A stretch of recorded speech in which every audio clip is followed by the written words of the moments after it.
All right, I think we're ready to go, right? Audio sounds good. Yeah, it's all good, I guess. All right, so let's go ahead, send out notifications. Let's get this show started. And yes, tomorrow, it is very likely tomorrow morning around this time, a little bit earlier, I will be running Endless Tower with Horchata. It is very likely to do so.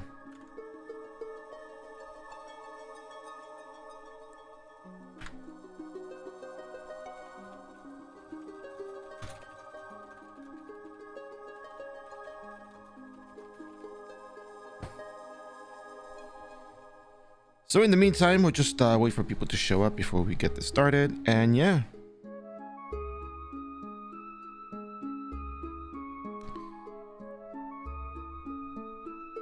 I don't know about you guys, but I'm not really loving that UI for Twitch.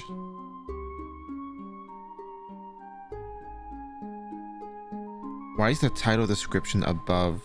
Like, why is the title above? It's just somewhat counterintuitive. I don't know. What was the logic?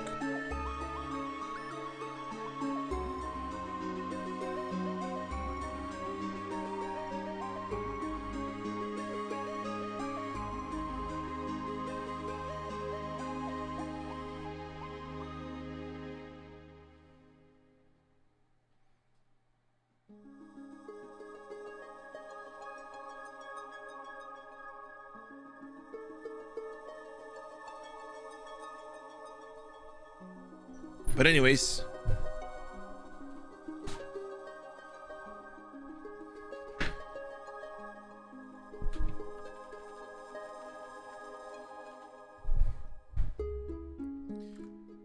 I think we're gonna open up with looking for Mistress. I think Mistress is probably the best MVP to go spend our time, you know, trying to figure out what heck are we doing here, because it was very rough yesterday trying to find Mistress there.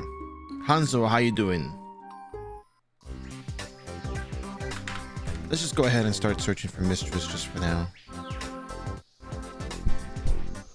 I mean, how bad could it be, really?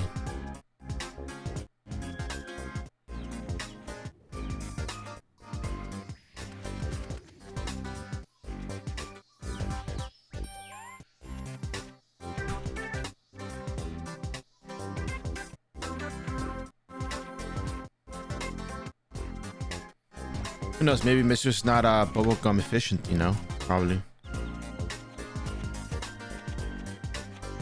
DP, wow. Yeah, no, I took a little while to get on. I woke up a little late. Took a shower, ate my breakfast, brewed my coffee, and here we are.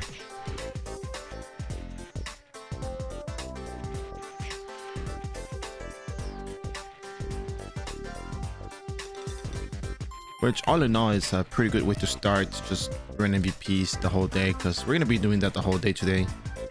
Tomorrow morning, I think we are going to be running Endless Tower.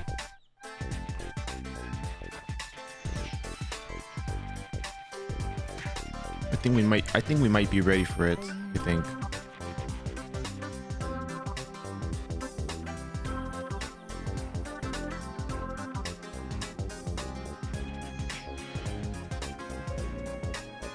I think the only thing I'm a little bit of somewhat unsure about would be the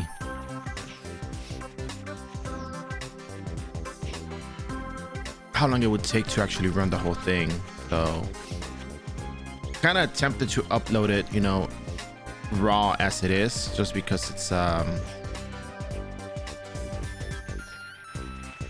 actually rather interesting. But yeah, I don't know, we'll have to see. I'm actually a little bit concerned for one part of the fights, and that's actually the Fallen Bishop Hibrim fight. He has Magic Mirror, so that means that I have to count 30 seconds while the Magic Mirror goes up. So I have to figure out when he's gonna use it, and then attack only for those 30 seconds worth of time. Like, yeah, you know, I could probably use a Golden Potion X, but the way they did the, you know, resistance cap limits is just very unfortunate. And I would really like them for them to change that, because it's really detrimental to the just the game in general. Like the PBM aspect of the game is just, it hurts the game in that particular regard. But I mean,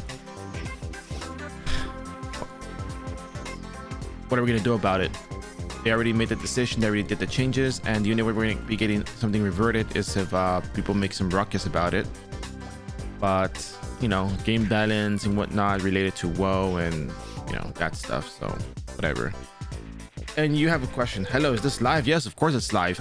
Refresh your, well, I mean, you have to refresh your thing. I'm not gonna see it, right? Browser. You have a question. Which instance, or can I get these memory things? Oh, I think that's Edda Biolabs. I think. Hold on a second. Let me double check.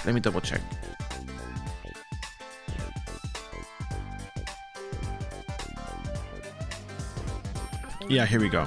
It should be this. This is what we should be looking at, I think.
We're bound to get close. I can already feel it.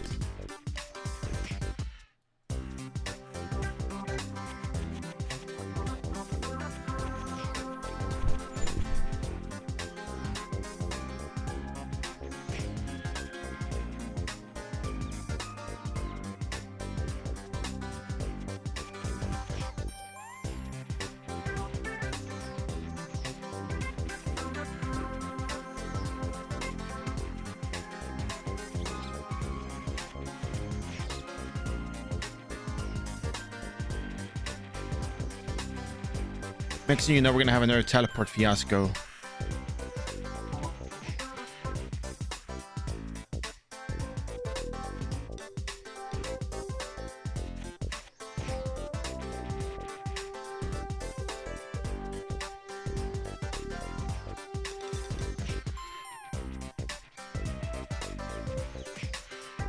It's gonna be right here, I bet. I almost bet it's gonna be there.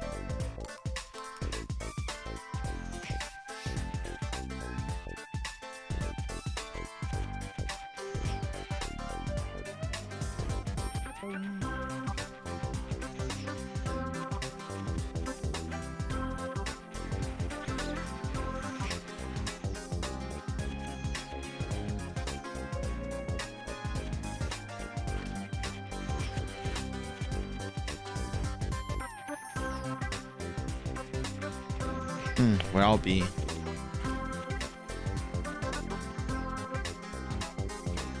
I'm almost thinking it's dead. I'm almost just thinking that it's dead. Straight up dead.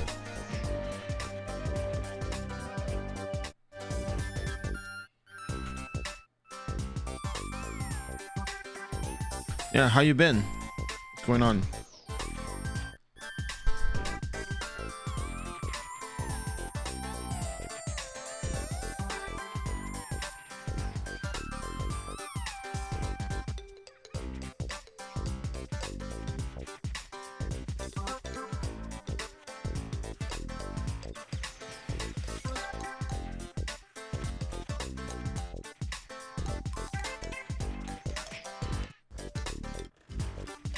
Yeah, I feel like we're not gonna see it right now, so we'll just go ahead and start the instances. We'll probably just go to Juperos and start up the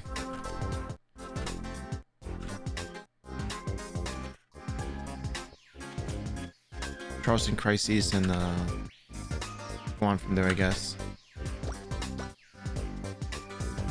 We'll just leave Mistress for later. Can't believe it's been 4 years, really? Wow.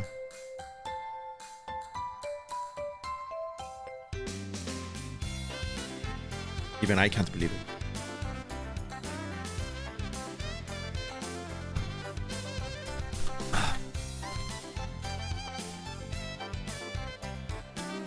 So let's go put these things away real quick.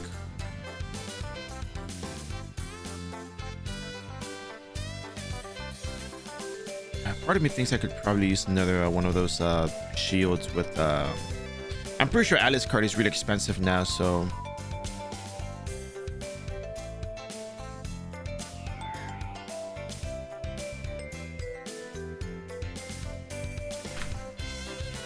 I can't help but feel that my fight with Fallen Bishop Hibrim is gonna have to be done in a very unusual manner.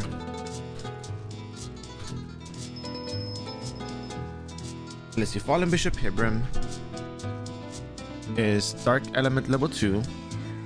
His skills include NPC. Where's Magic Mirror? Look at Magic Mirror. Okay.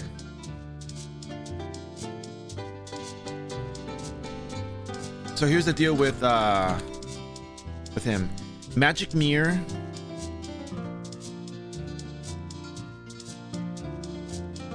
has a 100% chance of being cast. The cast time is instant and there's a 1 minute delay. So it's level 1 and Magic Mirror level 1 has a 30-second duration and has a 20% reflect chance.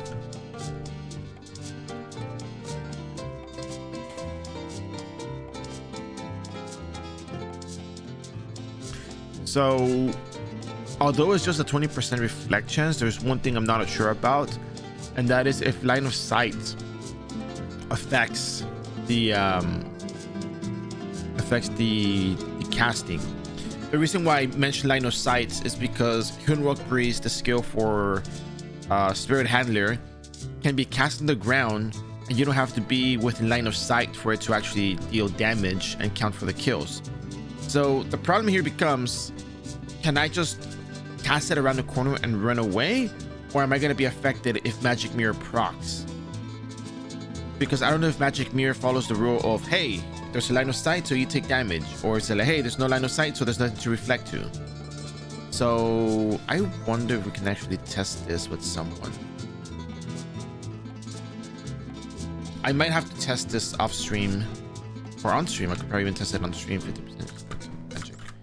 You know what, maybe we should actually test it on stream.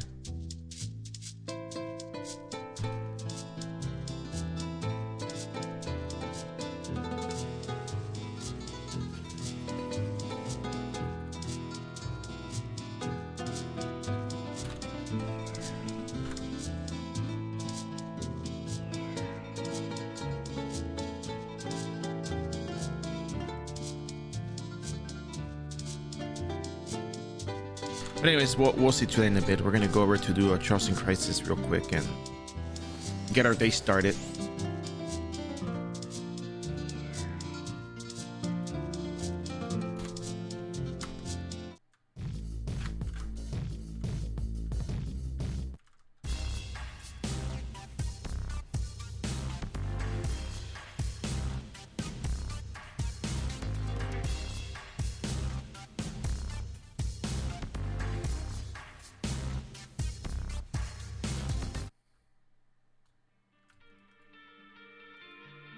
Oh darn, I didn't talk to the NPC yesterday for the gravitation device. I think maybe we can still get it today. I think probably. We'll see.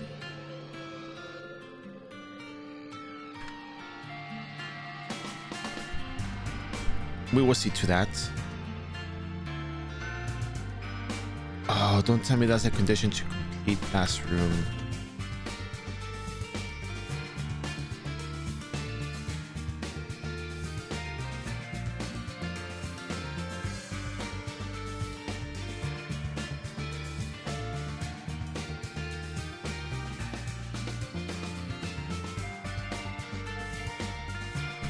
We'll figure it out. In the meantime,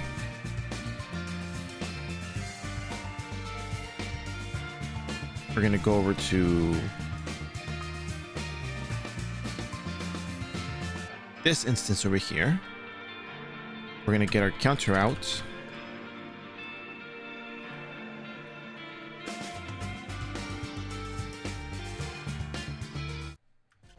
And let's get started.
Sure, of course, man. Yeah, I'm usually here around this time, so if you want to catch it again, I'll be on tomorrow, maybe at this time, maybe. If not, I'll be back on Monday, hopefully. But yeah. Hey, Drift Shot, how you doing?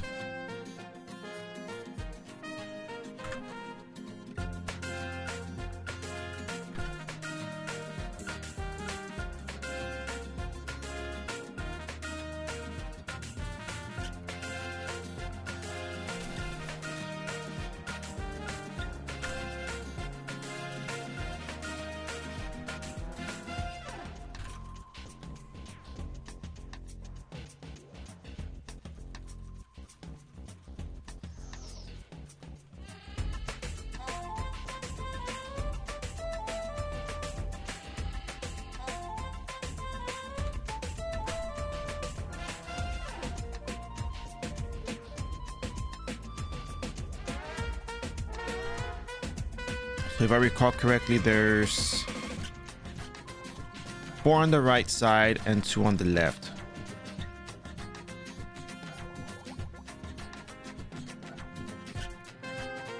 Synthesis room.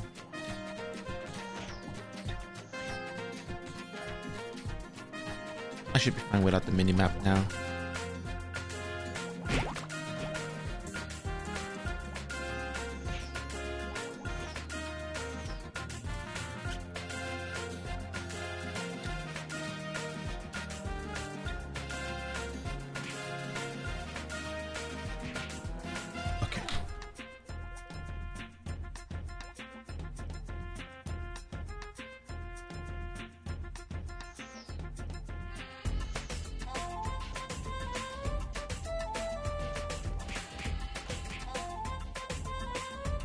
Be one down there.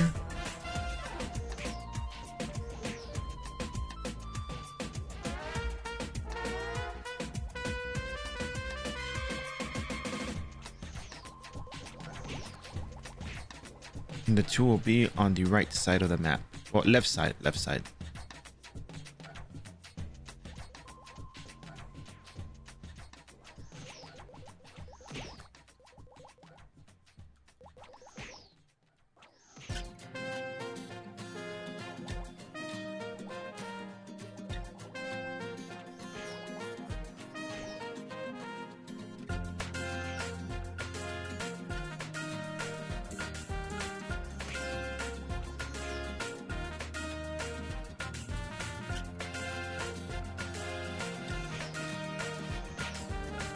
Oh, I could have gone down from there.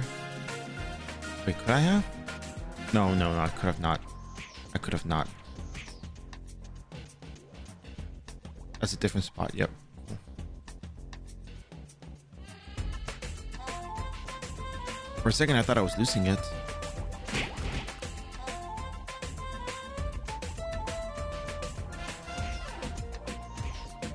Over here.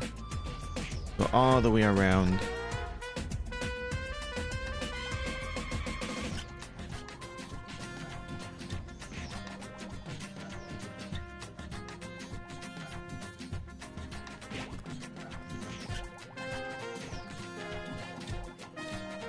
Now we go to the synthesis room and we should be good.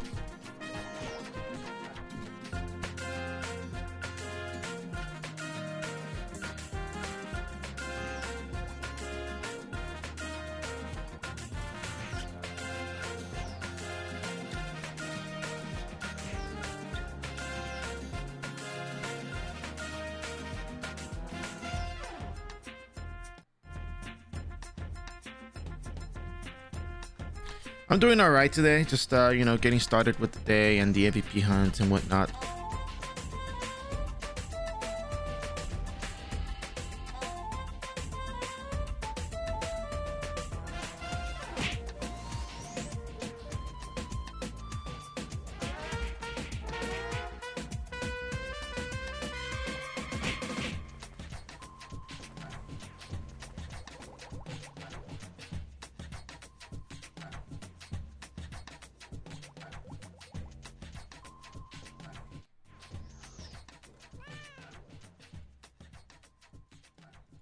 And we gotta go on the outsides of the map, which is definitely gonna be a lot of fun, right?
I believe there is one of those booster monsters here as well in the middle of the road. Here we go. Here's this one.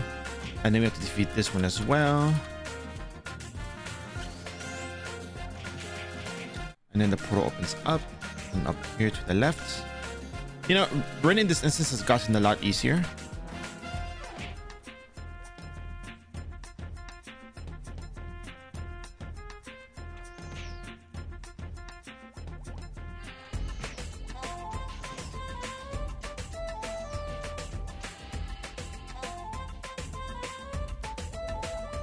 Hey, Grando. You know what? I am not entirely 100% sure. I think as long as you have 120 base dexterity, that's like a good chance to actually steal.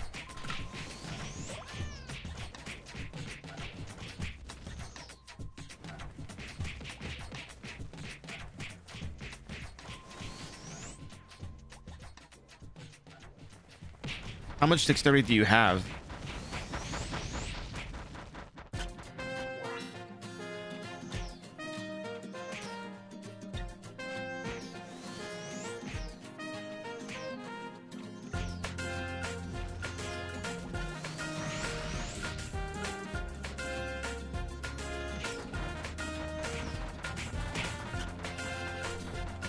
That's number 158.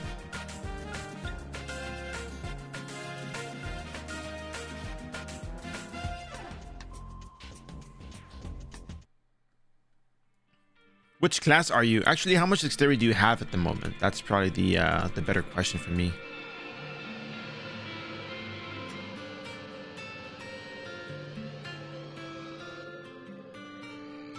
You know what? It might not hurt to try, but let me see real quick.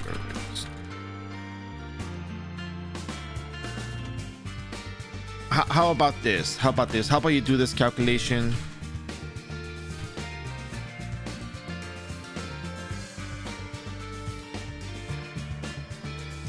Success rate is use with dexterity. I'm gonna go 120 dexterity. So base success rate on steel itself is 10%. There's 10% plus use with dexterity, which is 120, minus target dexterity, which is 123, divided by 2, and that's gonna be your percent. So according to this, it should be 8.5%. But then I don't know if that's been done correctly by Google, because I just copy pasted the thing. That 120. Okay, so that's divided by 2. No, wait, hold on a second.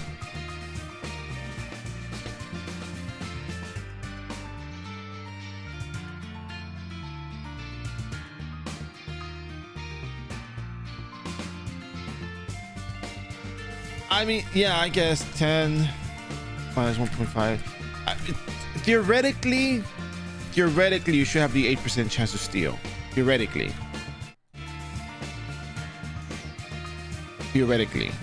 right?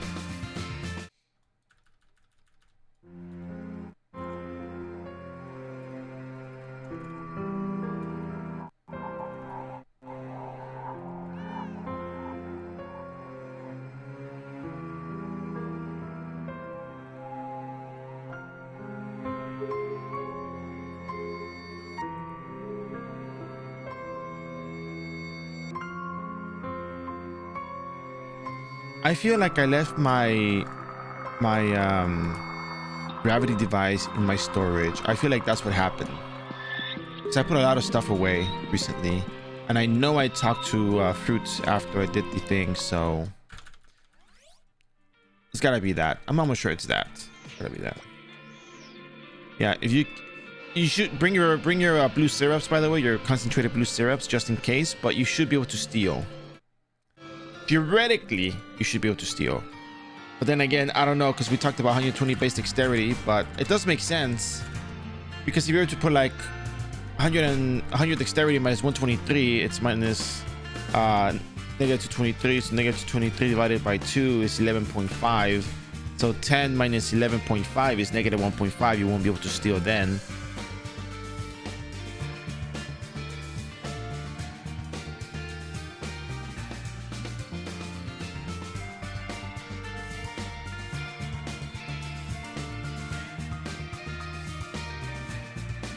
Gravity safety device. I knew I had it.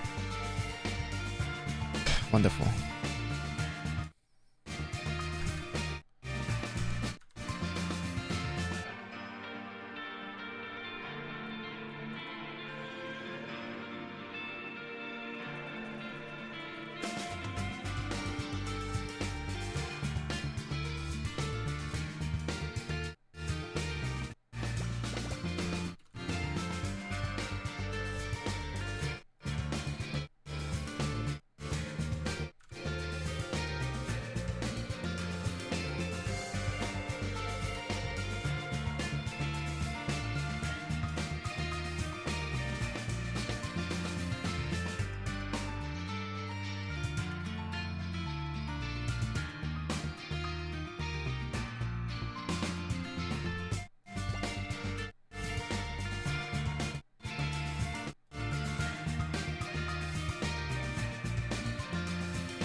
So we're gonna jump into the last room now.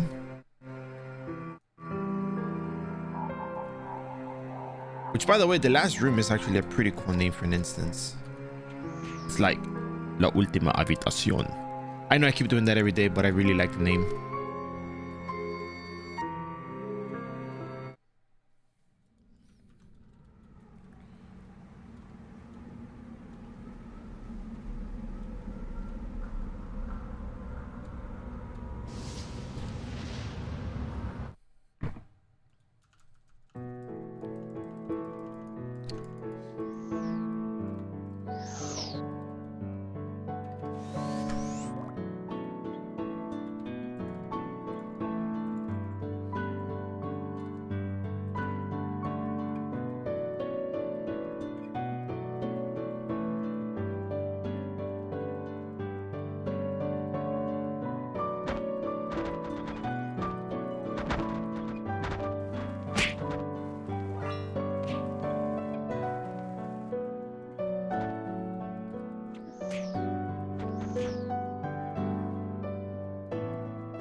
Yep, the PC chips, once again.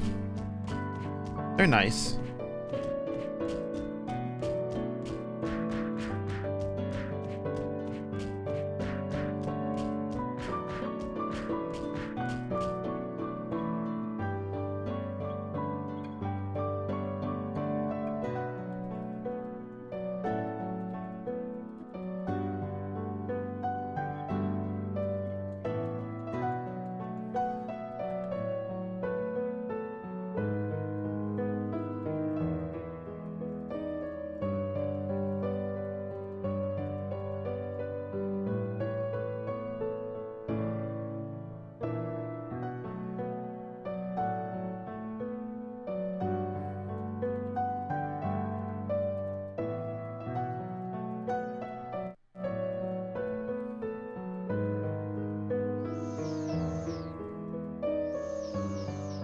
I'm gonna try something risky.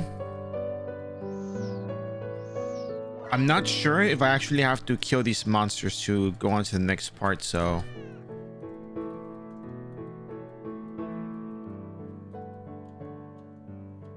Oh, yeah. We actually don't have to kill them. Cool.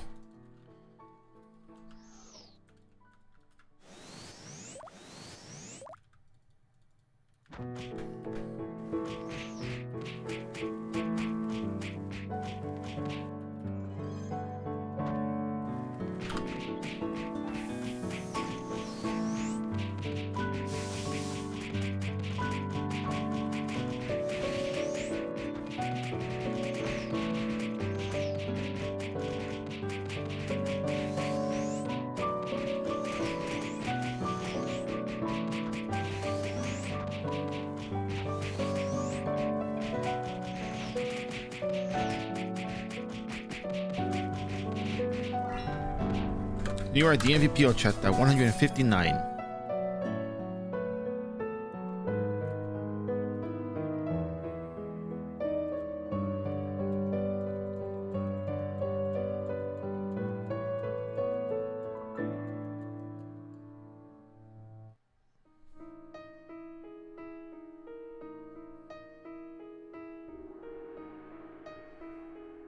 Give me 1 second real quick.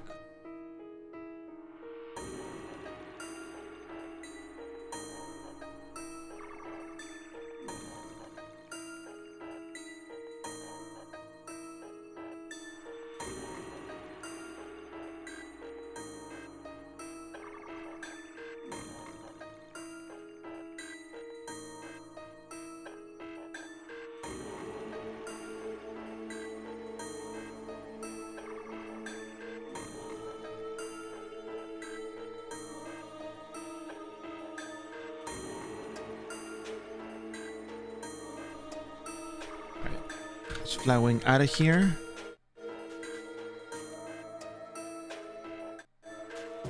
And find ourselves near the entrance.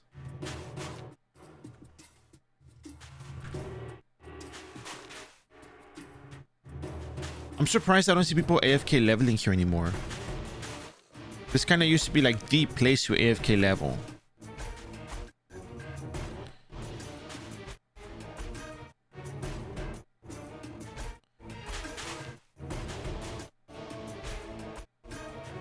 Well, there's still people here, I guess, in that part, but...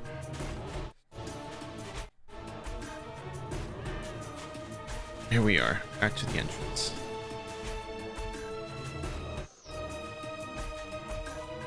Lovely.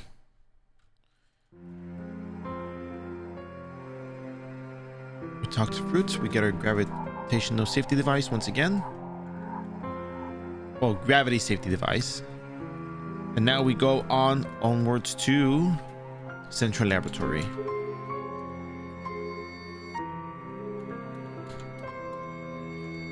Which is kind of like the training grounds for the, endless tower runs.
Hey XVP, how you doing?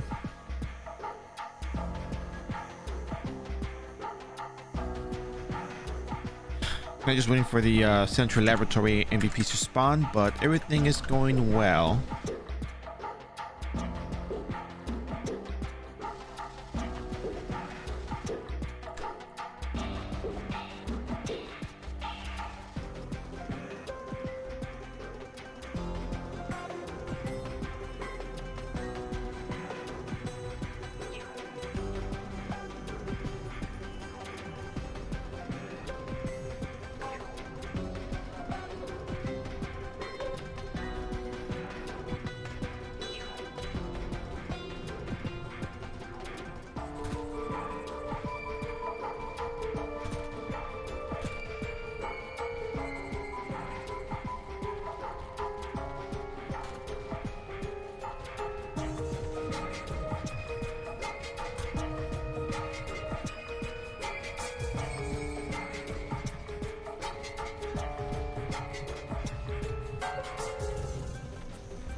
All right, who came out of that? Oh, Orc Lord. That's good. I'm on vacation. Oh, that's wonderful. Well, I guess I'm kind of here, I guess. But yeah, that's wonderful. Had my coffee, and here we go, ready for a fight.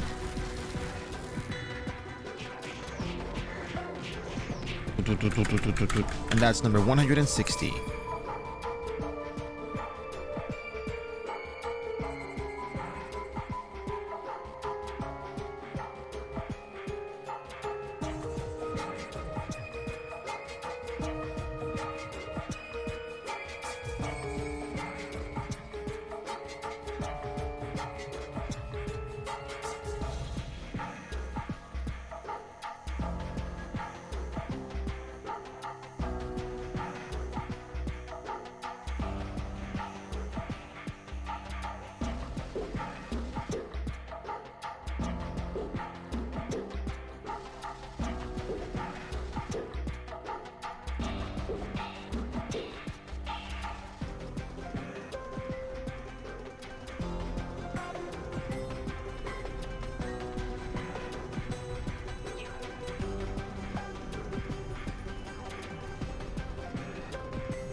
All right, let's see what came out.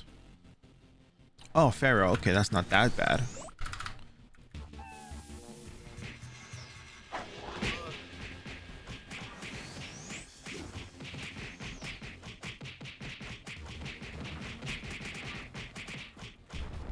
Dun, dun, dun, dun. You are the MVP, 161.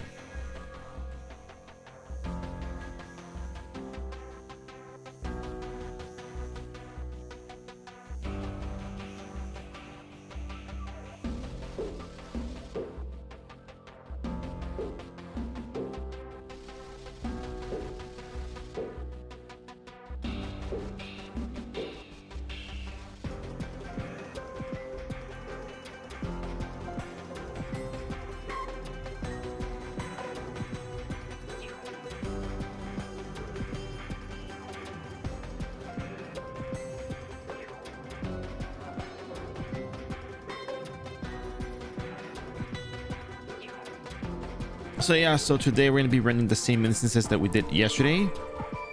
I think tomorrow we should be running Endless Tower, and then maybe Sunday I'll have Sunday off, I think.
All right, let's see.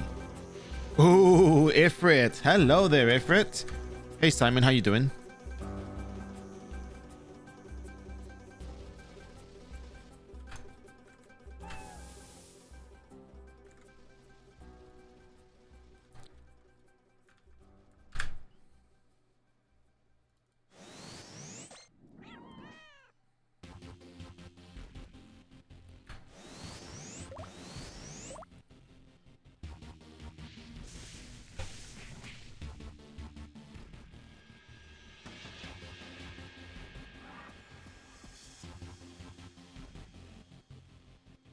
That's one.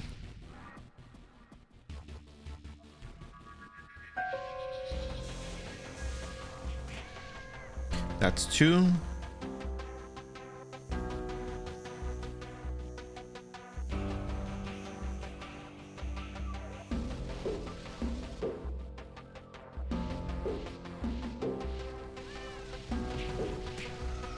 That's three.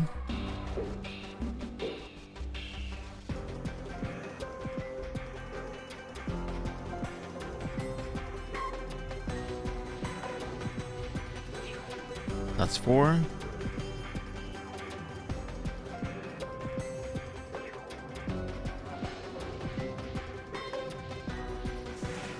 That's five.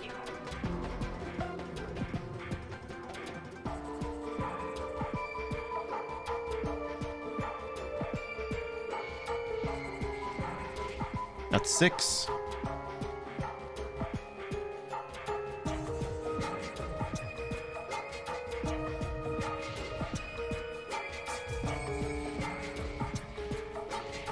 That's seven.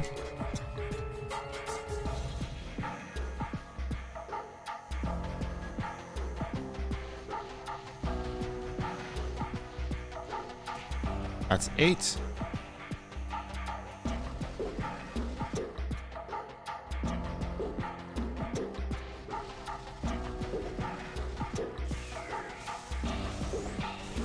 That's nine. Look at that. Easy. That's number 162.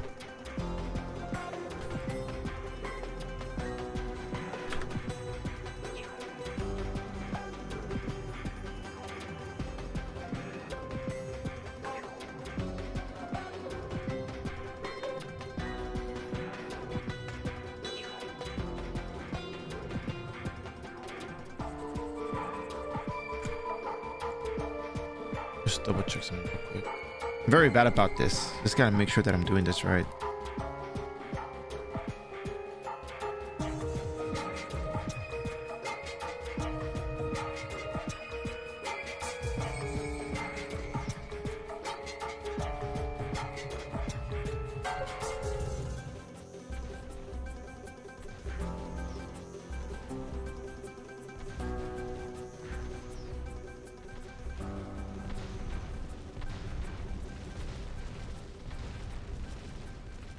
Okay, we're good. We're good. We're good.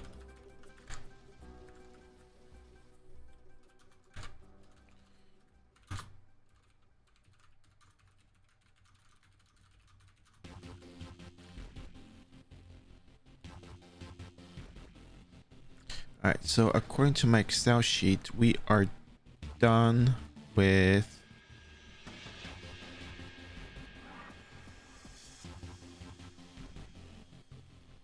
this year. We did Charleston Crisis. We did Central Laboratory, the last room. All right, let's go to episode 16.1. 4 gallons of water from downstairs to upstairs. Wow.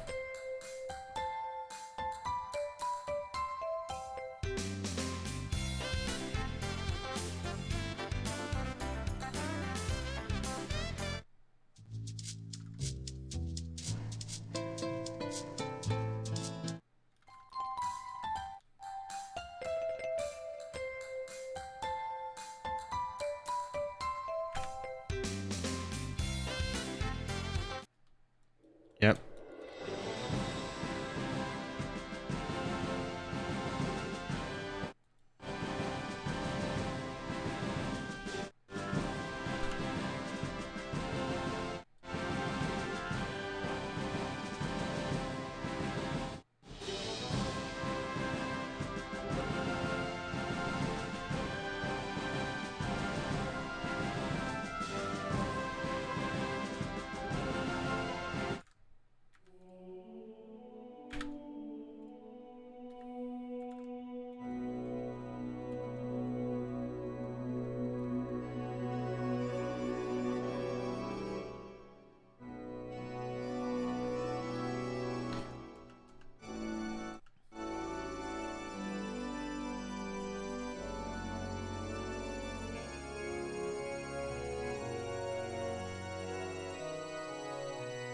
Here we go.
Right, here we go.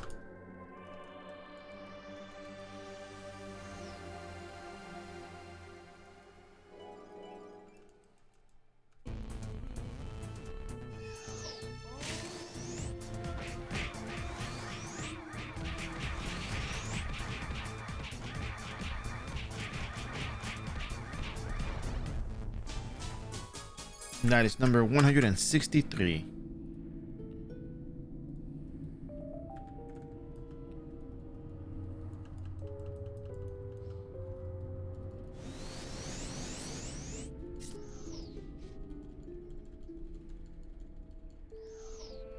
Actually, at this point, I can just, butterfly wing out, but I'm gonna go. I need to be right back super fast. Okay, give me like 5 minutes real quick. Won't take long, I promise. BRB.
Hola, Cruz, ¿cómo estás?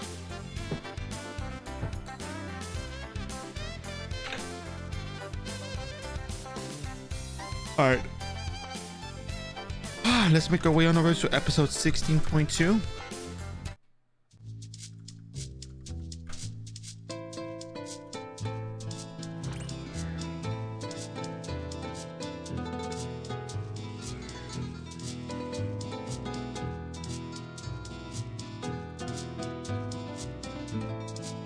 Oh, why is suffering 2.2 billion? Damn. Oh well.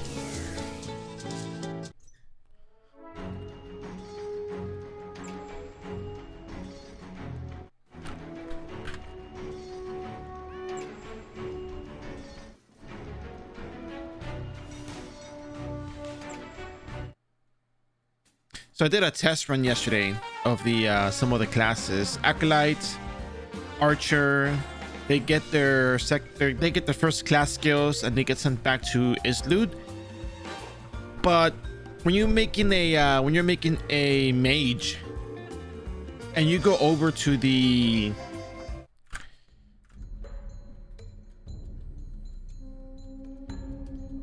guild mage in Geffen, you don't get the energy coat and you don't get sent back to Islud.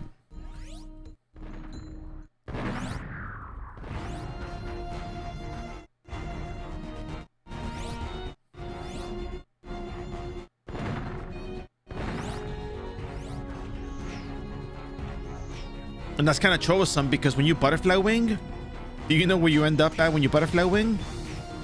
You end up in Geffen. You get sent back to Geffen. You stay in Geffen. You don't go anywhere but Geffen.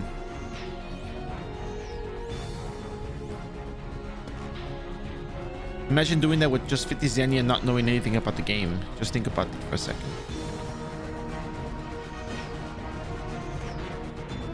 That's horrible. Oh, there's a tombstone. Okay, what time did it die at? 8:14, so they died at 11:14. So 15 minutes from now we should be up.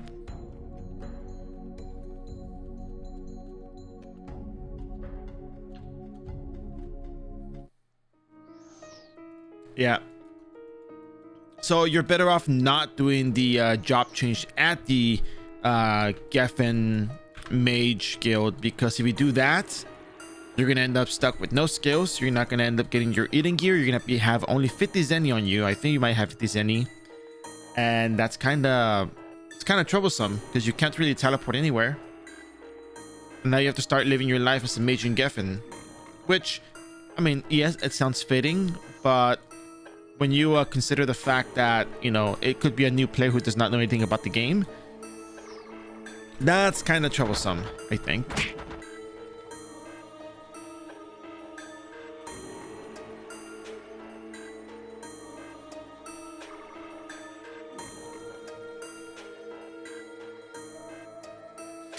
No, it's that we are actually missing a few parts of the update.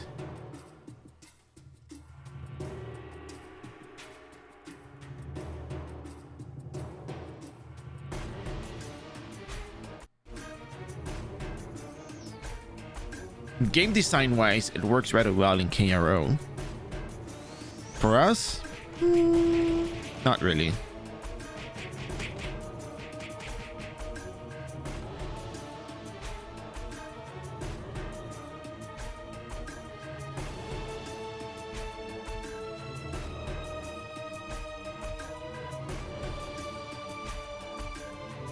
The problem I have, which ultimately is not really my problem,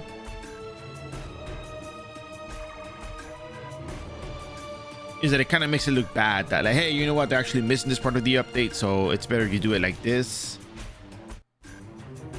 We should actually have more things. This is just a placeholder, blah blah blah.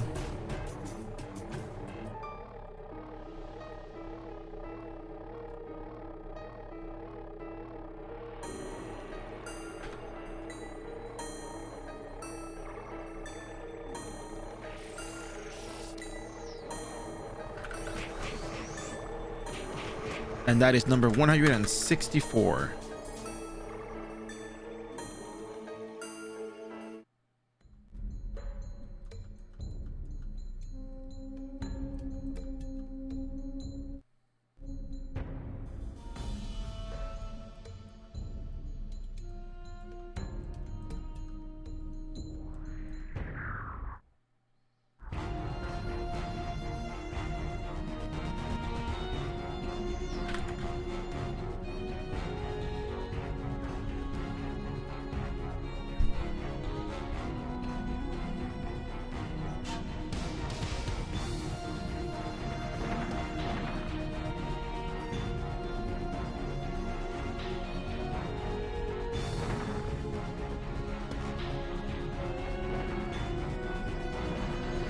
to me, the worst part is that it's very hard to communicate this because I have some tickets that I've left pending for a while now, and they still haven't been answered.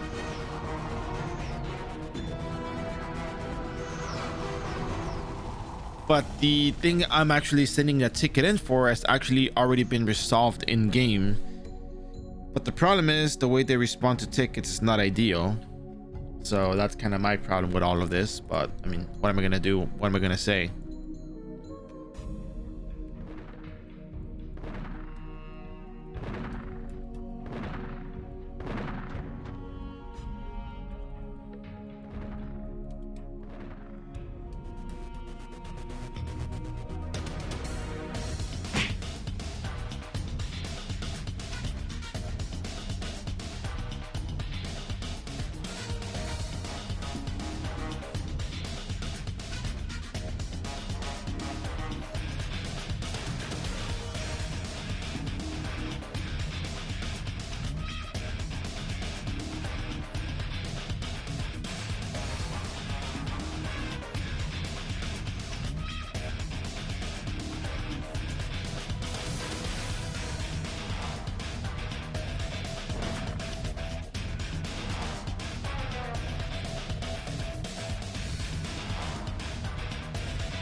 Yeah, I don't have the song to play, but I know what you mean.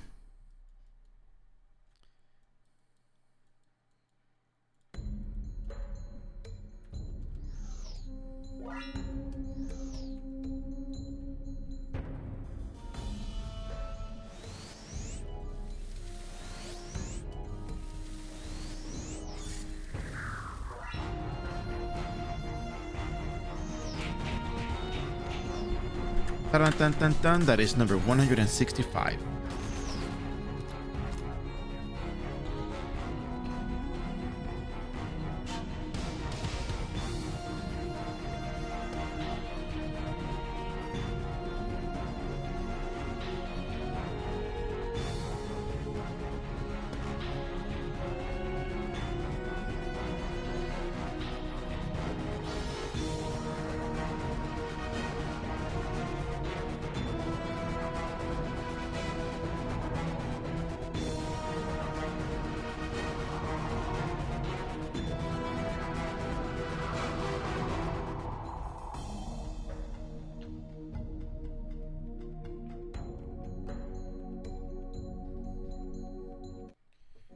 We still got a couple of minutes, so that's number 164.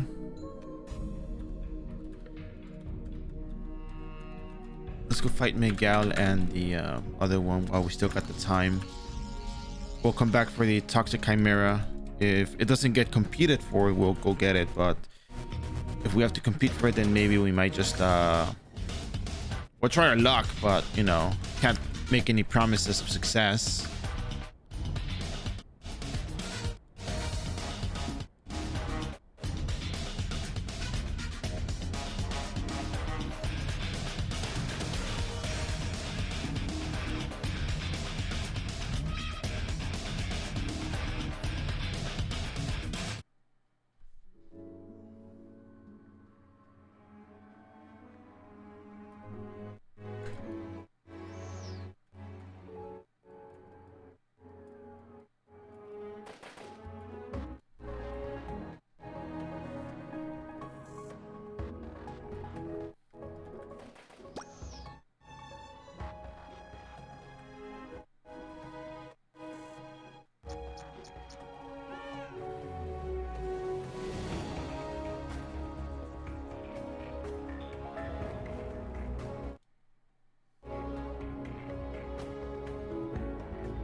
Honestly, it's kind of nice to be able to run a lot of this content on any character.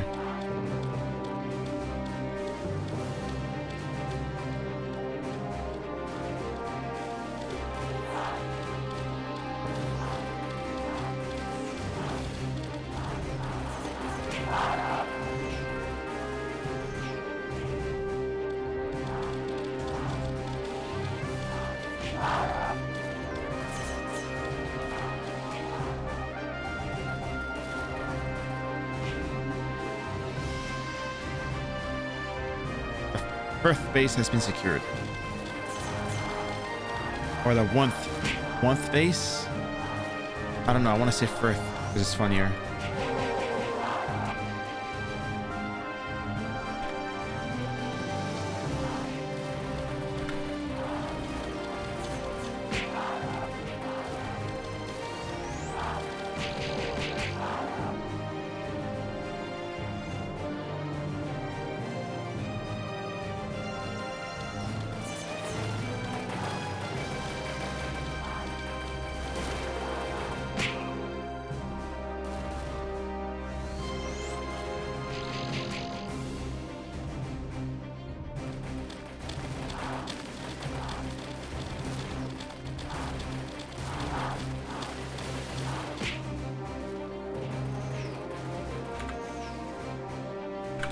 All right, here's Tiger versus Tiger.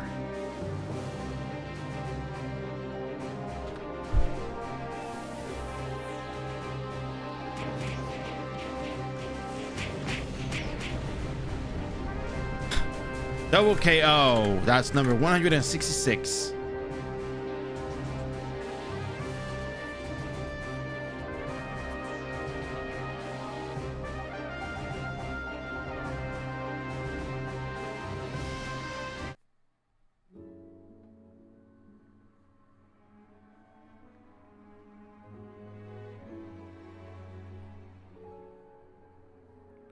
Personally, I just want to see what would happen if I let it go.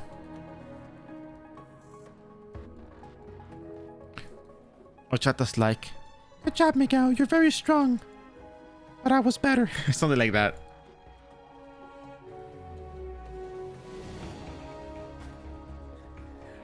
Because you dropped first.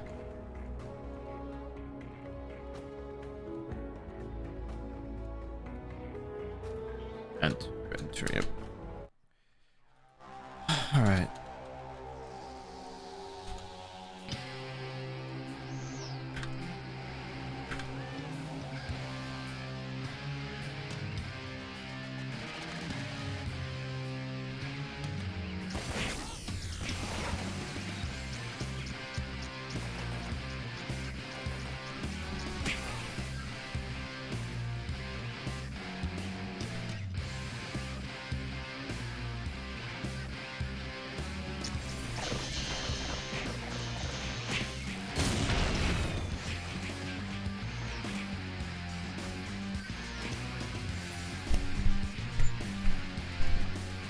I'm surprised how loud the keyboard is. Like, I can hear the keyboard picked up on the microphone.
That is number 167.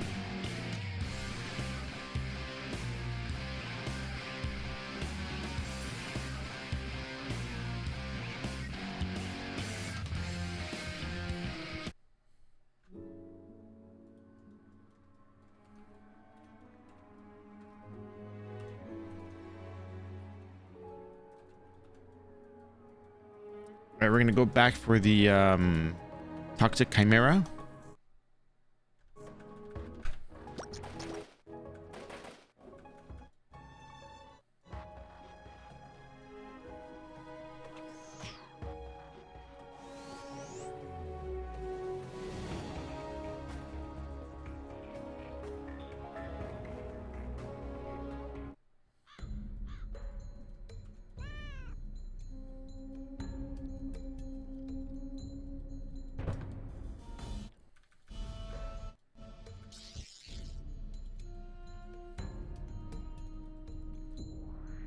Hopefully we can get it. It would be nice if we could.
After yesterday's MVP loss, I don't want to, take too long to start looking for it.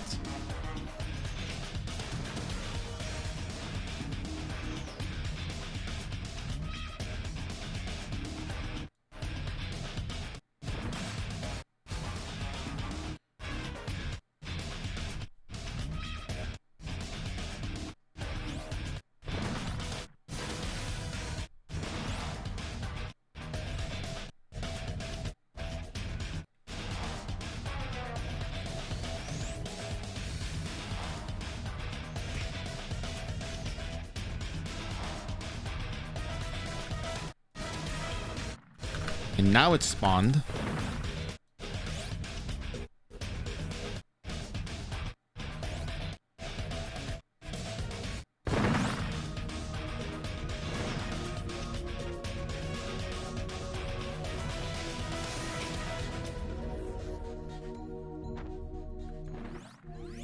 Oh, there you are.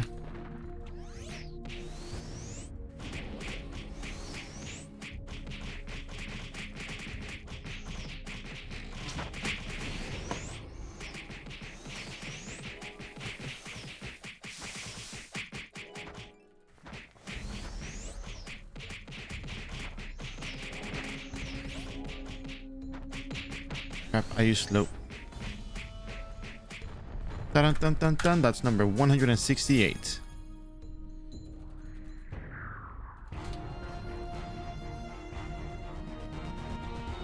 All right, let's go onwards to episode 17.2. And we're going to come back within the hour, I suppose. This is an easy one to find. Not to just get those numbers up, but like,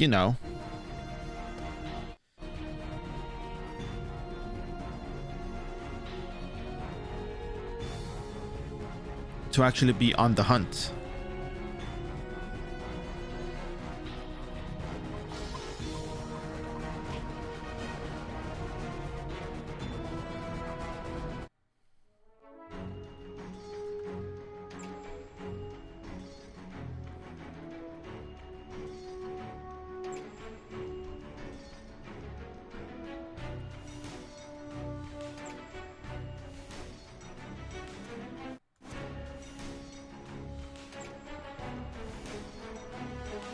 And it's probably faster to get to episode 17.2 this way, so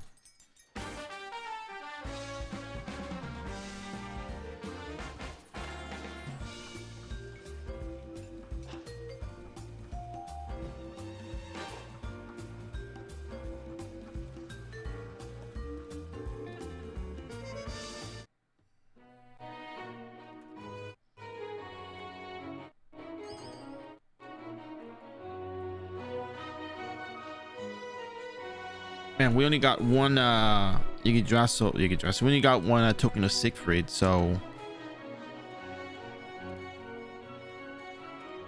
we're playing it kind of risky here to try to defeat this thing in one go. So we'll try it. We'll try it.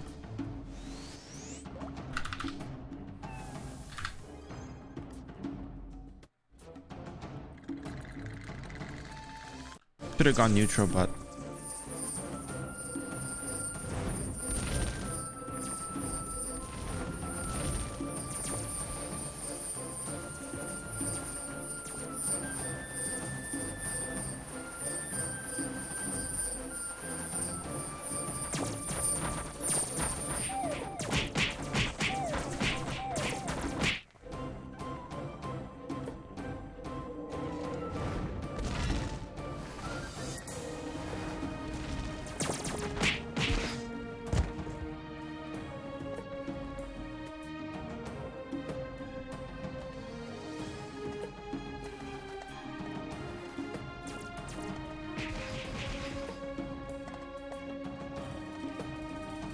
yeah, we're still counting MVP kills. Why would we stop?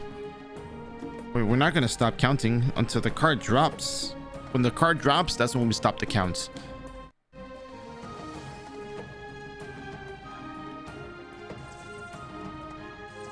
But I'm doing just fine.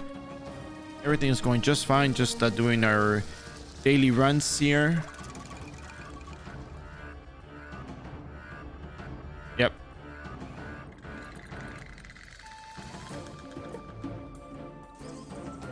I'll wait for them to show up first. I'm not gonna jump over there. Papillas are here. Papillas are here.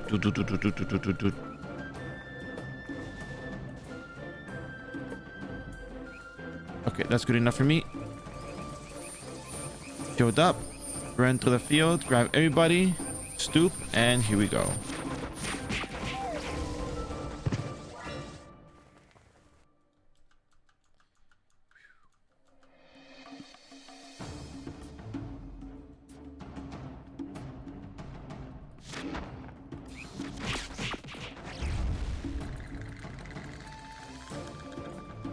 Yeah, I can imagine.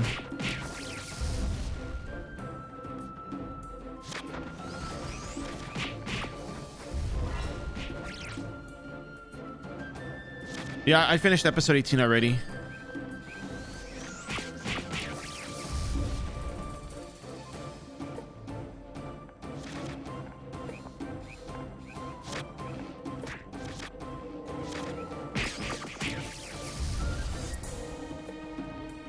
I soloed Shulang and Twisted God Freya.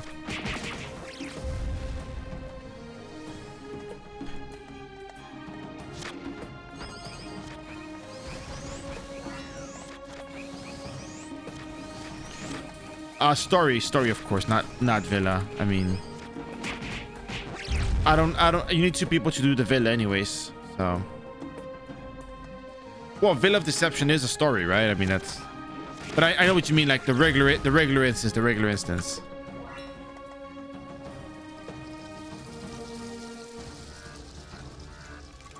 Now, I cannot do the regular instance, as one, it requires 2 people, and 2, I don't think I have the damage for it.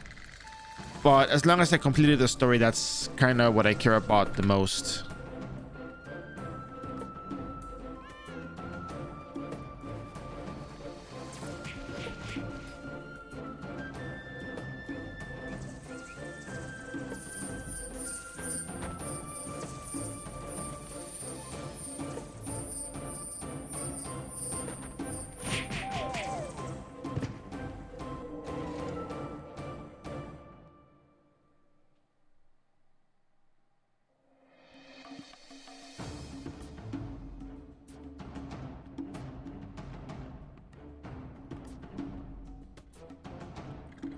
Yeah.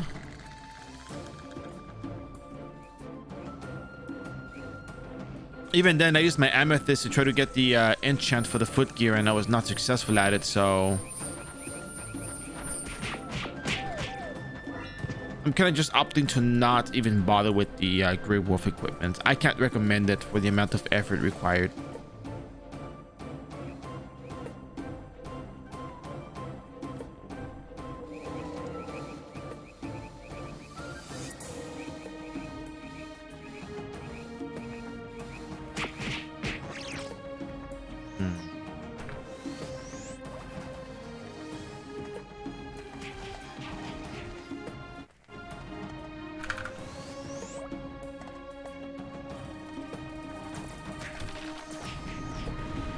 Whoa, caught me by surprise there. All right. I was reading the chats and I turn around and I'm getting, popped by earthquakes, and I'm just like, okay, well, so much for that, right?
Dun, dun, dun, dun. That's number 169.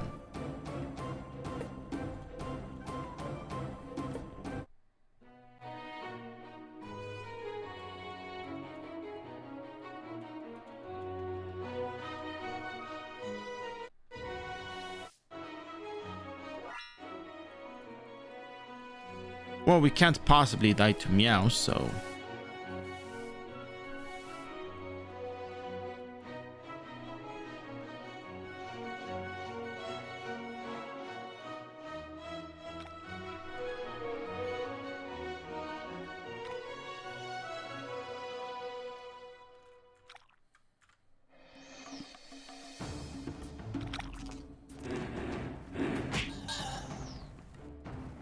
But the amount of effort required to get the good enchant on the footgear is way too much.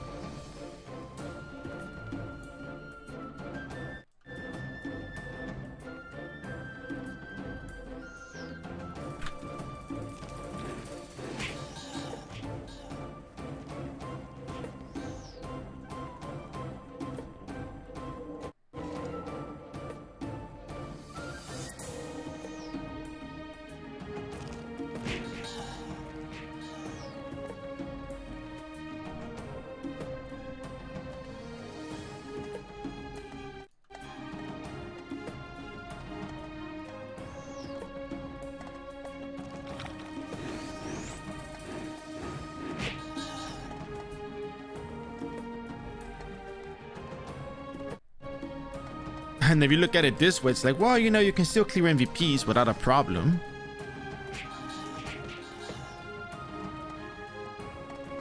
So it's not like we really have to go get all the stuff from episode 18. I mean, even for Magic Doram to be able to do that, it's pretty good, right?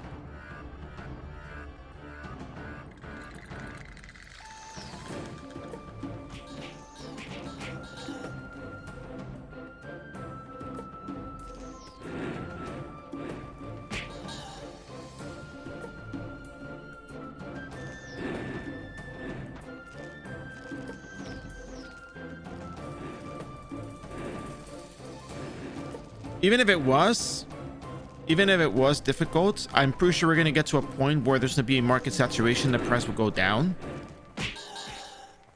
But it might be one of those cases where we just have to like make multiple characters, rent all the story content, collect all the items. You know, I can almost feel like that's what's going to happen. Do I want that to happen? No. Could it potentially happen? Probably. But then again, episode 19 information is already out there, so it's not like, you know, we have to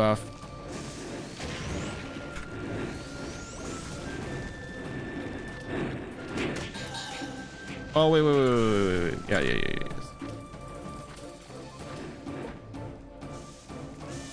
So we're currently at number 169. Grand Papilia was 169. So Boss Mia will be 170. Yes, correct. I don't look ahead into the episodes. I kind of live in the now. That's number 170 right here. Boss Meow is number 170.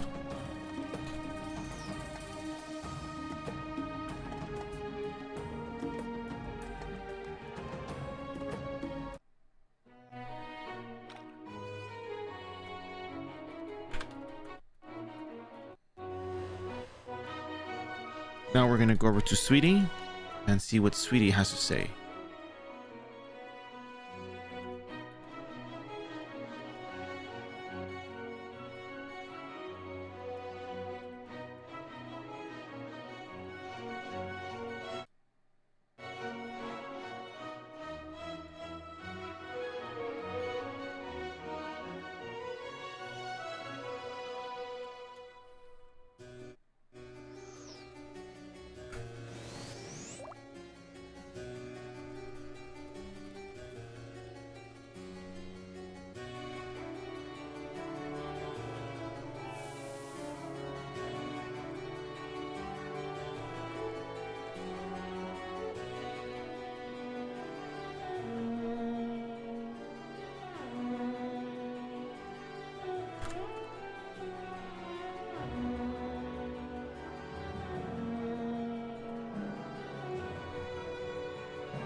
You're number 171.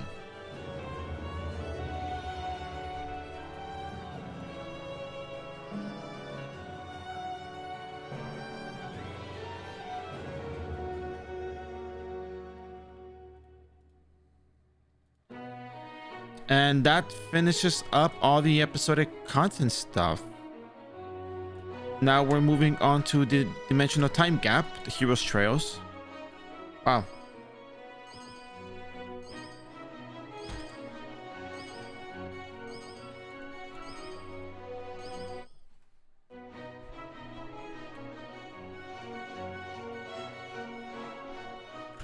Yes, that's literally it for the episodic stuff. Wow. We'll probably explore the Temple of the Demon God stuff later, but for now we're gonna just head on out to... I want to go to the Frontera Castle real quick to say hi to the guy that gave us the Bijou quest, so we can just, you know, get it out of the way, so we don't have to, like, you know, show up on Monday and be like, hey, you know what, we actually forgot to talk to the NPC.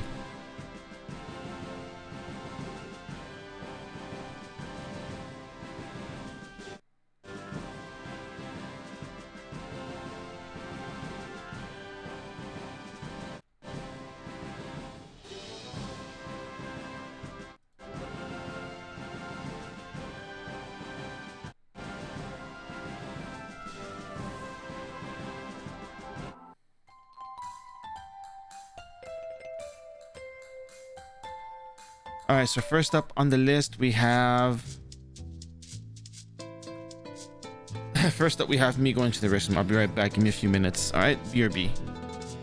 I'll just chill here real quick. BRB, thank you.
All right, I have returned.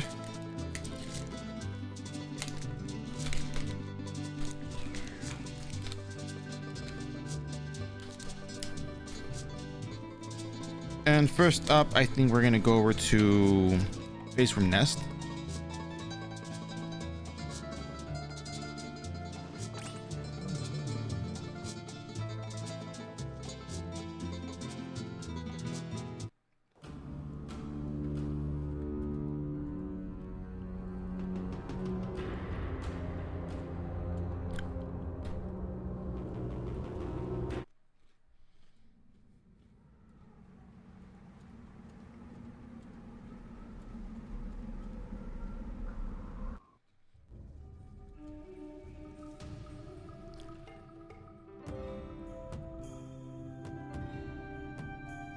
Actually, I forgot something.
Joe, how are you?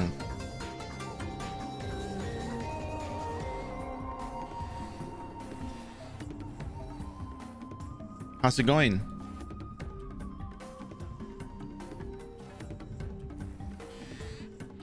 It's going fine so far. We finished the episodic instances that we can clear.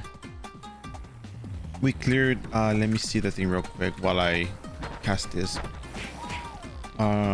Let's see, we cleared 1 2 3 4 5 6 7 8 9 10 instances already. Yeah, right. 1 2 3 4 5 6 7 8 9 10, no, 11 instances, actually 11. They're shorts, they're not that long, but like, you know, once you kind of get the hang of it, you know where to go, what to do, and it's just done. Yeah, it's going up more and more each day. I think every day we're killing about 25 MVPs or so, 25 to 30 MVPs a day.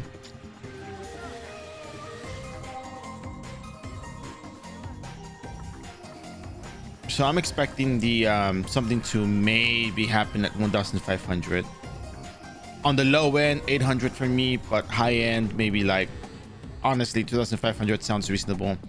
Maybe even 3,000, but like, that's yet to be seen. And then when we do Endless Tower has a whole bunch of MVPs. Endless Tower is like every 5 floors has an MVP.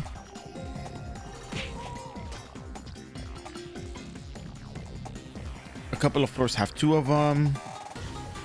So the counter will go up much higher tomorrow, because tomorrow we are going to be doing the Endless Tower.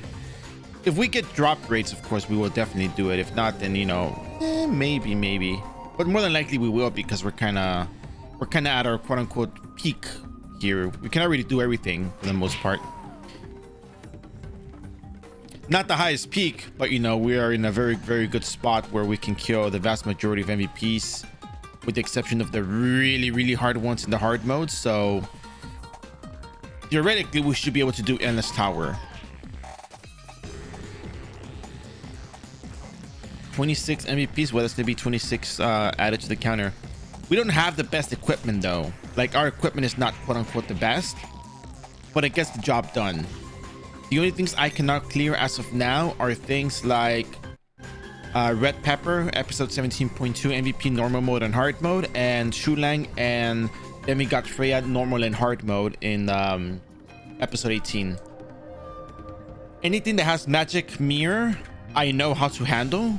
I'm very confident in my ability to deal with MVPs with magic mirror. The logic is, let me give you an example. Fallen Bishop Hebron has a skill called Magic Mirror. Magic Mirror, what it does is reflects magic back to the caster at a certain % chance. If you look over at the skills tab on Divine Pride, you'll see that it says Magic Mirror, and it'll give you the conditions for it to cast Magic Mirror. Magic Mirror says, where's Magic Mirror? Magic Mirror is level 1, 100% chance cast time. Oh, sorry, 100% chance of casting it. The cast time is instant, and it has a 1 minute after cast delay, or 1 minute delay to use again. So that means that Magic Mirror, you can see the skill here is called NPC Magic Mirror. I hope it's the same one. It should be the same one. It'll tell you Magic Mirror level 1 has a 20% chance to reflect damage back, and it lasts 30 seconds. So the way I have to go about the fights is start up the fights, see if I can take out the banshees first, and then maybe I have to hit him with the Silvervine Stem Spear to see if I take damage back. Because if I drop the Hyunrook Breeze, I'm gonna be taking all of this damage, 20% chance to take this damage back to me. And I don't know if the damage is reduced by the green aura effect and then reflected back to me, or it's like a direct reflection back to me, because that means I'm gonna be taking millions of damage right off the bat for just no real reason. So what you do is you start up the fight, you do low magic damage, you kill the banshees, and then when you start getting the reflect damage from Fallen Bishop Hebron, you just walk it around, you count 30 seconds. After 30 seconds, you start casting your skills, and you count 30 seconds after that.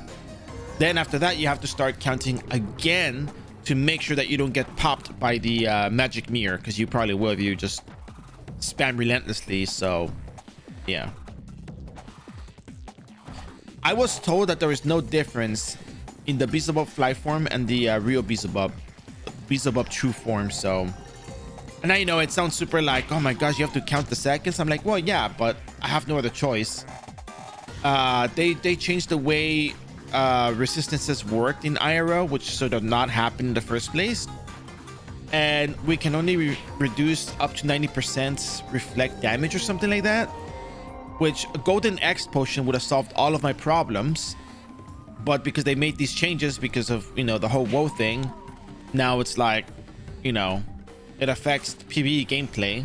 Mechanics aren't universal across the board in every official server now because of that. Well, it probably already wasn't, but still, it should have not been the case. So whatever, I mean, I had to.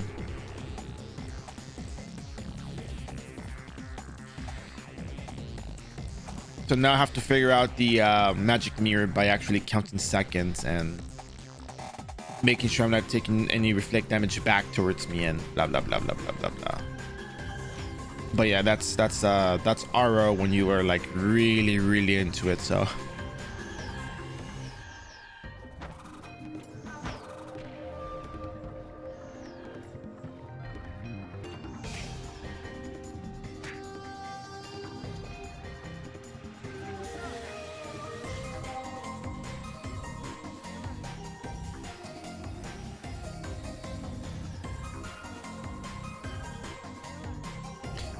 Hmm. As a matter of fact,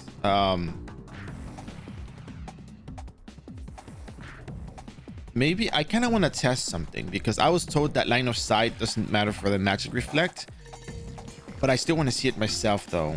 Does anybody have a platinum shield or mad bunny shield so we can test the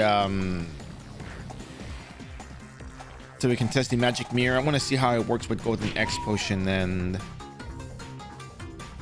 because I don't know, maybe they could have made some changes to that. Maybe the resistances were only to demi-human or so. Well, not, that's not the case. Maybe the resistances apply only to monster race and not, you know, elemental. Maybe, I don't know.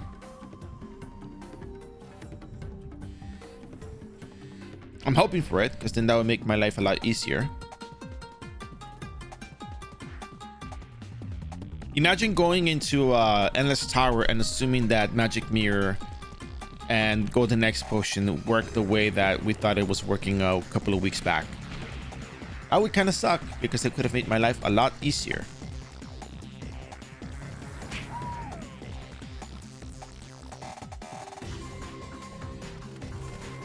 But anyways, that aside, how's your Rune Knight now, Joe? Or your Archbishop?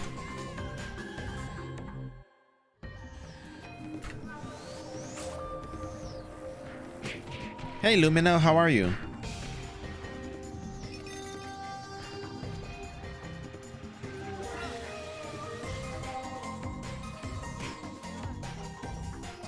Are you feeling better today?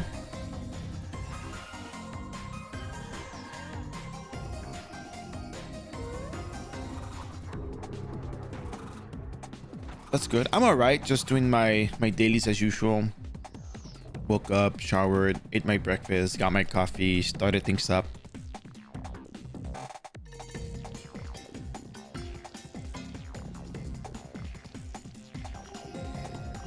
I haven't played much this week, so I can focus on the job. Oh, I hope that's going well.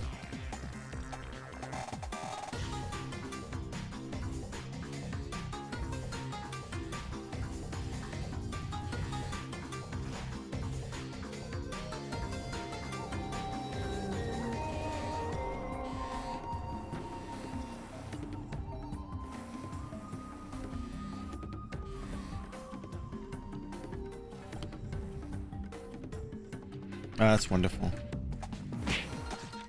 I think that's like one of the best parts when starting up a new job is like all the learning that you get to do early on. It's like sometimes people have that like concern that you're like, oh man, it's gonna be a lot, like, you know, I don't know if I'm gonna do it, but then you just learn and it's like, oh yeah, you know, you learn and they teach you and then everything's a lot better.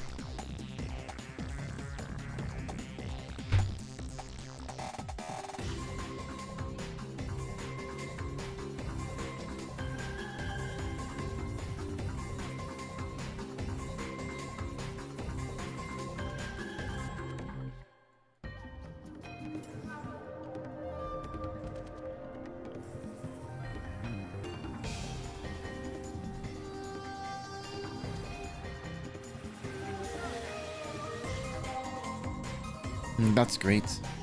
Glad to hear that. Very happy to hear that.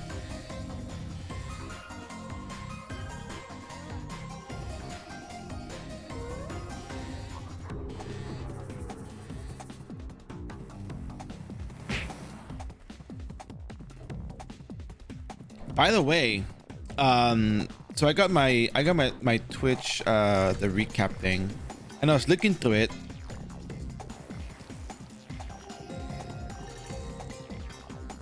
And it turns out that there's apparently I've watched you, Joe, for 25 hours total. Apparently 25 hours total.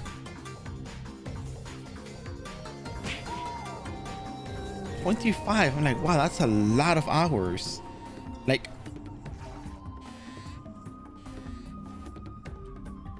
didn't we just meet recently? Like, then I just, you know, run into you.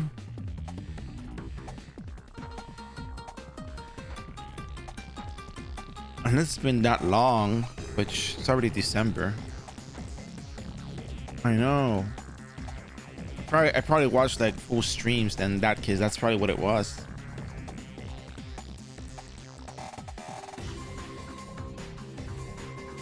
Where's that last face? We need one more face. Ah, here you are.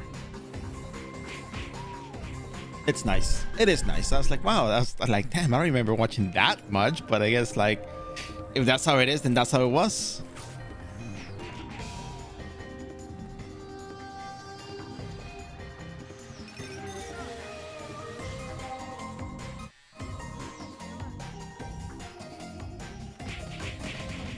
It is a good thing. It should be a good thing. I mean, it means you're entertaining.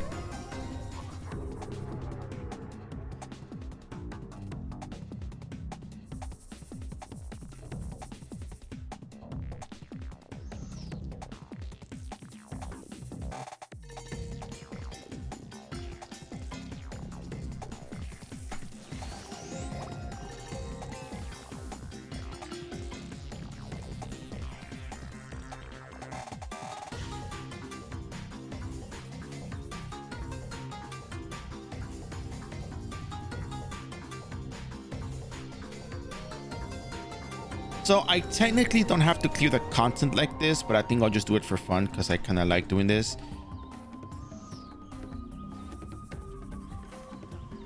So we're gonna just cheese it. We're gonna just cheese it real hard. So what's gonna happen here is Hyunwook Breeze actually stays there. No line of sight is required for the damage to continue ticking. So one thing that you can actually do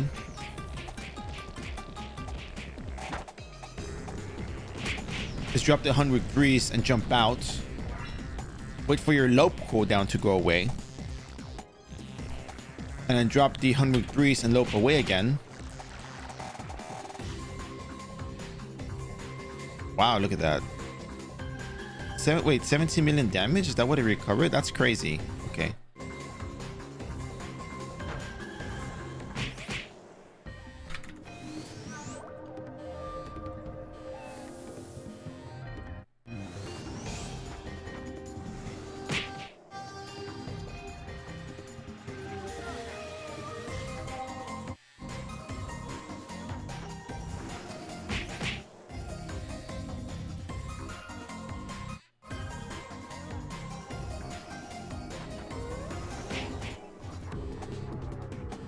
Well, that's kind of dangerous.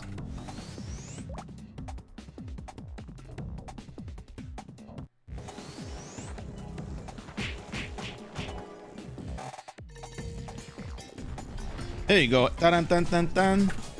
Oh, high quality cheese.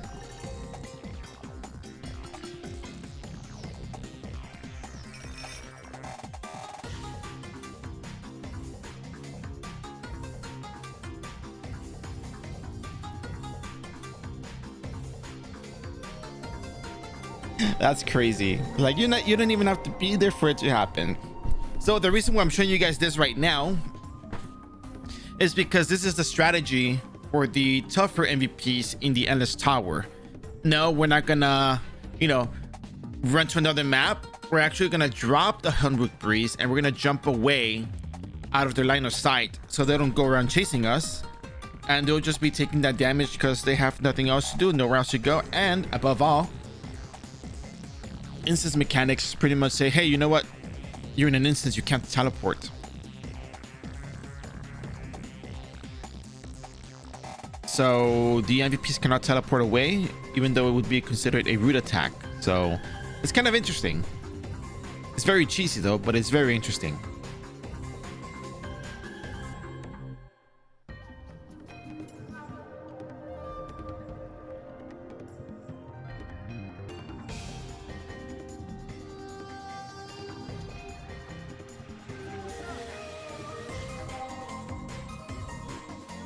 All right, so we still have some time. Let's go ahead and run. What can we run? Oh, you know what? Let's run Geffen Magic Tournament real quick before we go off to the before we go back to the Toxic Chimera. Oh, look. Wait, that's not you, Simon, right? I know that's not you, right?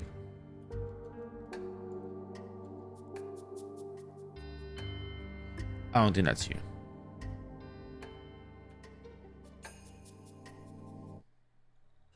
Anyways.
What do you guys think, F2P Warlock would look like?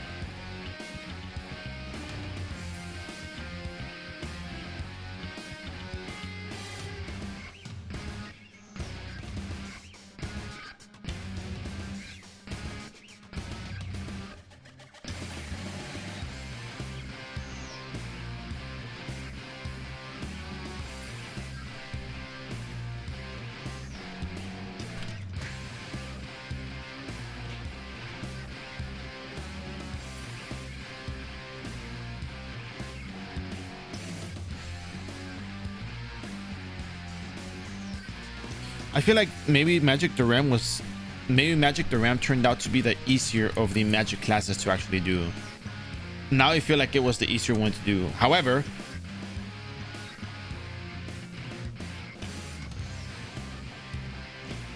I'm pretty sure you can do reading spell. Can you do chain lightning with reading spellbook?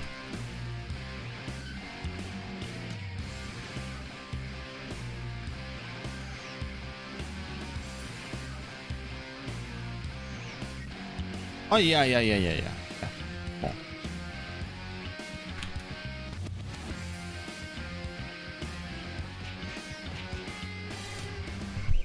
Yeah, so that's easy leveling at Illusion of Underwater, Illusion of Frozen.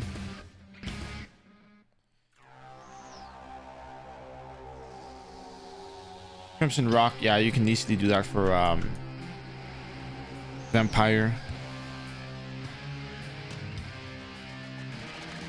Yeah, that's actually doesn't sound bad actually.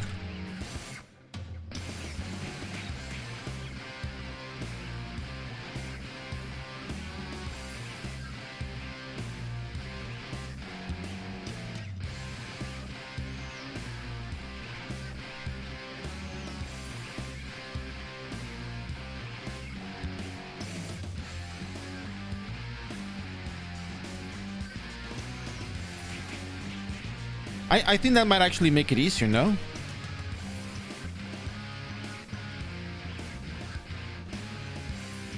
I think at one point I wanted to do Warlock for the F2P to 200 F2P to MVP, but I realized that it would have not been possible because of the reading spellbook having some sort of like weird how it was like an aftercast or a cooldown, or there was something on it that was weird.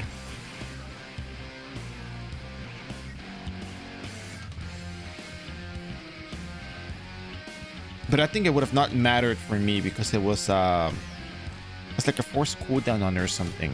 I can't remember.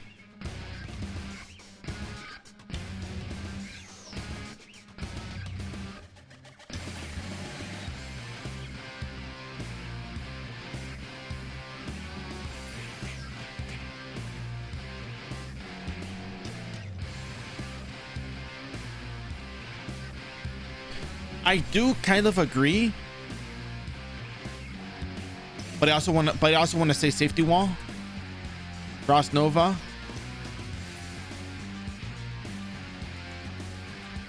Quackmire.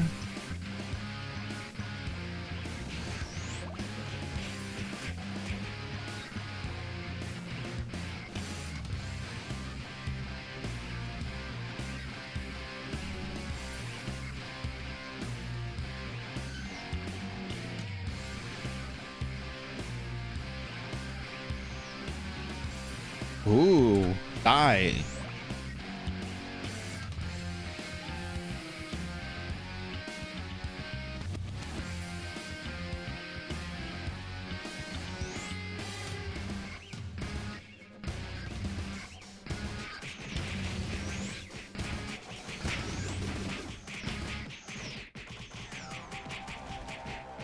Yeah, I agree it will be tougher. I agree it will be tougher. But there's some aspects of it that I feel like make it really, really worthwhile. Let me look at the skills real quick. Because you also have the During Life, no? The During Life skill is not bad. You also got Radius. Ah, man, Radius. That's actually pretty cool.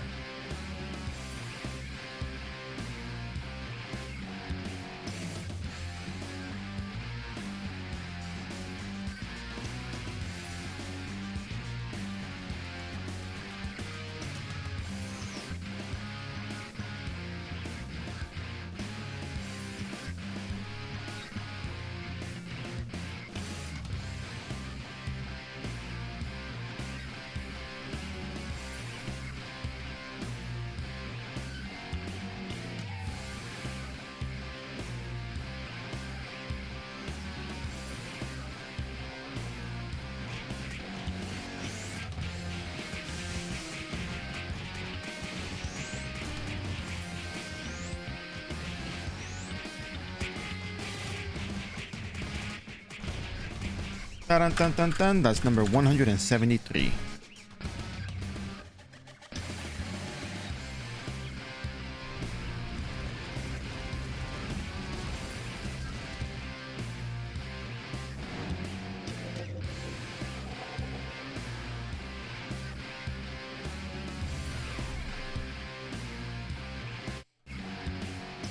We still got a couple of minutes before the Toxic Chimera spawns, so I think what I'm gonna do is I'm gonna run over to Buwaya.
Let's see, Port Malaya, top right. Let's go on over.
here to hunt down Buwaya. Toot, toot, toot, toot.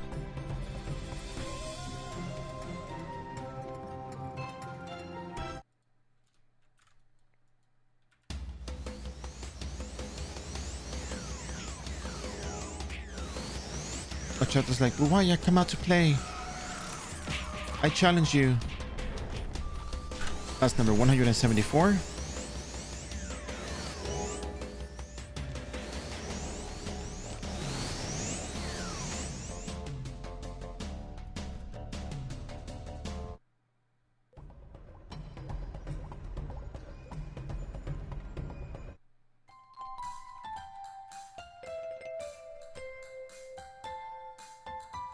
Yep. So now we are going to go wait for the Toxic Chimera.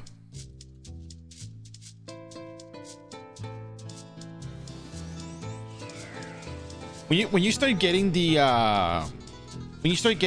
face worm nest, you know, face worm skins, it's worth investing in mini VIP. Mini VIP, even if it's not the quote unquote true VIP, it's totally worth it.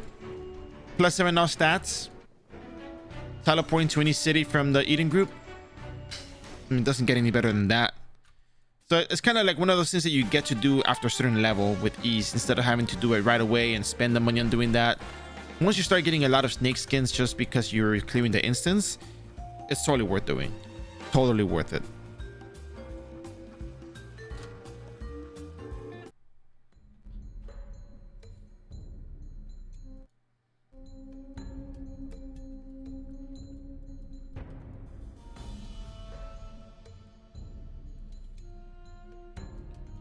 We still gotta wait for a little while. That's fine.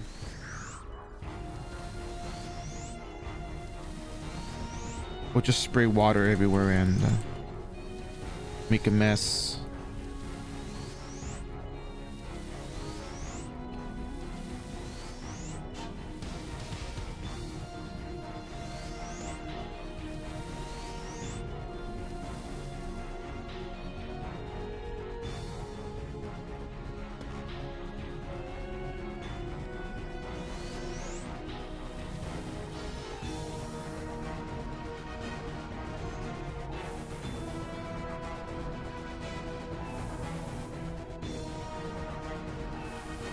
So anyway, that aside, how are you guys doing today? I want to hear from you guys. You know, I know that I do this and kill the MVPs and narrate the whole story. I know some of you are working, but you know, if you're busy working, you don't have to reply. But how are you guys doing? What's going on?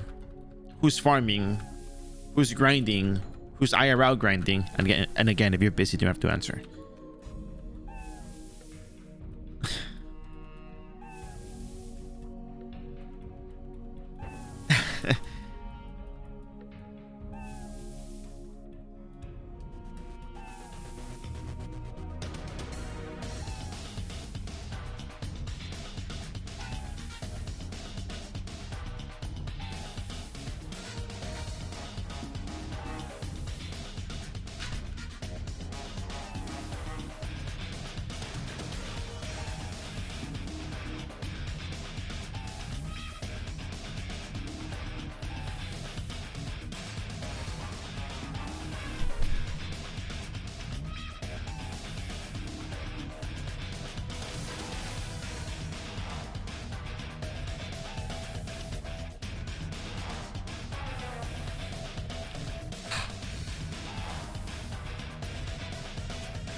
Yeah, talking to certain MVPs, talking to certain NPCs after the clearing the instance is one of those things that I am not a huge fan of. And now I'm starting to talk to every NPC after I finish the thing. And if I forget, then that's on me. But man, I hate having to like lose the day because of that.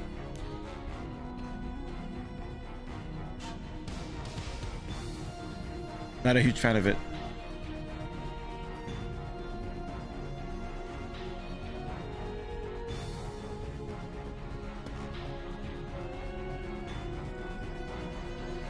Anyways, they should spawn any moment now, so we'll just patiently wait.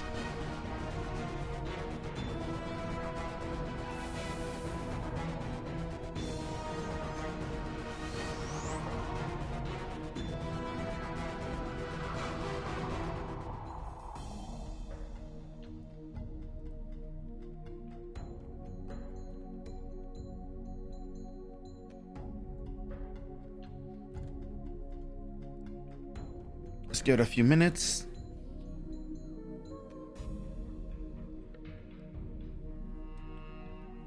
Yeah, man, I feel like it's kind of funny that I thought the way the stream would be approached in this particular way. 1 to 99, 100 to 150, 150 to 180, 180 to 200. Daily quests plus investigations, episodic contents until the end.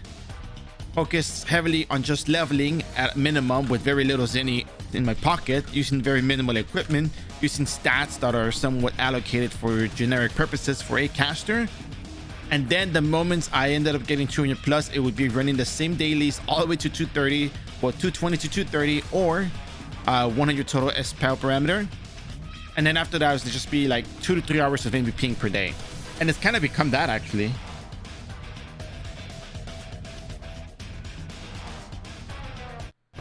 It's actually kind of funny that it actually did become what I thought it would become. So it's like, you know,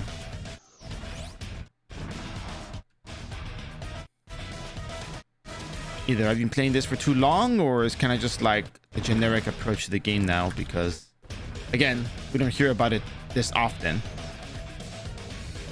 I guess maybe the series in particular does work this way, you know, like it makes a lot of sense for it to be just heavily leveling oriented with minimal requirements, because that's kind of the way the game is set up. You can level up with the bare minimum. So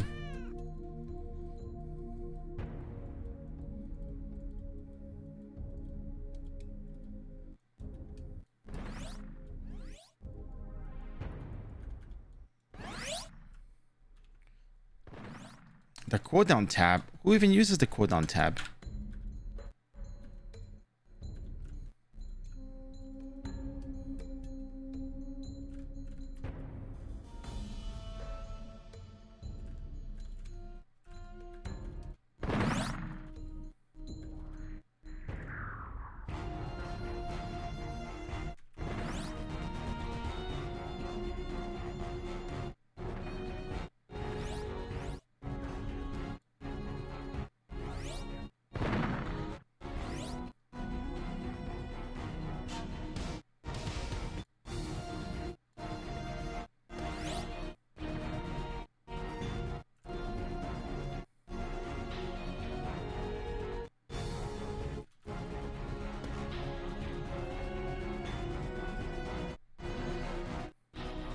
Any minute now.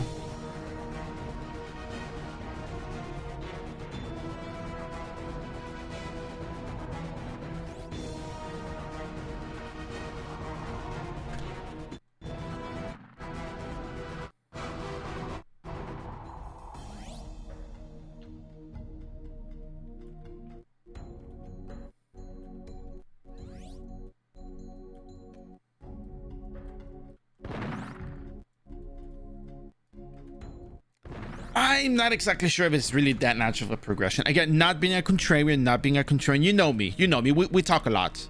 I think we talk a lot. And you know how I am about like small details and, you know, not anecdotal. You know how people tell me their experiences. A lot of people try to MVP before they even get to like 170.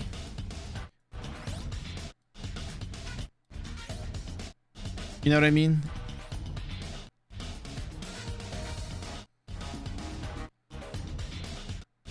Like,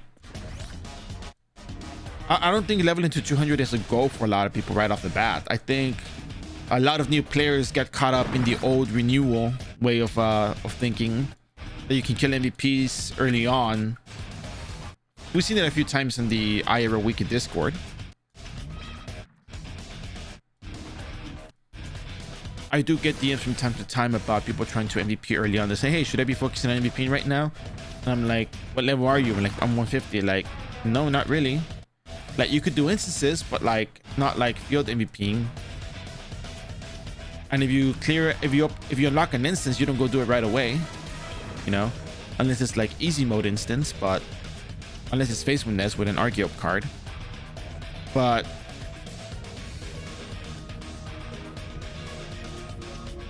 in the grand scheme of things, I really don't think there's that much else besides leveling and MVPing. I think that's just like, you're right, it's just like the only thing you really do. But then there's a third one. There's the mythical third one that happens more often before we get to the end game. The third one, the third option, the third natural progression is make other characters that you won't finish. Oh. Bet you didn't see that one coming.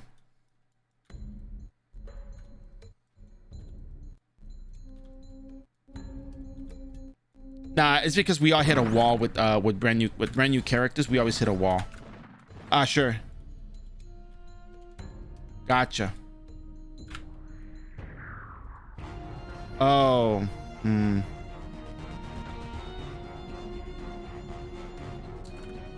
Ah.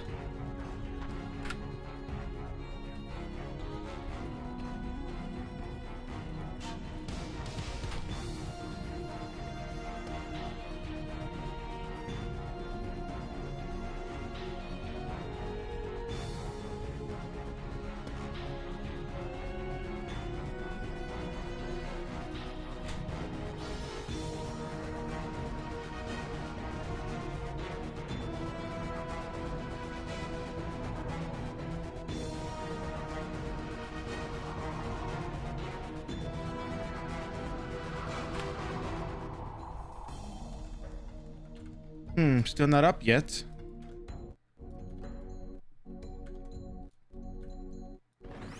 But yeah, no, I think more often than not, a lot of new players start up a new character and they start, you know, things start to get a little bit slow.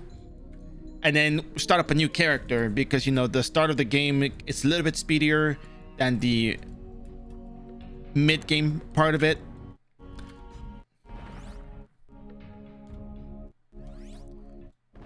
So people tend to try out new characters frequently, you know, and it's not a bad thing. It's just, it's normal. It's natural. It happens. I mean,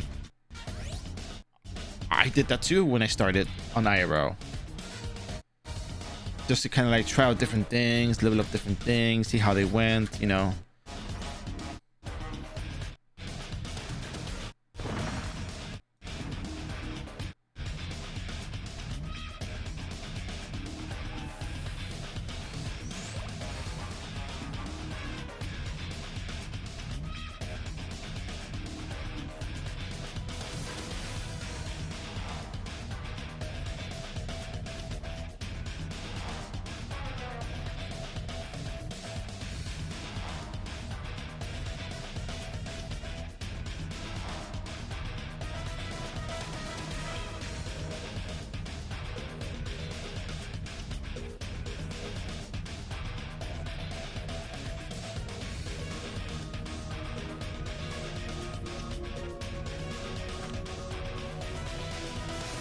Ah, there we go. Now it's spawned.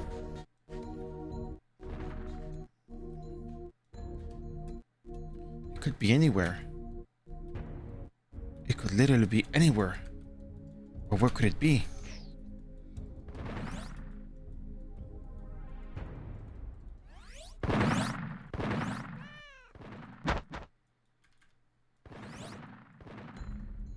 Ah, there you are.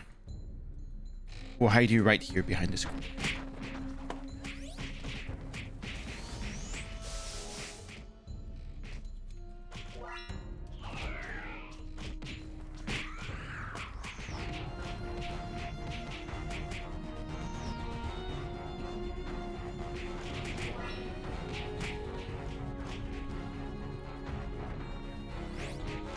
this not the perfect hiding spot? Whoa!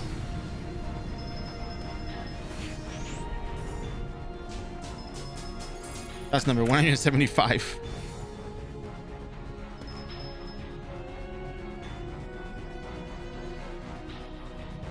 Look at that.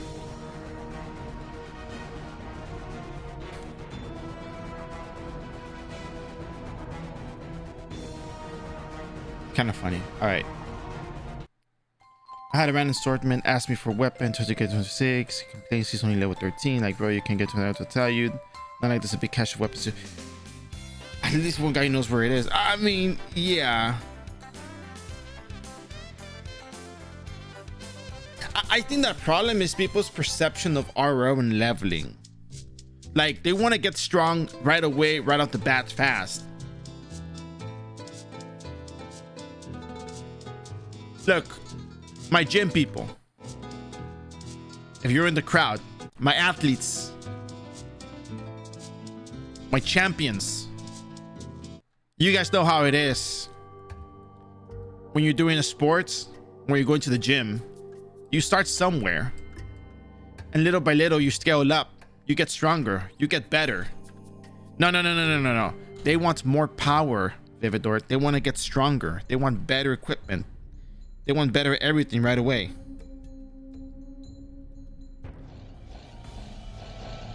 They just want better. Again, people's perception of damage and the leveling approach in iRO, or maybe just to iRO in general, is not, and I don't like saying this because it's true, but it's not what it should be. It's not what it is.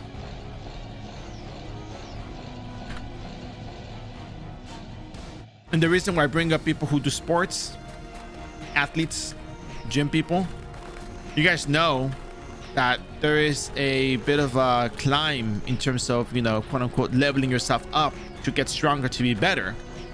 And honestly, that's the kind of mentality that I want people to have for iRO as well, which sounds kind of silly, but it makes a lot of sense.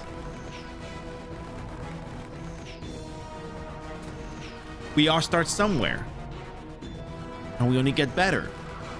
But we need to recognize that we have certain limitations, and we need to get better before we can be stronger. We need to practice before we get better. We need more experience before we get stronger. But people want to be strong right off the bat. They think novice weapon is not as good because it's a novice weapon, you know?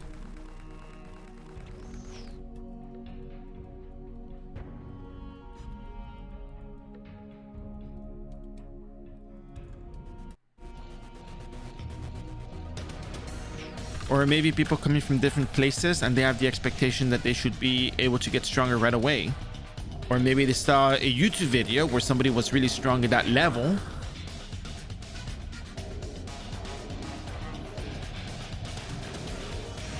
You know, like those kinds of things. And this is why I tell people, look, when you go to the gym, you don't look at the biggest dude there, super yoked out, yoked out of his mind. He's like squatting like 4 plates like it's nothing, you know, benching, I don't know, 4 plates as well. I mean, maybe he should be able to squat more plates if he was doing 4 plates on the bench. But anyway, point is, he's benching 400 pounds. You don't go like, oh man, that guy's really strong, I'm just gonna quit. Like you don't do that when you go to the gym.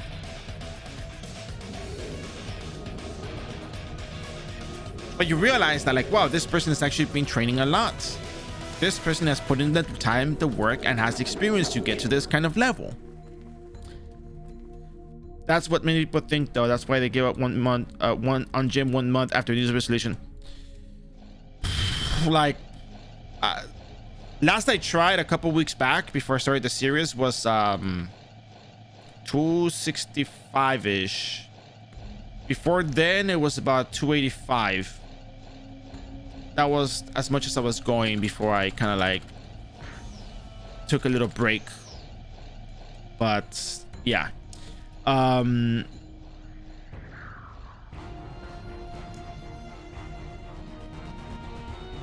the thing is, that's what many people think, though. That's why they give up. No, the reason why people give up one month into the gym subscription It's a different one.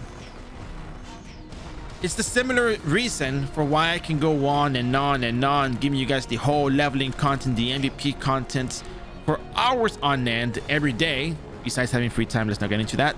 Besides having free time to be able to do that, there's something that allows me to do that. And what is it? What is incentive? You see, I am a very goal-oriented person.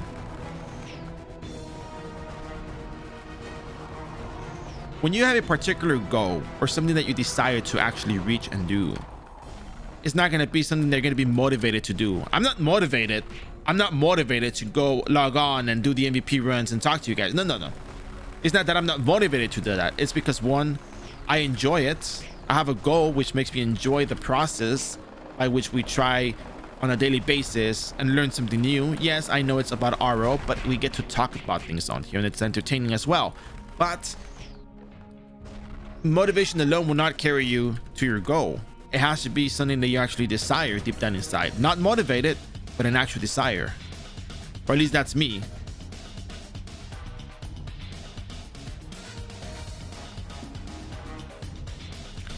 So when people go to the gym, sometimes it's like New Year's resolution. But why do we have New Year's resolutions?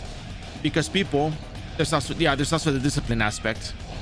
But what I wanted to get was, it wasn't really about motivation to kind of just do things. It's more about the desire to actually do things. And like you said, discipline. I forgot the word. I knew it's like another word for it. But anyways, when it comes to New Year's resolutions, why do we have to wait until New Year's after we stuff ourselves with turkey, you know, turkey stuffing, pumpkin pies, more turkeys, the Christmas hams, the tamales, the tortas, las tortas de jamón? Why do we have to wait until then to make a New Year's resolution? Why can't the resolution be done outside of those time frames? Because during those time frames, you get asked, oh, what's your resolution? What do you want to do? And like, you kind of just come up with something on the spot. But is it really something that you desire? Or is it just something you guys talked about and actually say, yeah, you know, I'll go with that? And that's why I have this particular notion of like, hey, you know what? It doesn't have to be New Year's resolution to actually try to do something. If it comes from you, from your heart, and your desire to do so, you'll do it regardless of what time of the year it is. But that's kind of why people kind of give up. They feel motivated initially, but they kind of lose motivation because they're not making that much progress that they want to. Maybe people aren't really devoted to the grind because they want their goal to be hit sooner than expected. But ultimately, they just feel demotivated after that. It's not about motivation, it's about discipline. Like 8-Volt said, it's discipline. But for me, it's also about the desire to do so, which leads to the discipline. So anyways, that said, ladies and gentlemen, I need to hear a number for how many steals it will take to take a dark red scale from this wyvern. Ochata, the ultimate cat burglar, is going to steal a dark red scale, or in the case of some people out there who may hope for this, not saying names, but maybe steal an armor from this, an airship armor. So give me a number of how many steals you think it's going to take for me to get a dark red scale from this wyvern. So we're going to start off with how much SP do we have? 4,918 SP, 4,900 SP, 8 SP per steal. Come on, let me hear those numbers. Let me hear those numbers. How many steals do you think it's going to take?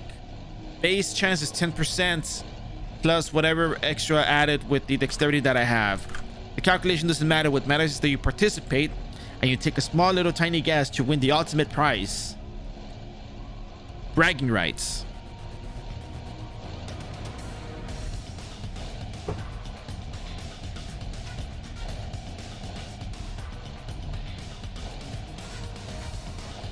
And we got Drishar with a number 27. We got Minty Patas with a number 50. We got Bushneck with 128 steals. We have any other more steals? We have any other steals? We got 8 for under 33 steals. We have any other more steals? We have any other steals? We got Baby Door with a 42 steals. Anybody else want to give me a chance? Anybody else want to give me a quantity?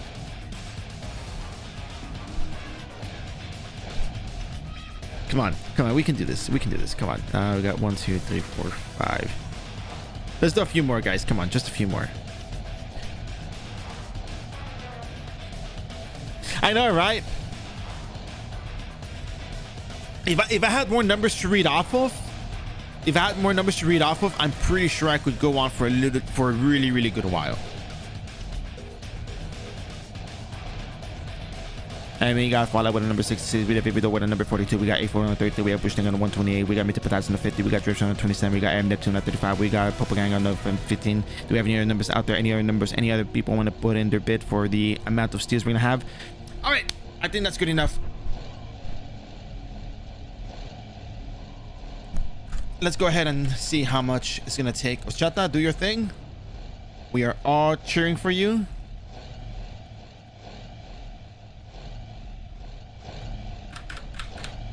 Here we go.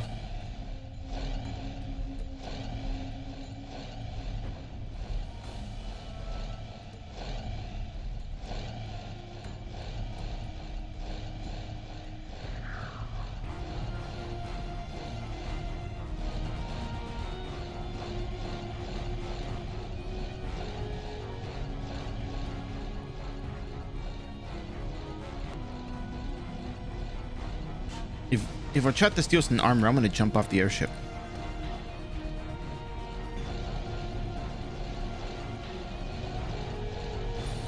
Oh, there we go.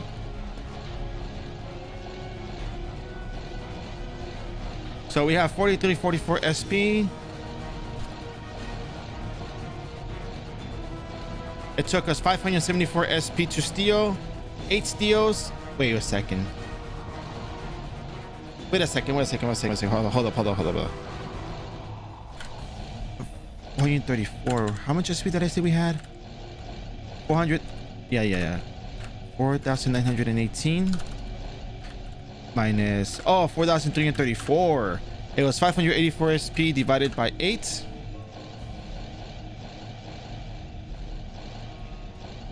It was 73 steals. So who was the closest? Oh, Fallout. Oh, wait. Yeah. Fallout, congratulations. You are the person to the closest number of the amount of steals that it took Ochata to take a dark red scale. And for that, you actually win today's bragging rights. For Friday, December 13, 2024, you have the bragging rights for being the closest guest to the amount of steals it would take to get a dark red scale.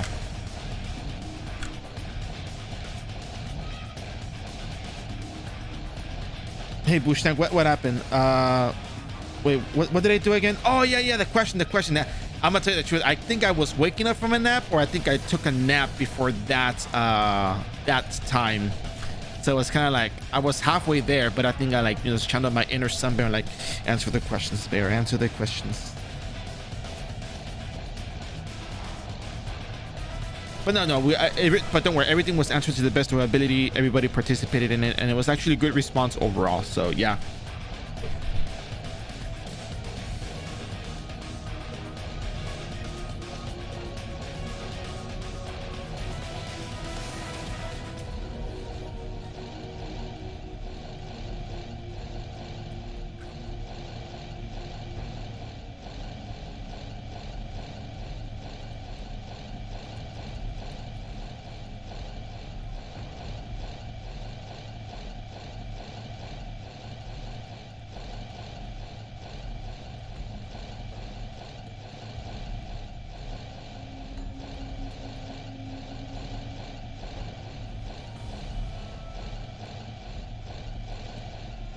So what is this, Vivitor? This is like a 23.5% chance, apparently. Or can I not do mathematics?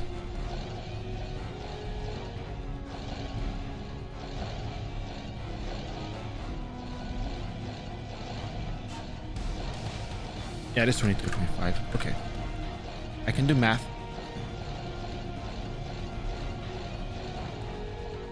So apparently it should be like 23.5% success rate to steal. You know what? I actually don't think so. I'm just going off of the calculation that we have on the wiki.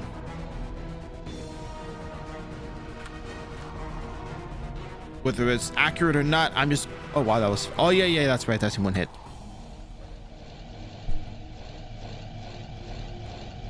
So what do you think the RNG truly is then? Because when you have a character like an assassin with a level 10 steel and 80 dexterity. I mean, you steal very quite often from that with 64% success rate.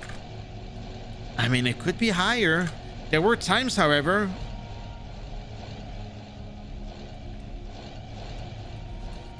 I'll tell you this much. There were times where it actually took 125 steals. It took maybe 170 steals. I think one time it even took like 240 steals to actually steal from it.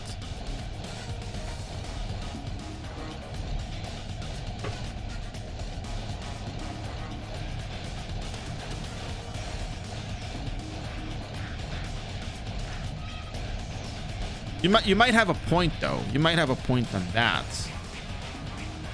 But I had times where it took a lot more chances than that to actually get it. But I don't know. The item drop rate. Oh, right. The item drop rate. That's not even added into the calculation. And there's only 2 items you can actually steal, right? Maybe there's even another part to it. Oh yeah, that's number 176. Sorry, 176.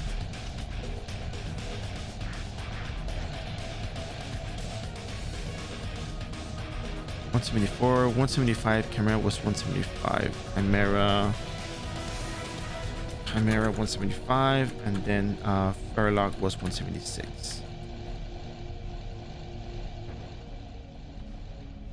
No, not drop rate, not your drop rate. We're talking about the base drop rate of the item.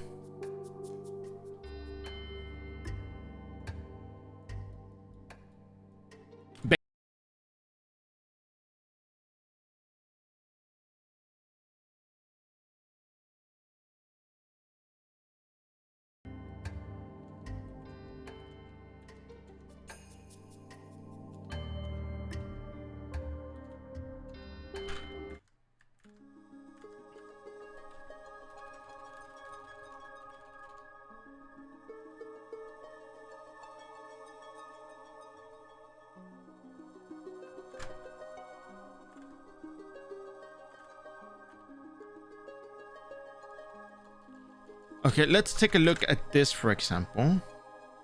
Ferret has 153 dexterity.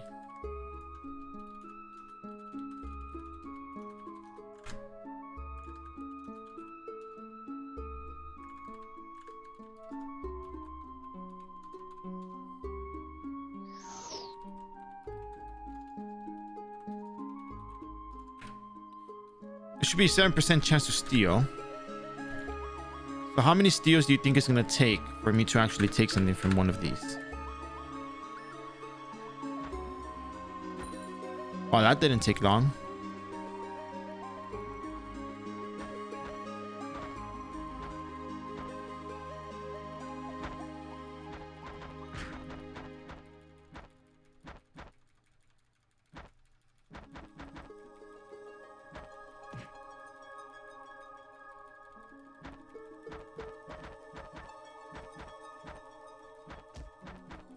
We'll get another set of monsters because they're all kind of mixed up in here.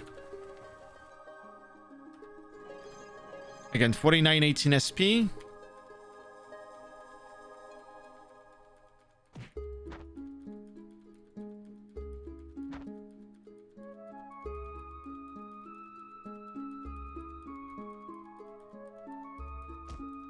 I think these monsters have a low item drop rate as well. There we go, 4470.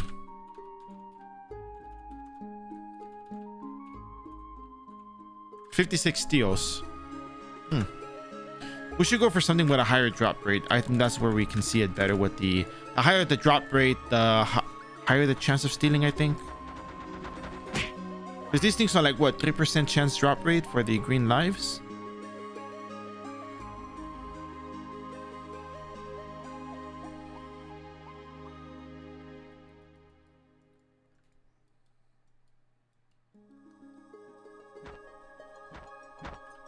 Now, could we be wrong about the purported drop rates? Well, I don't know. They said that steel base chances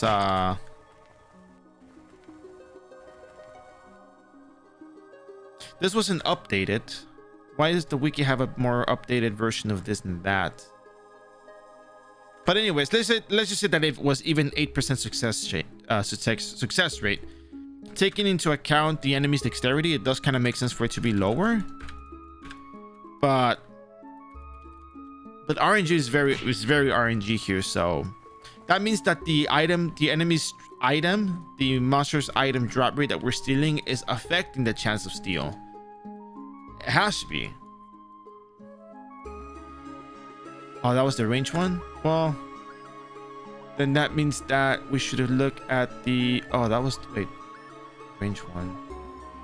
Here we go. The range one. The green live. It's still 3% chance green live. It still has the same... Oh, it has a little bit less dexterity. Eh, kinda. Doesn't matter. We have to go to a monster with less dexterity and higher drop rate to show that the steal chance is going to be much higher because of that.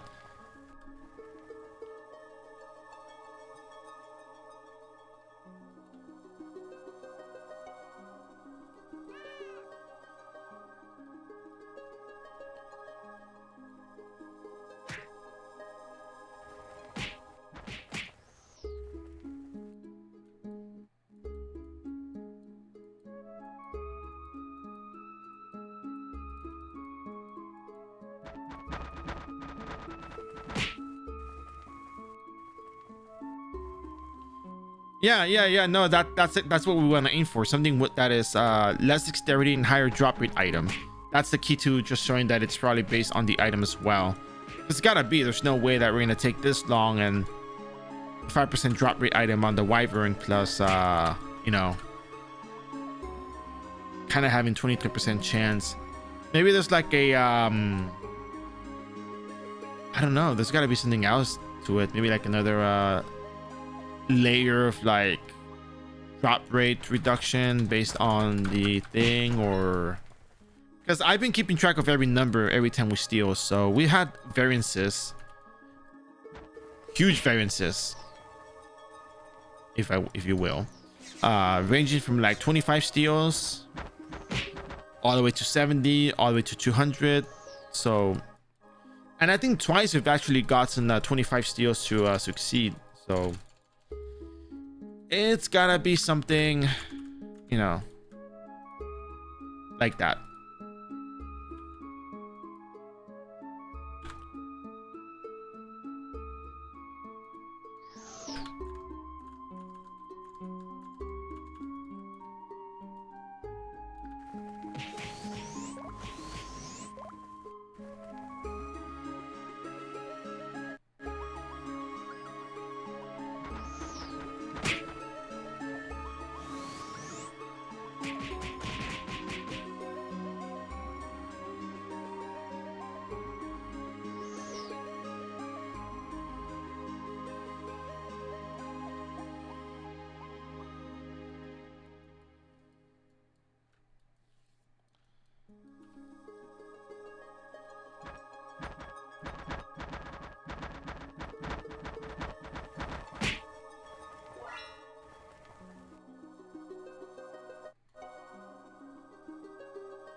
Again, it's not just the base success chance. There's also the monster dexterity versus your dexterity.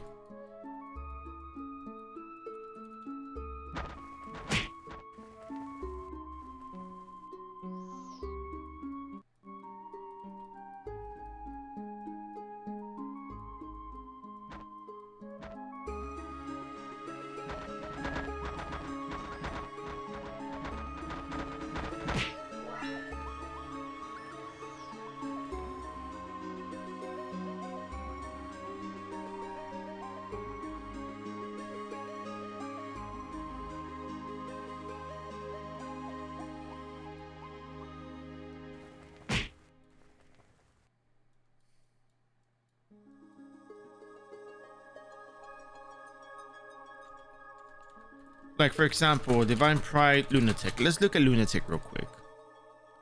It has 8 dexterity.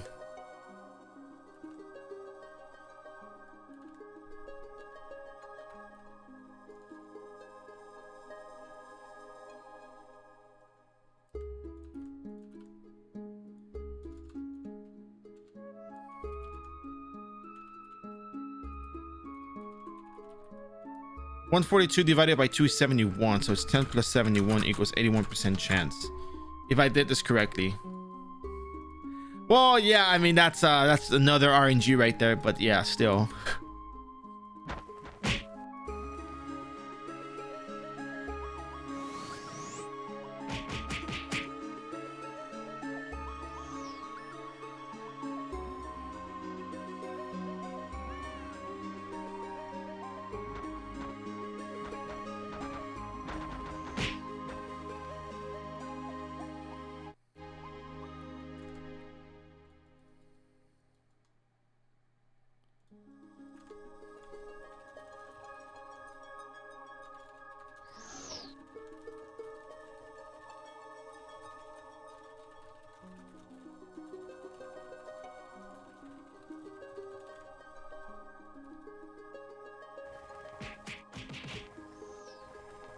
Yoink.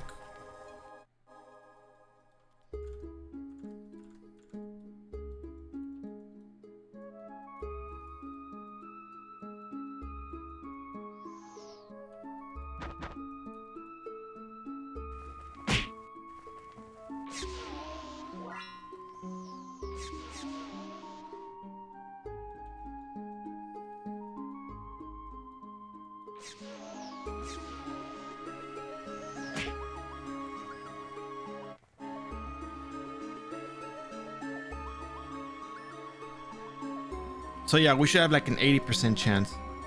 Yeah, I did request a ticket. I mean, wait, you didn't know that I got it back already?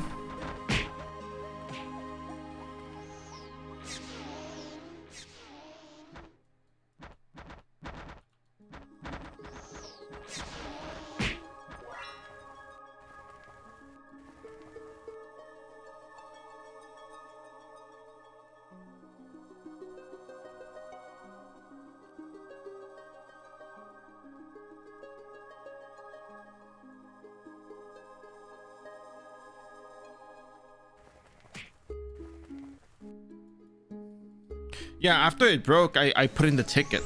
I mean, yeah, I put in the ticket right away when it broke. Like, they're not gonna they don't watch the stream and say, hey, you know what, you know, let's fix it. You know, that's not how it works. Oh, I'm so close to the promised 1 million damage tick. Anyways, that's number 177.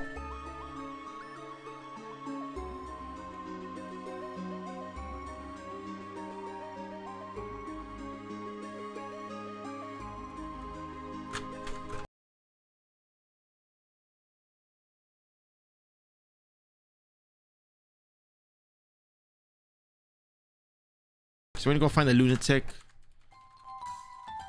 and we're gonna look at pouring as well. Pouring has the lowest dexterity of it all, right? No, 6 dexterity. Yeah, 6 dexterity. 150 minus 6 is 144. 144 divided by 2 is 72. 72 plus 10 is 82. So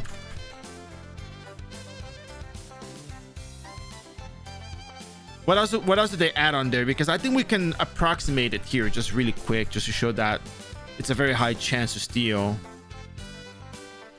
I don't think we have to go that far into the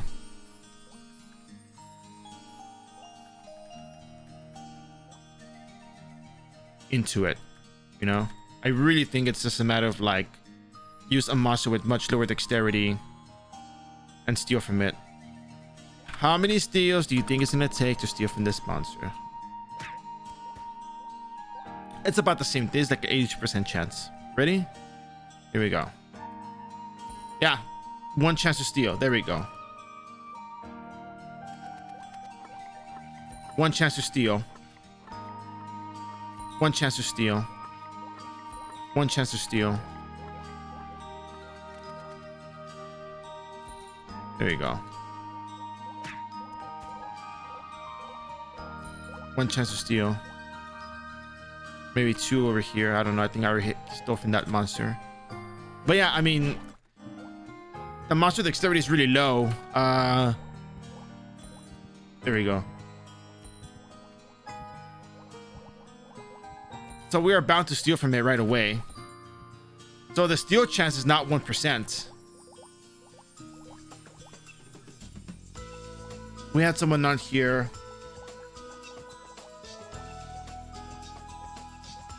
I think that was level 1, but it's not really level 1. It really comes down to the monster dexterity versus your dexterity to actually have some sort of like impact on the actual chance. So can you send me that via Discord?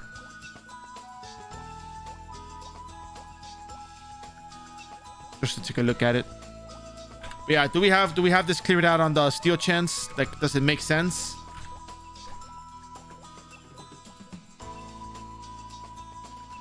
I mean, and Jalop is a 70% chance item as well to steal from, so I think I stole from this one, right? I think that's what I stole from. Yeah.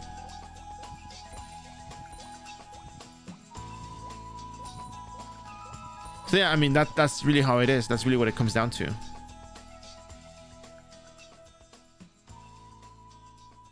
The monster dexterity does have an impact.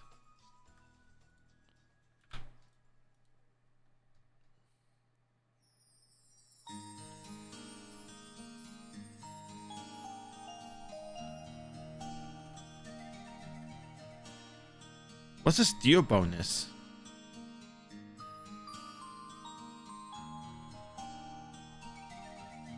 Oh, they don't have Wyvern on there.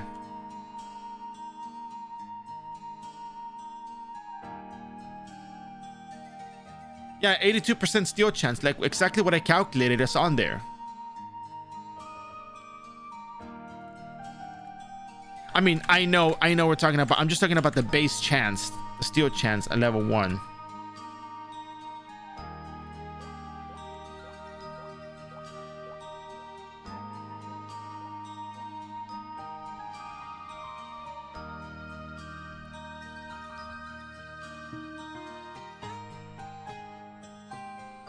But how does it steal? Like, it only... Oh.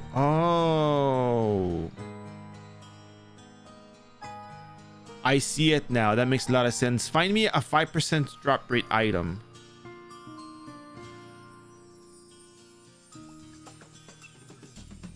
Okay, I see one, but the monster dexterity is rather low. I think this is like the old calculate. Oh, Braidum Golem, 60 dexterity. We don't have anything with like... We don't have anything that has a 5% drop rate with like that much dexterity.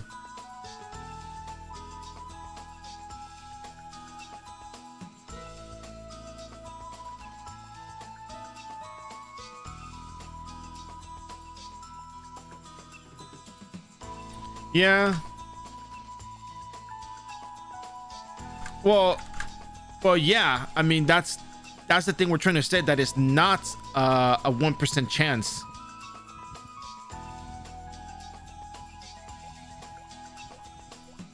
The point we're trying to make is that the success chance for steal is not 1%.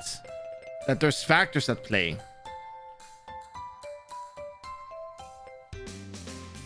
I mean, you can even go to that calculator on the bear cord and just put like 1 dexterity and then go to the pouring. 7.5% chance to steal when the player dexterity is actually, if we match the dexterity, it's a 10% chance to steal. That makes a lot of sense. That makes a lot of sense. And it would still be within like 124 to 136 apparently. What is the x-axis? Here's x. What does that mean? What does that even mean?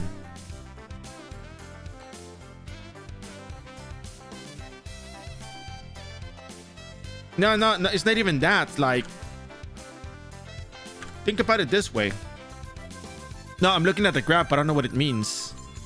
What is the dark green one? Like the... Anyways, point is, Neptune. Point is, this makes a lot of sense. Because if the base chance is 10%, and then your dexterity and monster dexterity matches 150... Let's say 150 minus 150 equals 0. Divided by 2 equals 0. So it's 10% base chance, right? your chances are going to be higher or lower.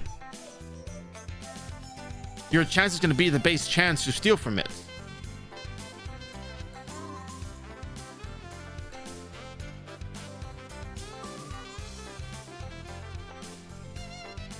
Like having one dexterity is not going to have so much of an impact, because what matters initially is the dexterity versus dexterity.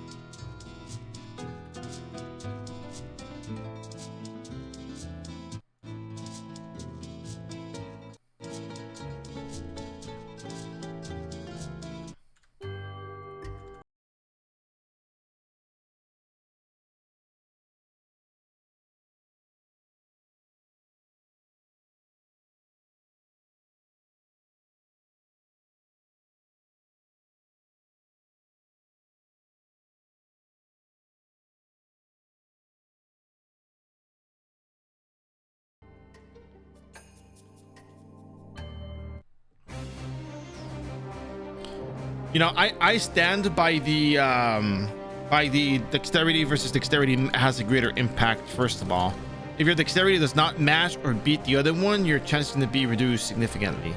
That's really what it comes down to. And then the item chance drop rate is also what matters there.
All right, here we go.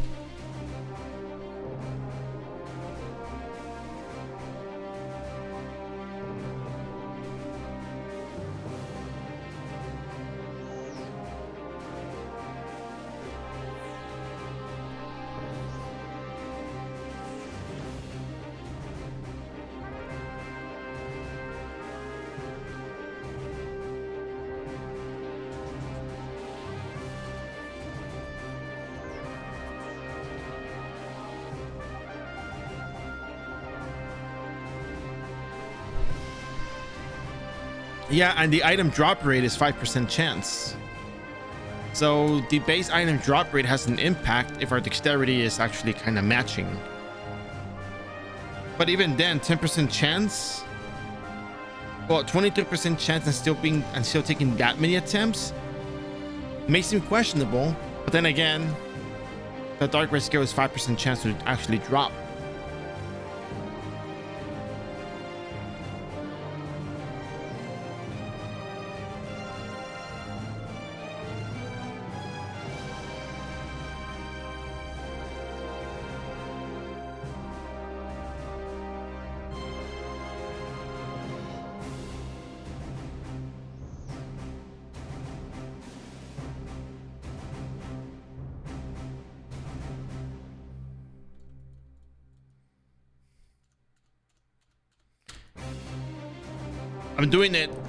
I'm doing it because when the you can call it that.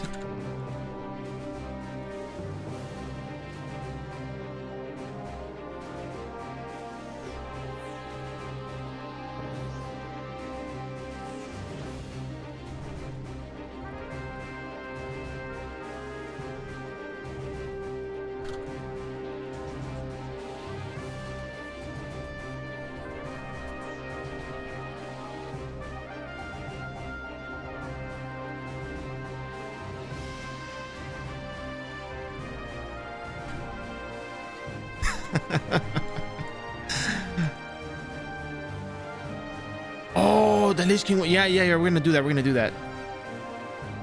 That's a very good idea. Oh, it seems kind of rough, but yeah, we can do that.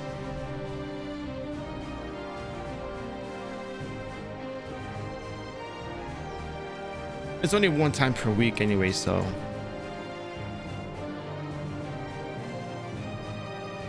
I'll probably do that, yeah.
Let me pull that up for you real quick. The monster is called Lich Lord. I don't know how to pronounce it. I'm so sorry. I can't pronounce this, but it drops a card though. It drops a card, and that's a thing of interest.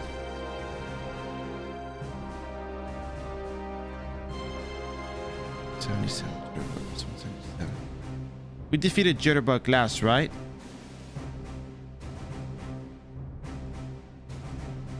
Yeah, that's what we got. Okay, cool.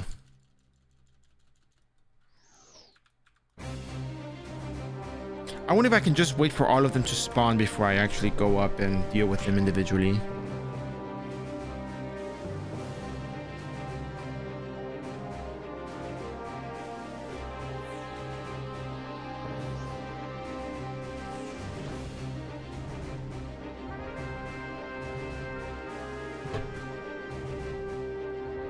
Oh, I didn't even hit enter. Here you go.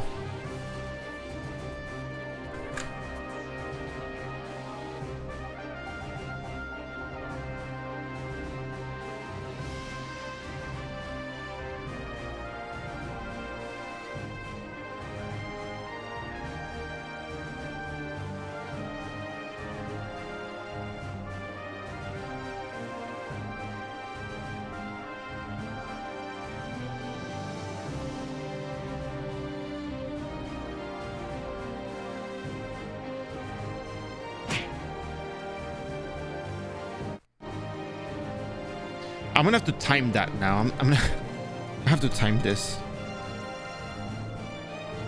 I have to fight the monsters. I have to time how many minutes or how many seconds we have to wait for the for all of those monsters to spawn so we can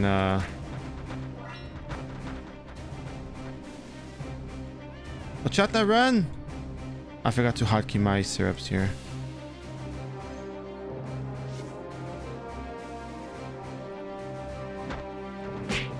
Just because we're testing steel. Anyways.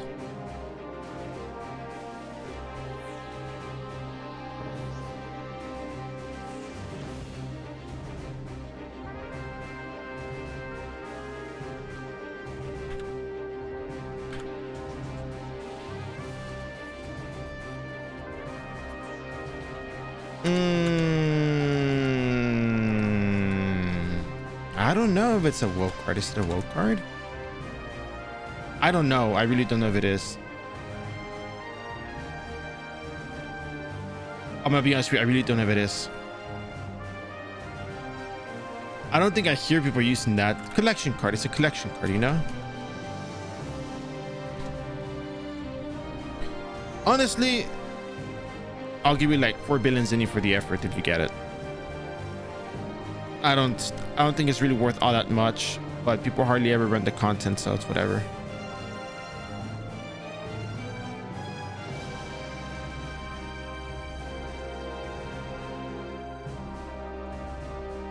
Ah, there's a monster missing there. Look at that.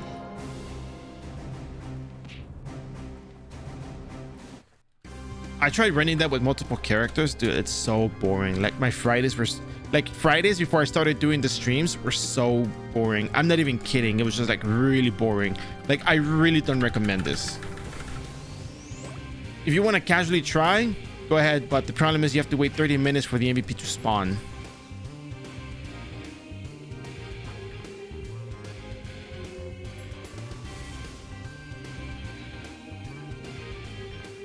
And you cannot expedite the process. It's really just a matter of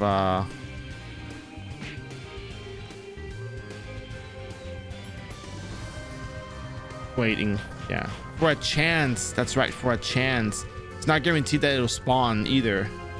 Yeah, that's bad. That's really bad.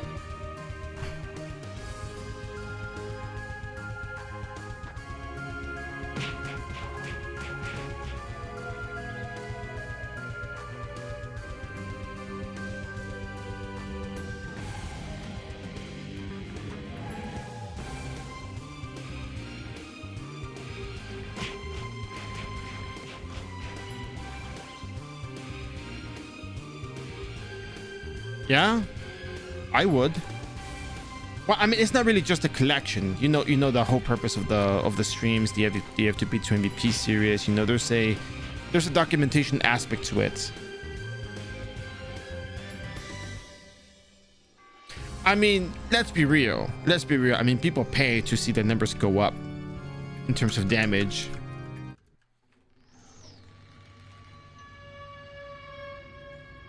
And then there's other people who really pay the zenny and whatever else to compete with other people at MVP invasions, which honestly, it's kind of it's almost necessary in a way, because there's a lot of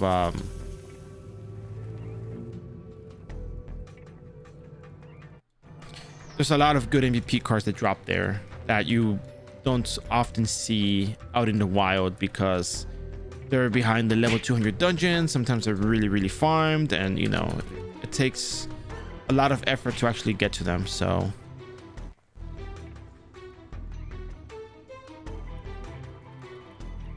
in my opinion, it's worth it. If you have a particular goal that you're aiming for, and in this case, you know, documenting MVP cards and everything else that goes with it, I think it's worth it.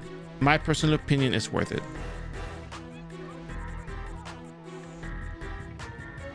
But not everybody's gonna have the type of goal, so for the most part, it's really generally not worth it.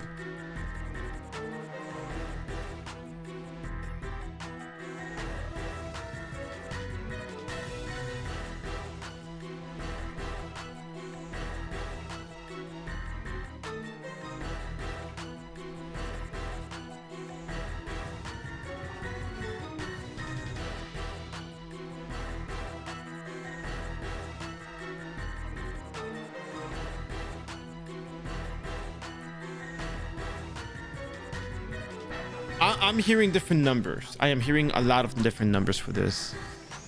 People are saying 70 billion. Some people are saying 100 billion. I really don't know what it really is.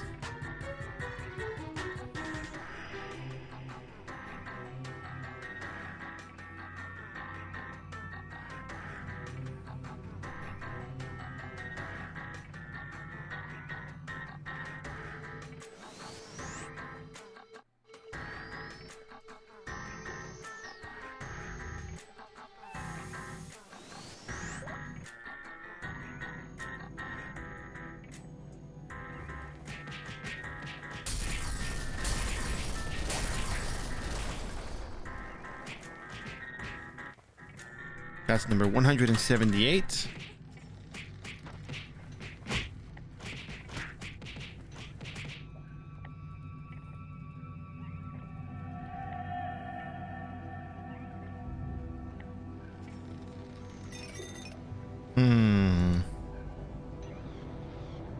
Suspicious, but sure.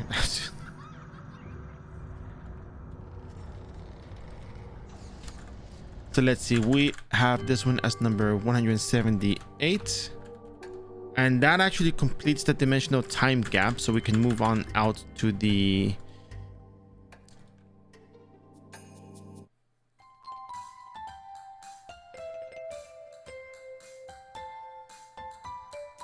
I don't know if there's really a better armor. I think that's also the best in slots in Taiwan RO.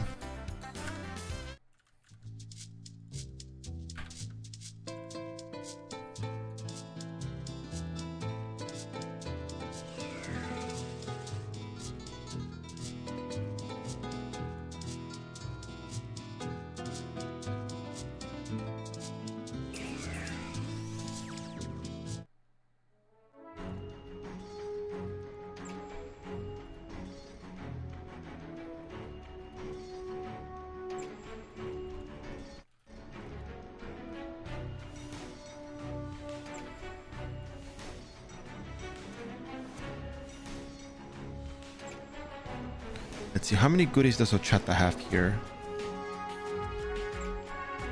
12 mystical card albums, 13 old card albums, 69 old purple boxes.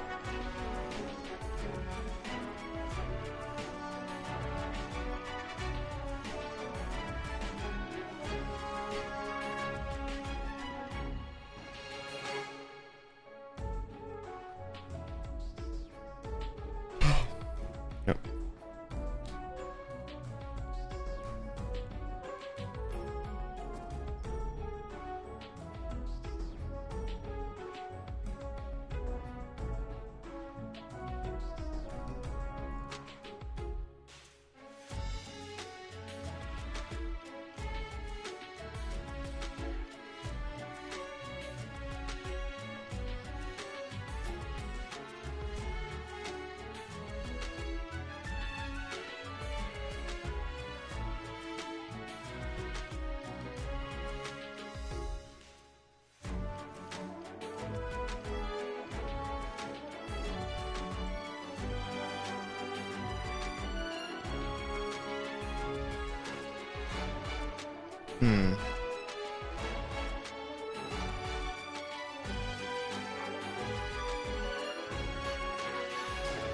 You know, the problem with all of this, believe it or not, I am not even joking. I'm not trying to do it because I'm trying to be mean, but the problem with this is that on the forums, we have more of a push for things like cash up items than actually completing the actual content that we're missing. It's normal, I understand, but it's like people just want these MVP combo items to come out, you know? Like, we already have enough damage as it is. Like, why do we keep pushing for this?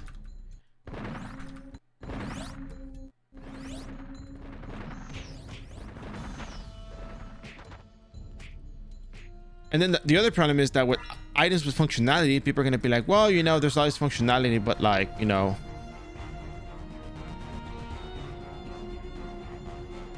we're not, what's the functionality that makes all classes useless? All these classes are useless, and in RO, classes are useless because they sell cash gear.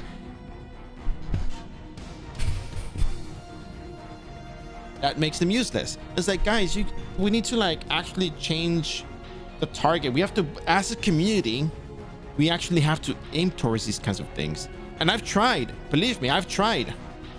You see the forum posts? I made a few forum posts. Threads, I made a few threads. Look at Kate. Look at the threads Kate has made. Have you seen those threads? Like high quality threads. And what happens? We end up getting the and again, if you're here, it's nothing on you. I know it probably had to do it or something, but look, the problem was that I don't know. I feel like the wish list, when we had like these concerns that we're trying to address, but we don't have any response from staff on the forums or Facebook, because for the most part they respond on Facebook. Like, guys, we just want to communicate.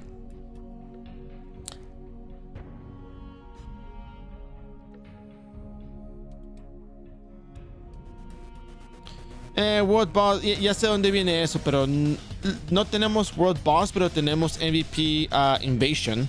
Eso es exclusivo a iRO.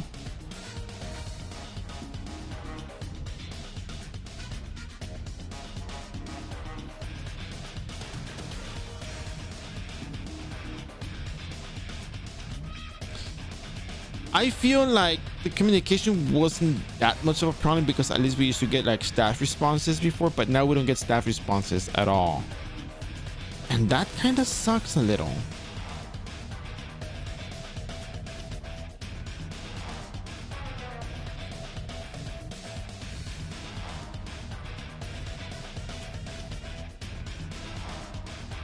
Sí, eso sí. Pero no es algo que no sé, no creo que un World Boss, ya sé dónde viene ese comentario, ya sé dónde, no crees que no sé, yo sé. No creo que lo vayan a hacer algo así. A lo más lo que tenemos ahorita es mejor. En términos de... Bueno, tal vez sí le conviene a cierta gente, obvio, como a mí, pero... O sea, no sé qué deciste.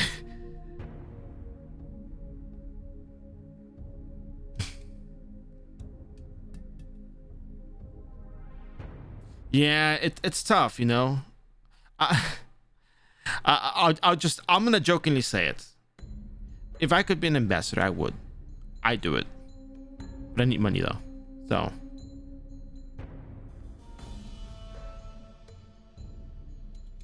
Yeah. And then the other thing about like community interaction is like, how well can you interact?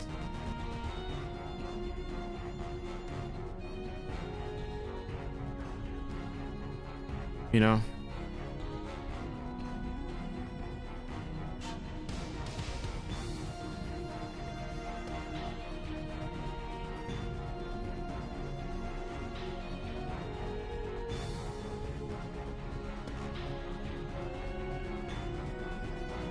Yeah, you know, I think the game works. Added space, this is why I always say renewal added space.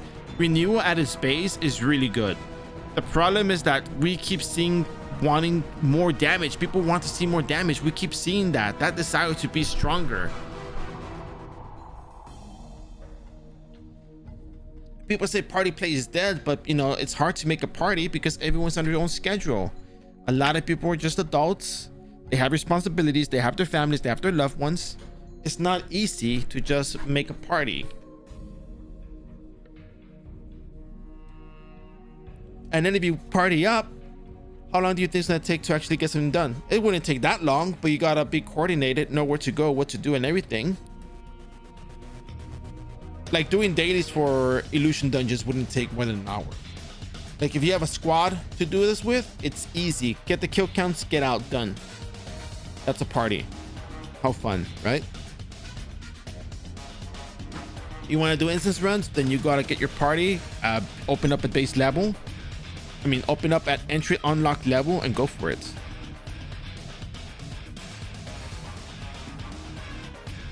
But they do have money, yeah, and that makes a lot of sense. Like I understand people swiping. Like I'm gonna be super honest with you, Lumino. I don't have a problem with people swiping. I really don't. People speak with their wallets. They pay for the items. They see that people pay for these items. They make more items. They release more items and make more money. And that's fine. That's the way of the world.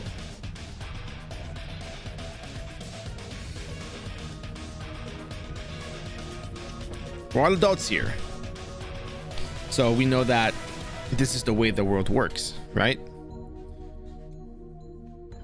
But then when you talk to people who swipe, they say, well, you know, I work, I have these things, I have a kid or something else, and then they only have a certain amount of time to play, so they decide to swipe just to make things a little bit faster.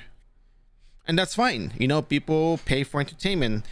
Like Death used to say, you know, when VIP was on the website and it was like $15 or something, like you could go out bowling and get a hamburger, or you can get VIP for a month with some extra Kafra points. And that's kind of cool. You know, you could do that. Or you can, you know, you could go out bowling and get a hamburger, or you can stay home for a month and play iRO with VIP for a month, right?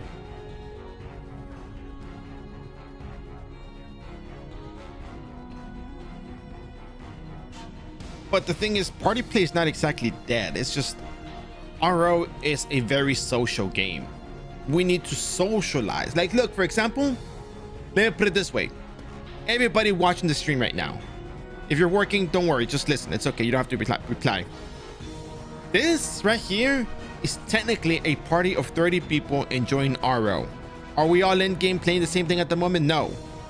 But socially, we're gathered here today to watch this Doram kill stuff. Is it a party where we're killing stuff and leveling? No, but we're enjoying the same thing. We're enjoying iRO. Why? Because there's a social aspect to streaming. There's the entertainment aspect. And we're all here for that. If we could all be in game and move at the same time and do that stuff, we probably would. We probably would. Because we're here gathered on this channel for that purpose. To enjoy iRO, to chit chat with me, and just enjoy the same game. But when it comes to doing stuff in game, it requires a bit more time. This is the biggest reason I watch the stream. You know, and that is the biggest reason why I make the effort to reach out to people. Because some people say they're shy to ask questions, and I tell them, don't be shy. Like, I'm not gonna bite you. I'm not like a real bear, you know. Somewhere out there in the world, well, not in the world, somewhere out there in the East Coast, there is somebody, somewhere or not, who encourages you to ask questions to further your own growth in a video game that you enjoy. There's somebody out there who wants to hear from you. And I think that's the beauty of streaming. And I say this all the time. I tell people this all the time. Look, if you have a question, ask. You enjoy the game, let us know. You want to say something, you want to share something with us, go ahead and share. It could be, could not be. I can't confirm or deny.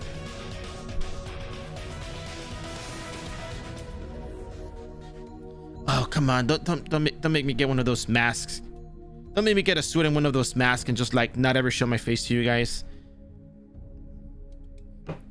And then one of you goes up, are you really Sunbear? And I lower the mask's mouth. I open the mask's mouth and I'm like, and I'll be like, you didn't see anything.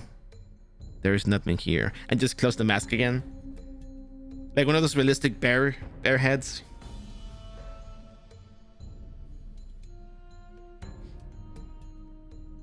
I refuse to believe that you're not a real Sunbear. Well, keep refusing it. Anyways, yeah, so I think that's the beauty of streaming, and I try to tell people that through iRO. Why? Because I can be my most genuine self. No, I'm not gonna say I'm gonna be fake if I play other games, but I enjoy iRO. I know there's a lot of people that enjoy iRO.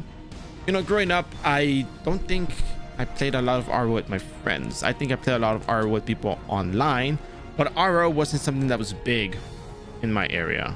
So, you know, and now that I get to enjoy it and share with people and, you know, talk about the mechanics and learn more about the mechanics from people, it's wonderful. I think it's great. I think streaming does connect us all together, and depending how you approach things, you know, it's a wonderful experience overall. I really do think so. Maybe we won't ever see any of each other face to face. Maybe we might see each other at an event somewhere out there if I ever get to that point. But if it does get to that point,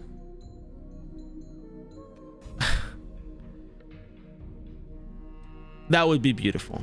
That would be beautiful, because I am very genuine about these kinds of things. Such is life.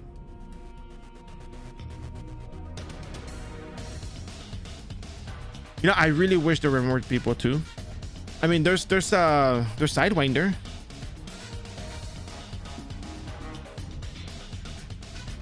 There's Joe. You know?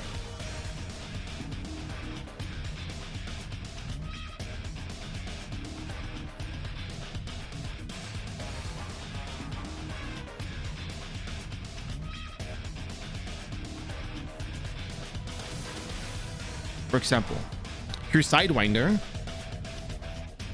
You guys can watch Sidewinder. Does iRO? Wait, Sidewinder, are you here? Oh yeah, you do iRO Chaos. Okay, cool.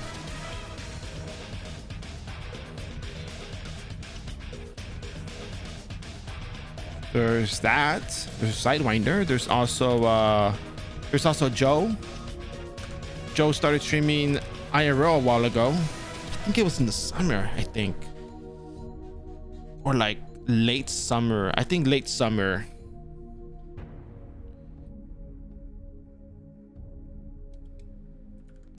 you know. And Sidewise is entertaining, does a good job. Joe is very entertaining as well, also does a good job.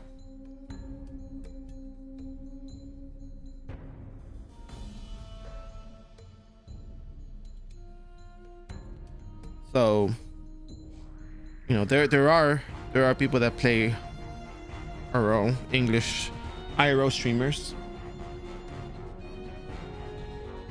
And I think the beauty to iRO, the true beauty, is that everybody has a different style. Oh, and by the way, if it's not obvious, you guys should follow these two lovely individuals. You should.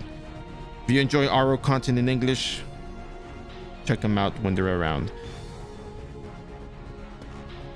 Now, that said, I think the beauty of iRO in general is that iRO can be approached in different ways. Maybe some more effective than others, but overall you can still approach iRO from a different standpoint. My point of view for iRO is strictly mechanics and number based.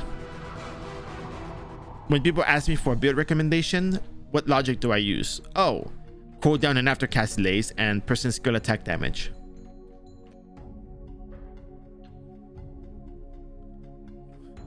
Oh, there we go, it's spawned. It's not something like, oh, I prefer this or that. It's more like, you know, I think this is the way to go because, you know, mechanics dictate this can be spammed faster. You don't have a lot of skill requirements, or I mean the gear requirements.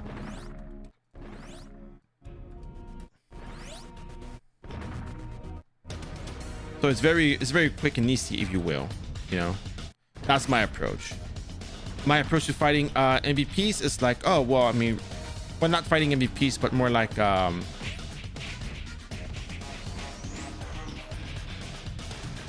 do I say this? My approach to monster fighting really revolves around just the hit numbers. Builds based around hits. It's dictated by hits and that kind of stuff.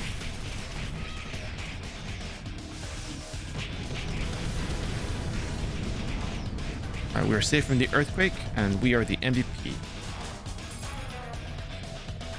That's 179.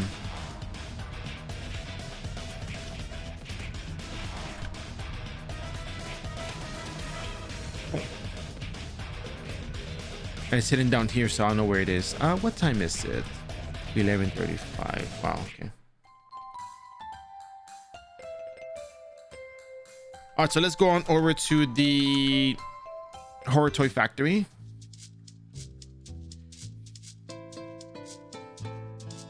But yeah, so you know, that's really why I enjoy streaming, why I try to do my best when I give you guys the content. And then I saw a comment I wanted to go, Tom Jace, yeah, a lot of people don't know iRO, but then a lot of people get a little bit pushed away because it's not a quick leveling. It takes time, it goes by slowly, it takes a good amount of time to get to where you really want to be. And then there's just way too much information. People don't want to study a video game to enjoy the video game.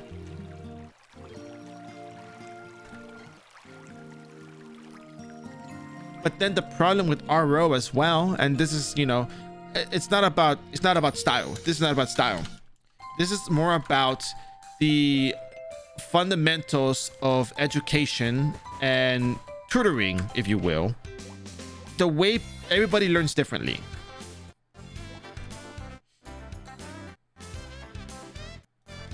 People learn at different speeds, and people learn with different, you know, visuals or different explanations. So when you try to teach iRO content, like, iRO is not very easy to pick up. Well, technically it kind of is. It kind of is if you just lay everything in front and just set the focus on what it should be focused on. But there's way too much bloat in this game. There's way too many things that people can focus on that it actually makes people get a little lost. As a matter of fact, people do get lost because there's just way too much there's way too many things going on at once.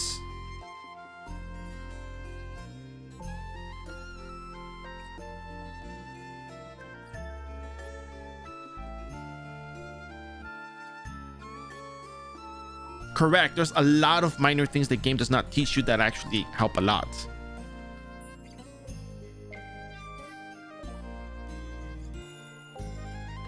Correct.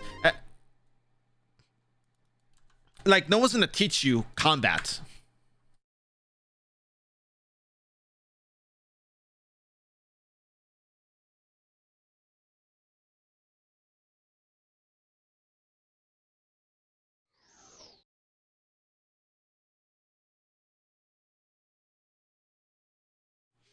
And you guys know what I mean by combat, right?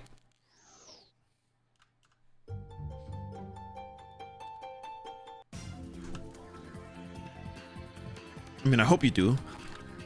By combat, I mean how many monsters you're gonna fight at a time, what is your cooldown, how much damage do you deal, how many hits are you taking from all of these monsters every single time you're mobbing them and you're not killing them rapidly, how does your fleet become affected by the amount of monsters that are hitting you, what are the status ailments you should be looking out for, what is the skill that the monster's gonna cast. Like, there's all of these tiny little details that can actually make your leveling experience a lot easier, a lot better, if you will.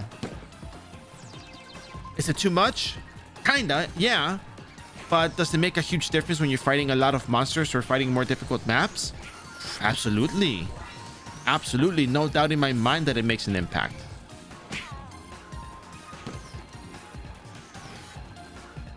And you're right, it doesn't make the game better or worse. But I think in-depth mechanics make things a little bit more interesting despite how it is.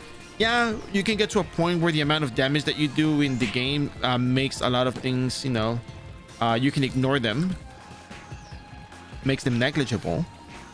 But when you play the game at its base, it's actually very enjoyable. And that's what's making me take so long when doing these things, because look, there's two factors, there's two layers to the content, and I'm gonna give you guys why I have so many excuses for this, which bothers me a lot, but I do it anyways, and I have to change that. First layer is how quote-unquote outdated the content is and how likely it is to change at any given moment. There's a lot of things that are already set in stone.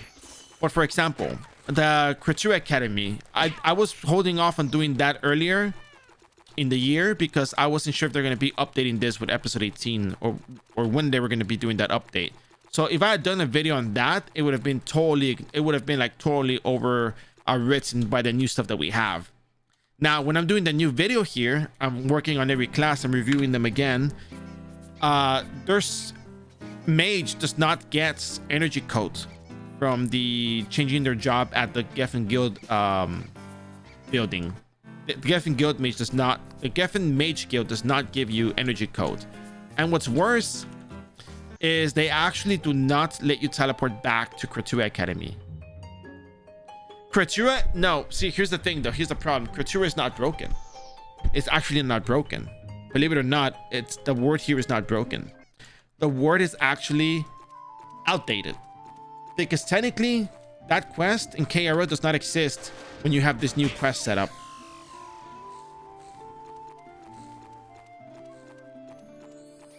I asked and people were like, what do you mean the professor? What professor are you talking about? So it's like, we don't even have that anymore.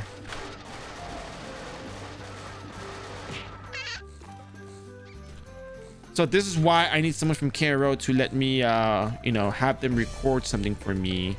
Going to where I need them to go to cover that. And if I could get staff to look at it, it would be really nice for staff to contact me and be like, hey, you know what, there's stuff that's missing, can we like get this, like, not saying to expedite it or for priority of other stuff, but like the new player experience is actually pretty awful in comparison to what we had before.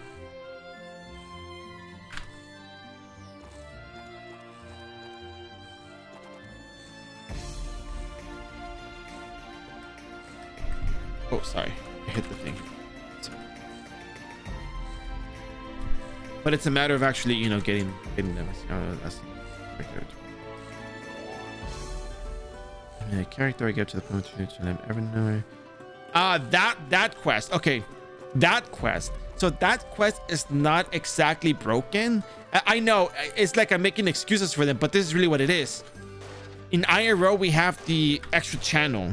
We have that additional channel for new players so that they don't get killed by bloody branch monsters or like you know, dead branch monsters that get spawned, so they can safely go to Frontera. But the problem is that we have Frontera Field 08A, as the second channel, and that channel does not spawn the MVP does not spawn the NPC that you need to talk to continue the quest. Funny thing is, if you talk to the acolytes in the Kratua Academy and you ask it to teleport you to Frontera so you can start doing the acolyte job change quest, you actually get teleported to Frontera field 08. That's it, 08, not 08A. You get teleported to the map with the NPC that you need to talk to for that quest.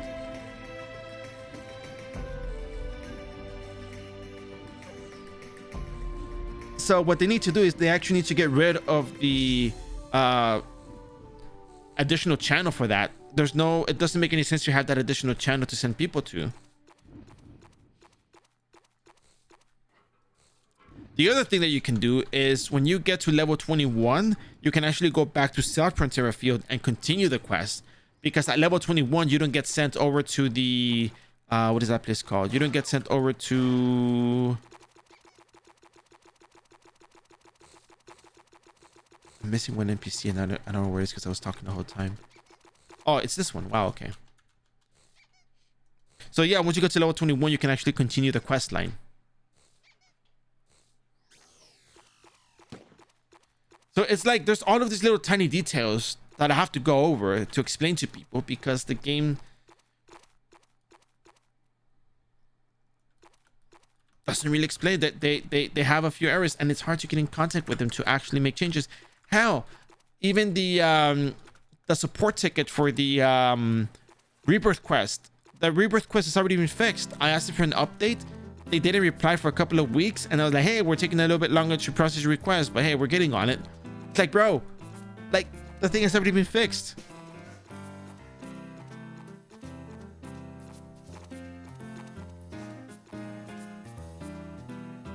We actually don't need to go over this stuff.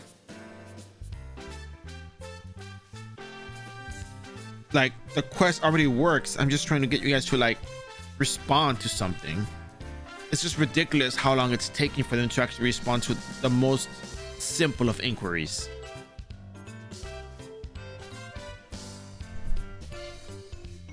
How do they process the tickets? How many people are working? You know, what is the protocol for these kinds of questions?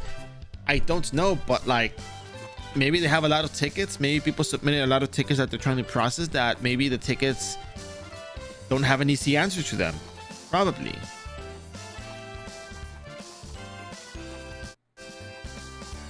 But we can just get the focus on just particular things getting fixed. Like, I think the overall iRO will just improve dramatically. I think it does go back to that. I think that's what it might be. I do not know for certain. I have no information on this, but I think that's what it is. I think, because that's what people are saying nowadays. So I was like, yeah, you know, that actually kind of does make sense.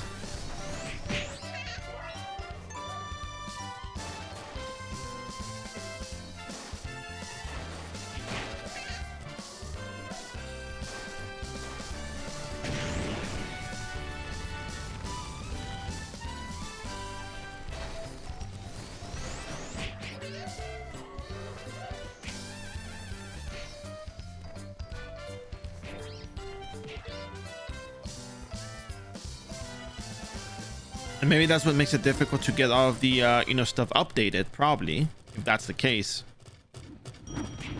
We dropped a card. What did we drop?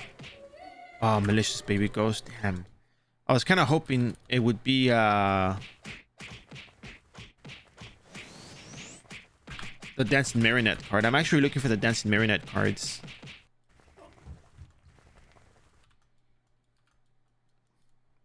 I need 8 of them, actually. It's kind of funny, but basically the way attack speed works, you know, percent attack base reductions, you get 8 of them. That's 80% attack speed. If you were, you know, 2-axis on a you know, if you were 2-axis on a assassin, your attack speed would be abysmal, but then it just percent increases, you're gonna get 100% attack speed with them, which is kind of funny, but yeah.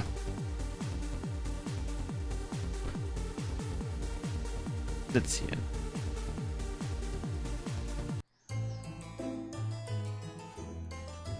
Error 404. The site configured address does not contain the requested file.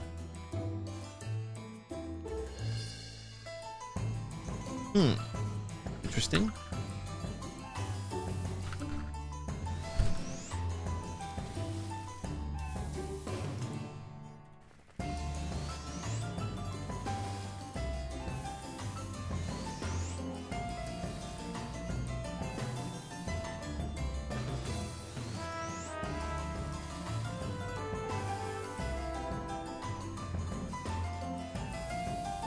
No, we need everything to be solved. We need everything to be fixed, not just one thing. We need everything to be fixed.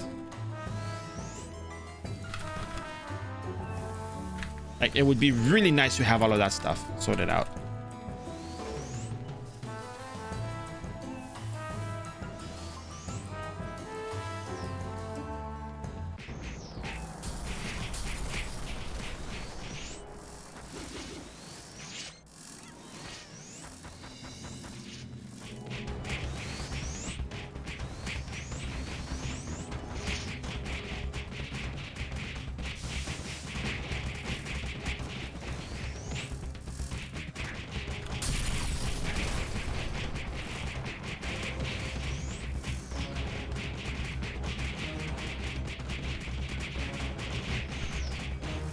Come on, baby, you can do it. You can do it.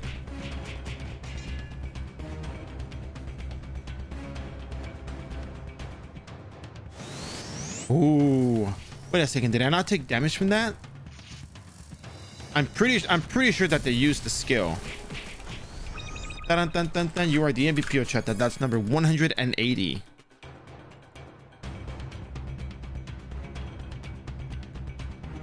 Whew.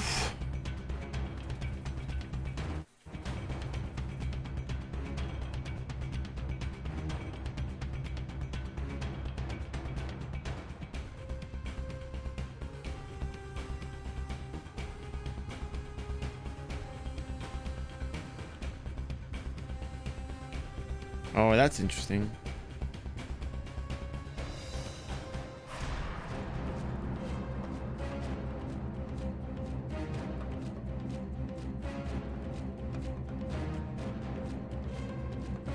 All right.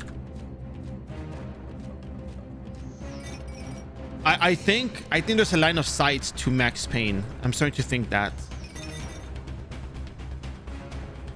Actually, Libertor, do you have a platinum shield?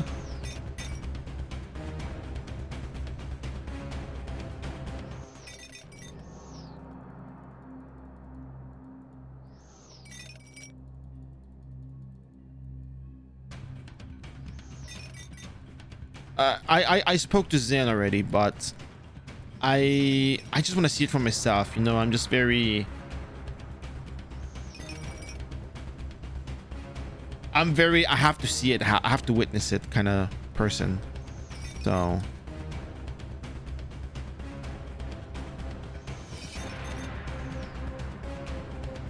Yeah, I want to see, because I have to deal with Magic Mirror against Fallen Bishop Hebrim, and I want to see if I was told that the line of sight doesn't actually affect me.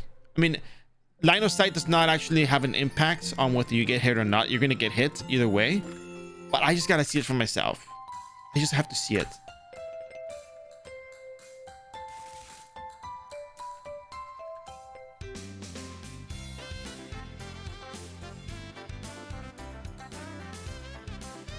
Oh, we just have glass time at this point. Look at that.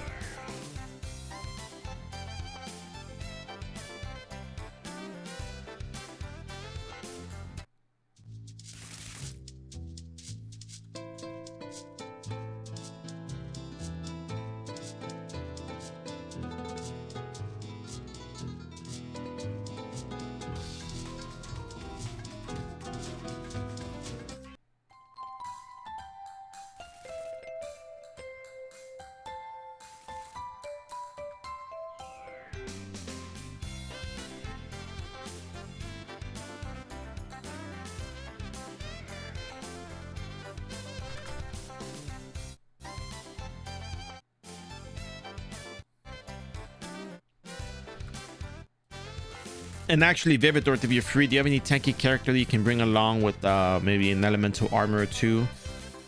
I really want to test the reflecting with the line of sight in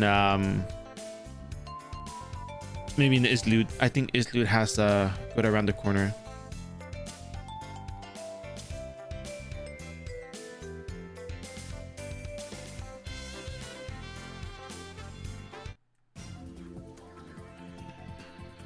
Yeah, I kind of wanted to see if Ochata could just take out the MVP before the you know, I think I have one on my geneticist. I should have one on my geneticist. I should. Or maybe my sorcerer. Let me see.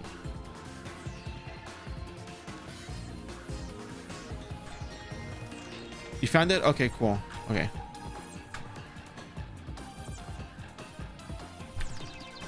Islud is smallest and it has some corners as well.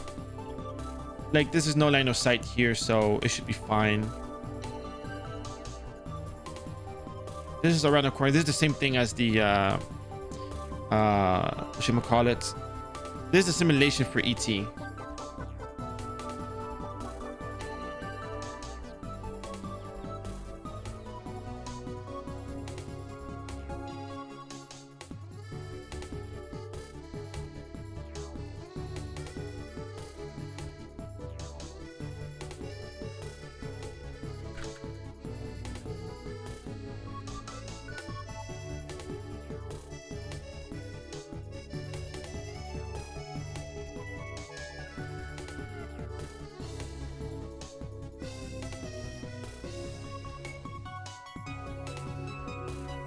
Yeah, Islud. Yes, please.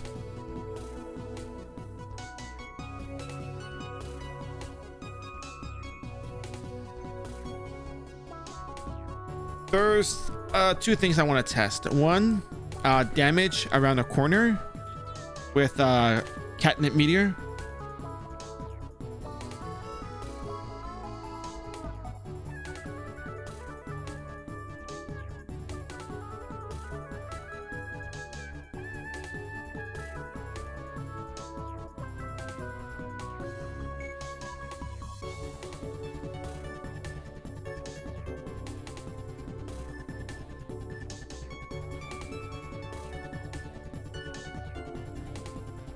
So I'm probably gonna stand here. You're gonna stand here. I'm gonna cast it. I'm gonna run over to this side, and we have no line of sight. The line of sight is actually not in there. So if you take damage, we can try with the platinum shield, because I gotta see how much damage you take. If you have neutral reduction, so if any other element, let me know and I'll change to that element.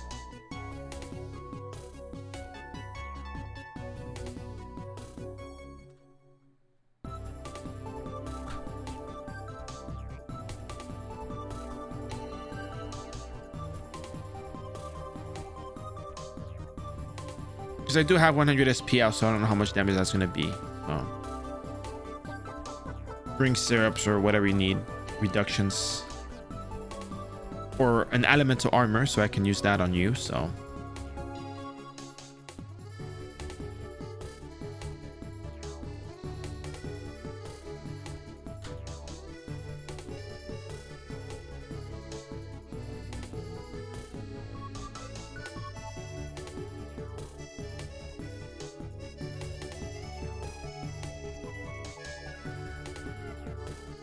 You picked Prontera, didn't you?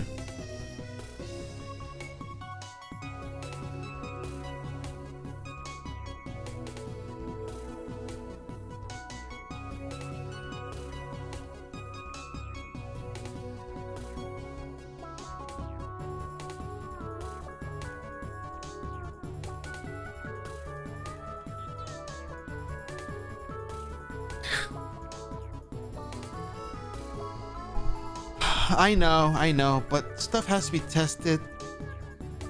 It's really important to test the line of sight interaction with magic mirror.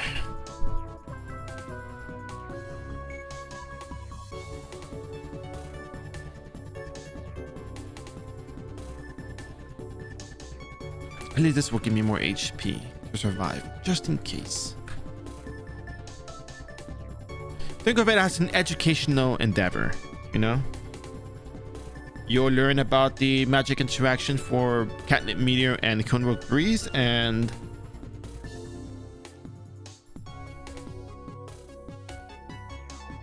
yeah, and then you'll get to see it tomorrow on stream at Endless Tower. I think I'm available then. I should be available. Shouldn't be a problem.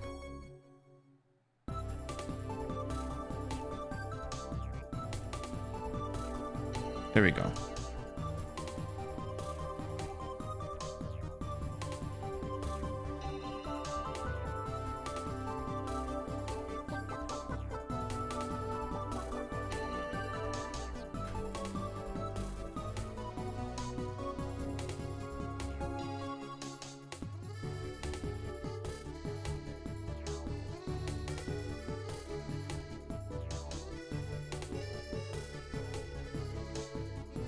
Okay, stand here.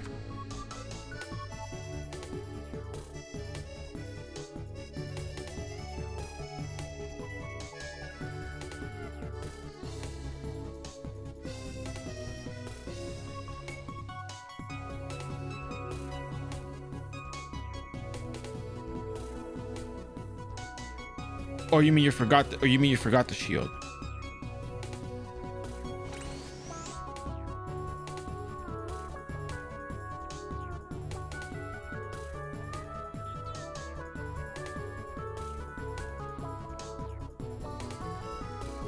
Okay, stand in front of me. Stand in front of me.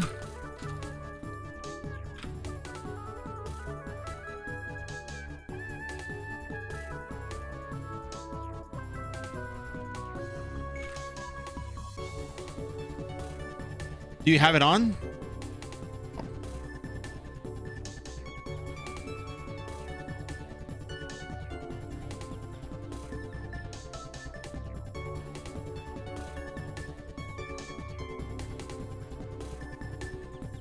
Wait.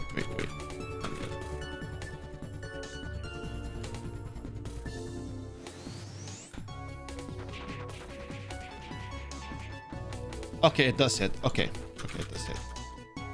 Okay, so heal yourself up. Whatever you have to do. Wear the shield.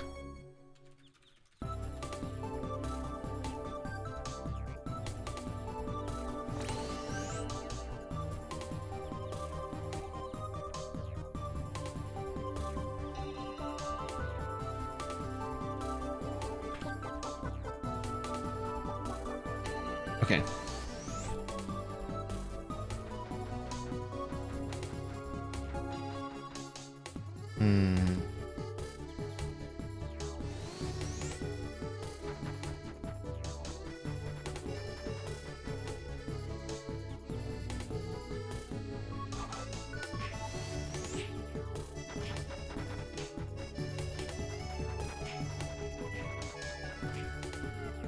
Get out of here.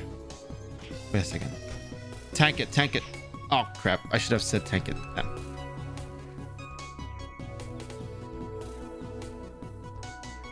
Okay, so magic mirror did go off.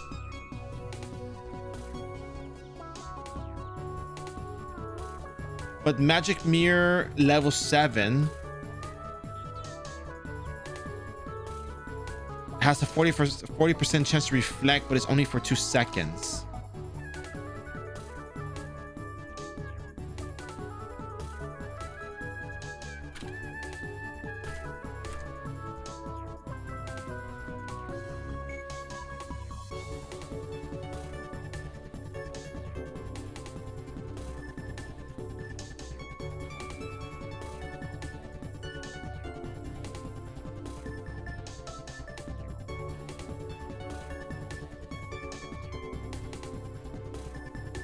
I'm gonna mail myself a Draft Relief. If you have an elemental armor, let me know. If not, then let me know as well.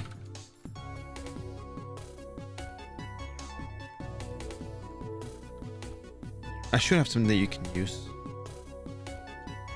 Let's see, what do we have? What do we have? Armor.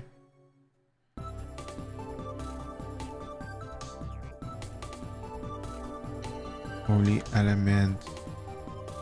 Nope.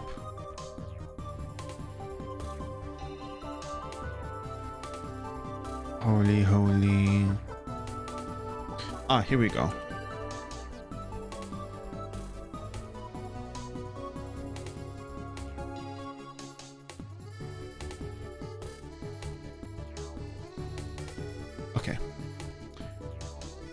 Give me 1 second real quick.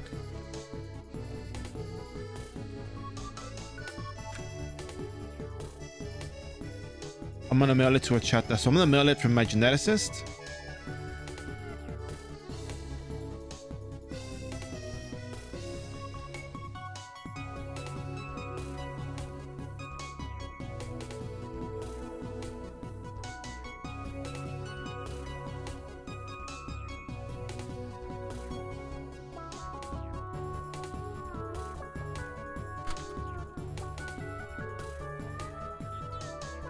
Oh, great. Of course. Of course, the most wonderful settings that we have in the game.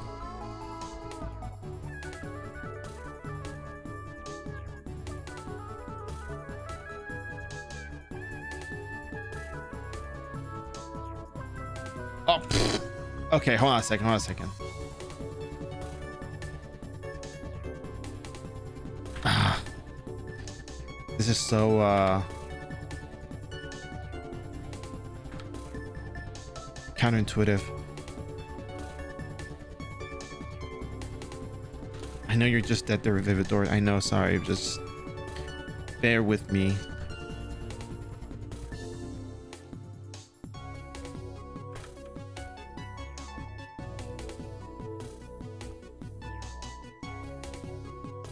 I don't know what they did with the iRO Dex, but it's awful now.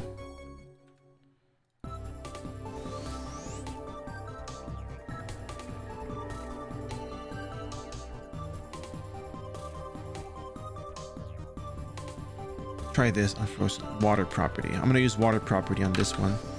Water number 1. So not syrups.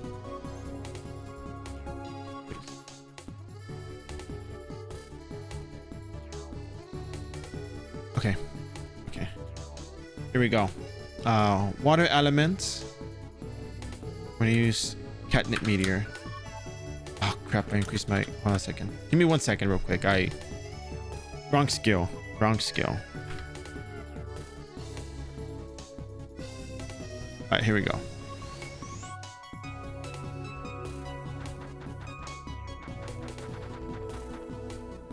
Jeez, that's really strong.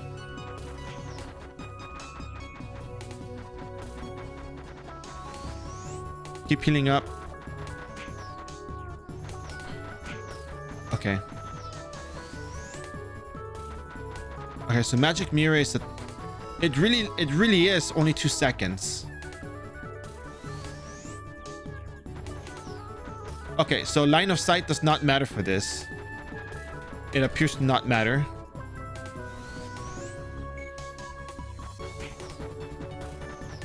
Because I'm still taking damage despite no line of sight. Okay. And then the other test is golden X potion.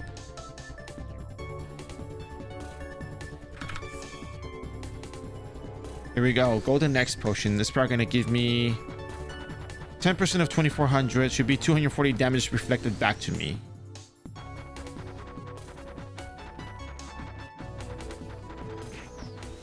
Here we go. This is the real test right here.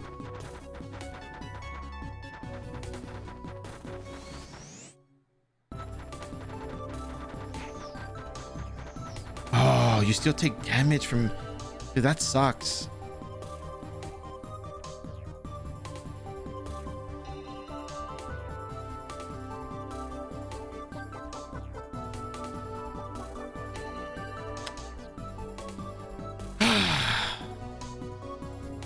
Wait. Hold on a second. I know what to do. Wait. Hold on, Vividor. 1 second, Vividor. 1 second. 1 second. I got it. Let me DM you real quick.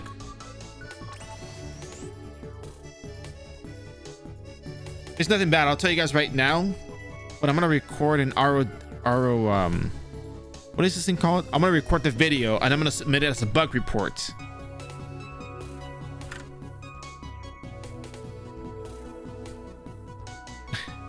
No. Come on. No names.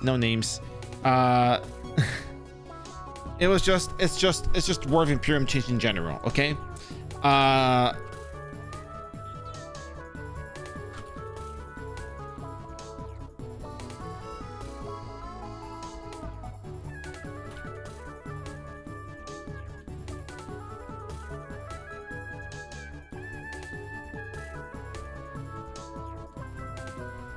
All right.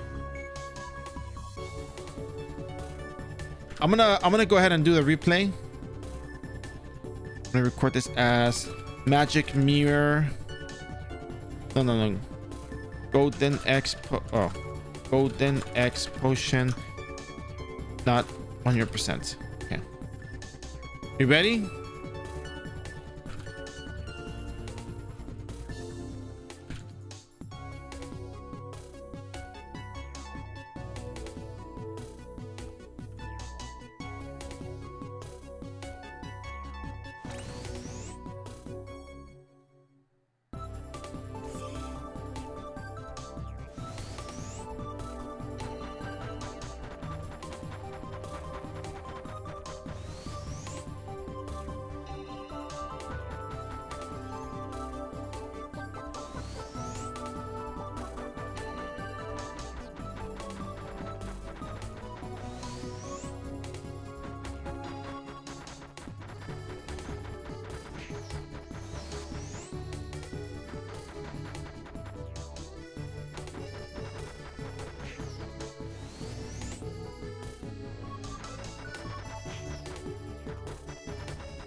I think as long as we get that one instance of reflex, we should be fine. Okay. At this point, should you record on PVM? What do you mean on PVM? No, they see the damage.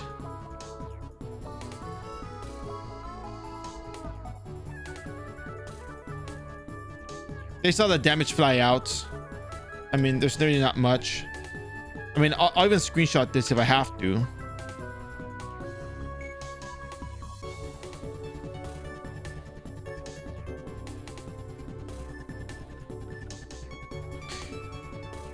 Yeah, but the golden X potion works the same in the wild or not.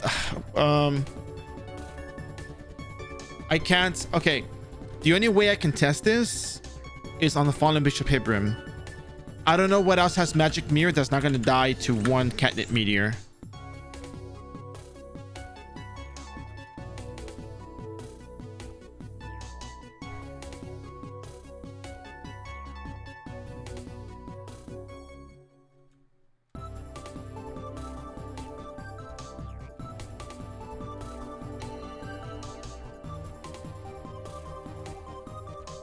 Oh, you know what? You're right. You're right. There's one monster that does that.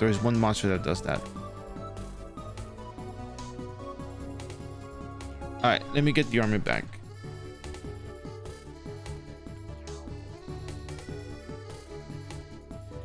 Thank you for helping me test this. I really appreciate it. I was about to like stoop and do the sequence.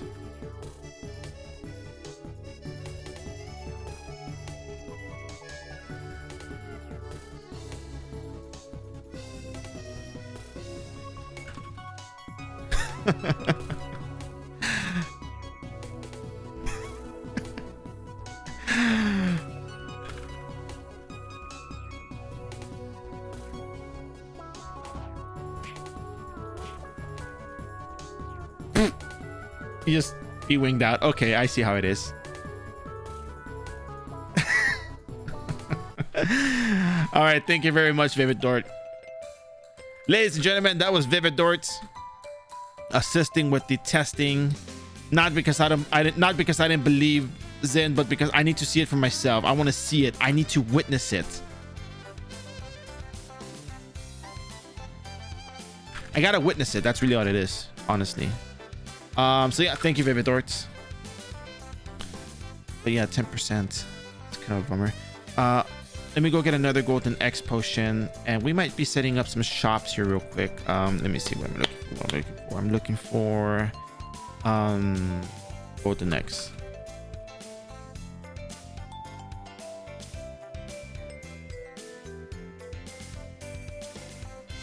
2 just in case.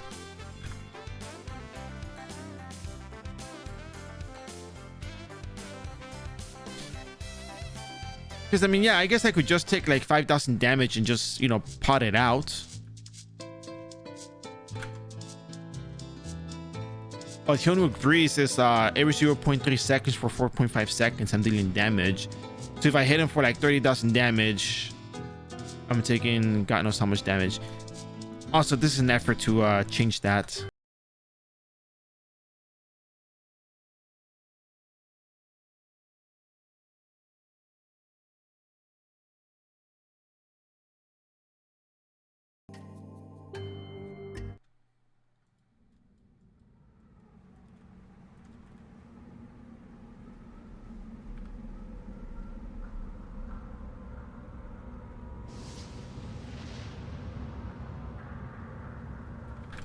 And once again, I'm not a fan of these changes. Which incarnation mob does that? Is the Valkyrie one, right? The Valkyrie looking one.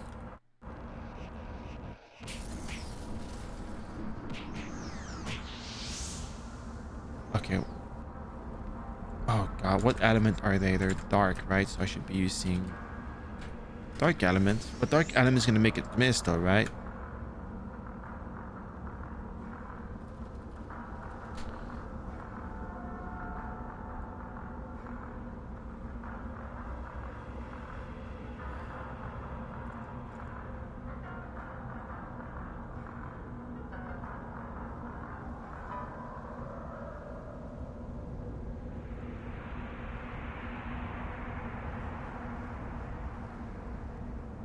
No, which one has magic mirror?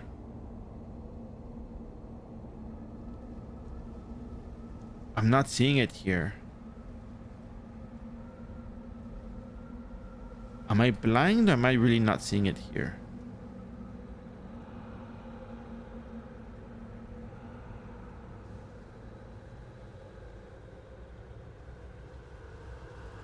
I know that, yeah, I know they reflect magic too.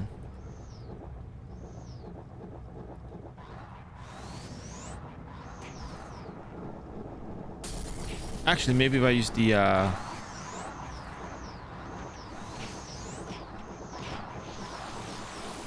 maybe it might still reflect. If it misses, it won't reflect, right?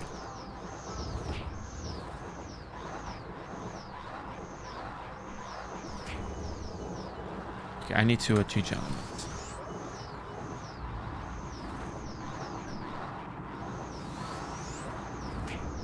Remove my equipment.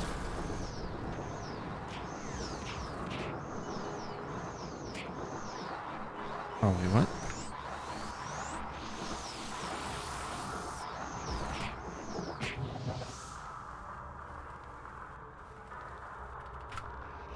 It's really hard to tell. It's really hard to tell, though.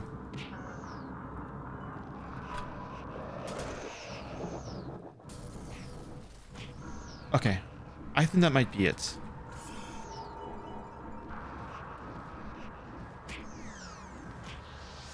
No, that's not it.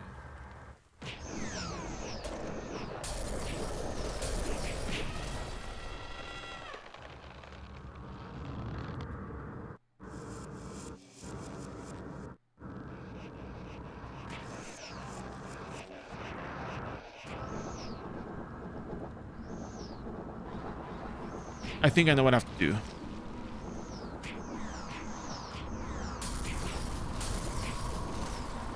Oh, wait, actually, I think that might have been it.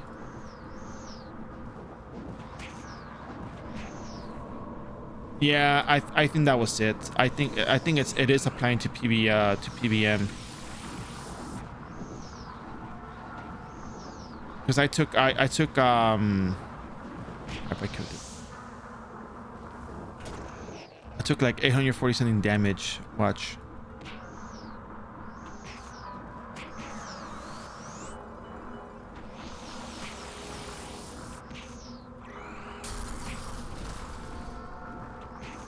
God, I wish you could heal up. Oh, there we go. So that does work.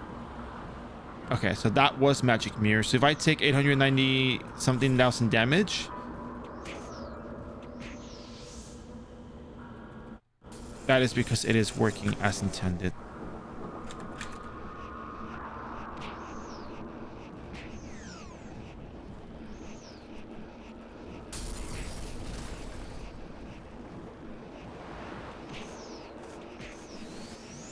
I don't have the golden eggs on me, but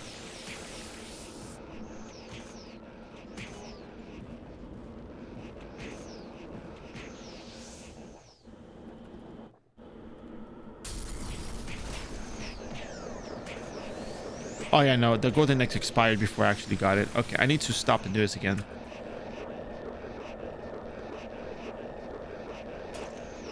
I don't have any well,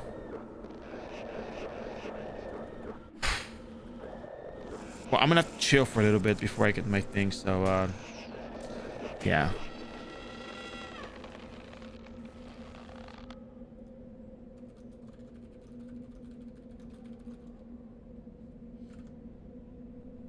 Give me 1 second. I'll be right back. If I die, I die, but BRB.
All right, so I'm still not convinced that it should be like this, but whatever.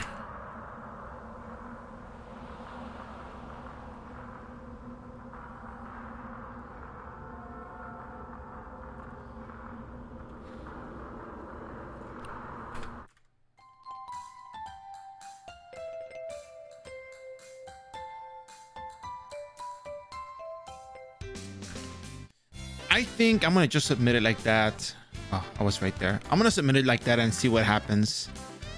If they want to bring in more things, you know, I'll just tell them that this is not the way that the game should work.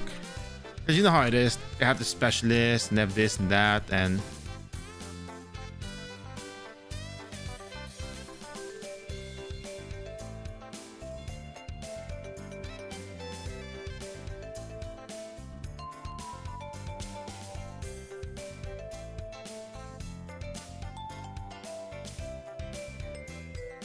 all right, so ticket, Ragnarok Online, type of ticket, bug reports, renewal chaos, your account, my character name, Chata, time and date of issue, 12/13/2024. It was around 12 p.m. 12 p.m. server time, I guess. 12 p.m. Additional info: Golden X potion not working as it should. Subject: Golden X potion 100% reflect not working. Hello. Attached, I have a .rf file of my spirit handler using catnip meteor on a Baolo. The Baolo has platinum shield, which enables which automatically casts the skill magic mirror for 2 seconds. This skill allows the target to reflect all magic damage back to the, you know, I could have done this with a Maya card as well, you know that. Oh no, but we're testing magic mirror, right?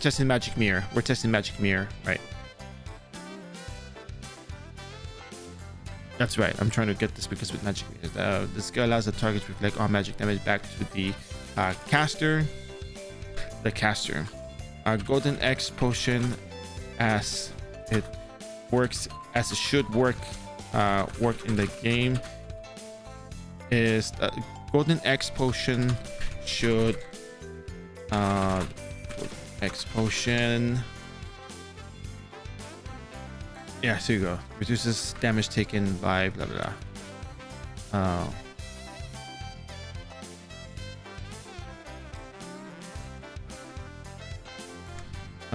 Should reflect, oh sorry.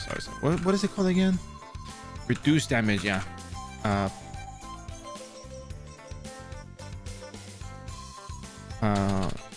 Should reduce damage taken from reflect damage by 100%. This includes magic as well, because that is what the Golden X potion should do. The problem is, as seen on the RF, despite having Golden X potion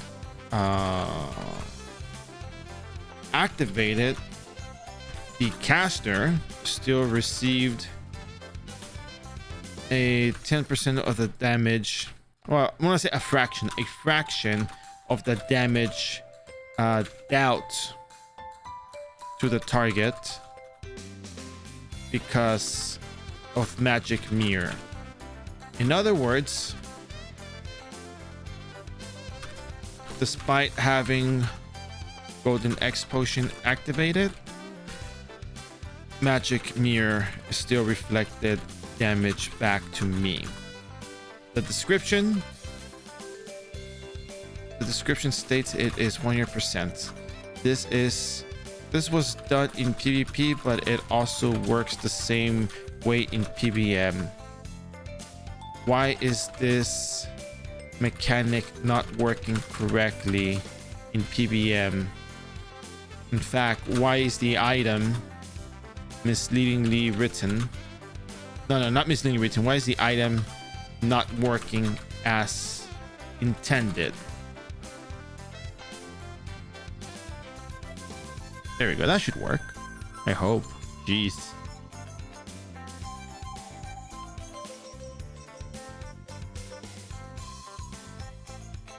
As per description. Ah, why is not working as per description? Damn, Vividor, you're good at this thing, man.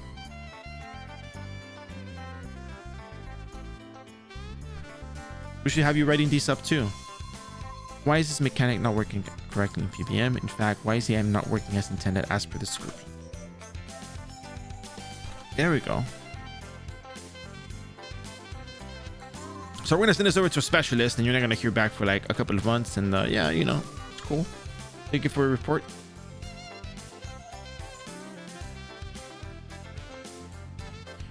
Replay and go to the next potion, not 100%. There we go.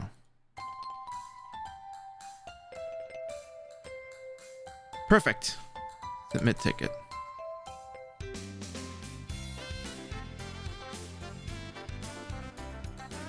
I feel like the more of these that get sent in, the more often that the more likely it'll be like, yeah, you know, maybe this was a mistake. Nah, that would never happen.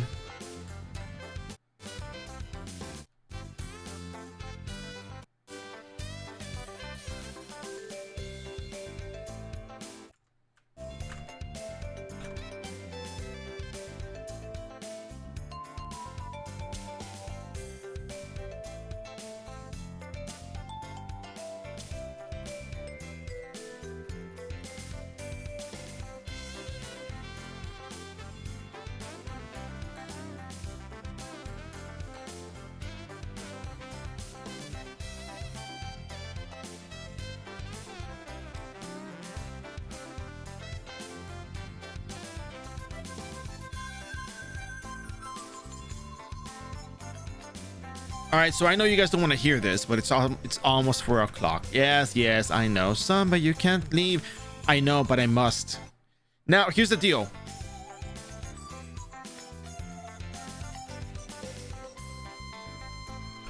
Tomorrow,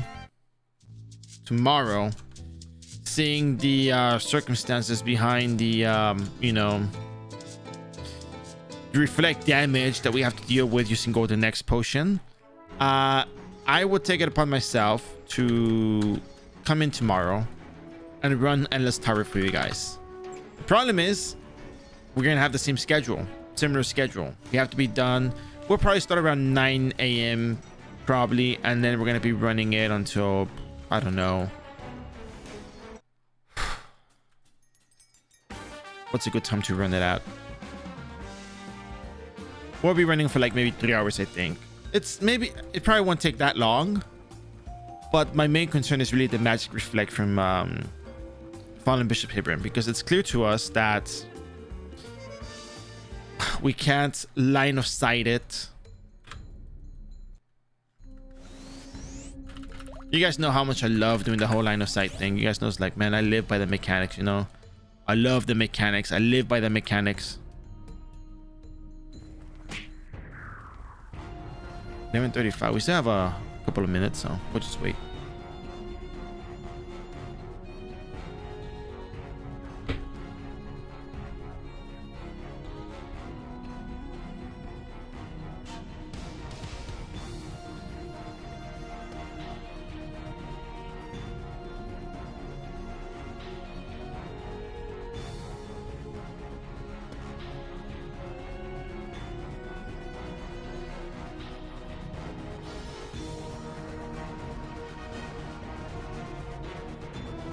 But yeah, I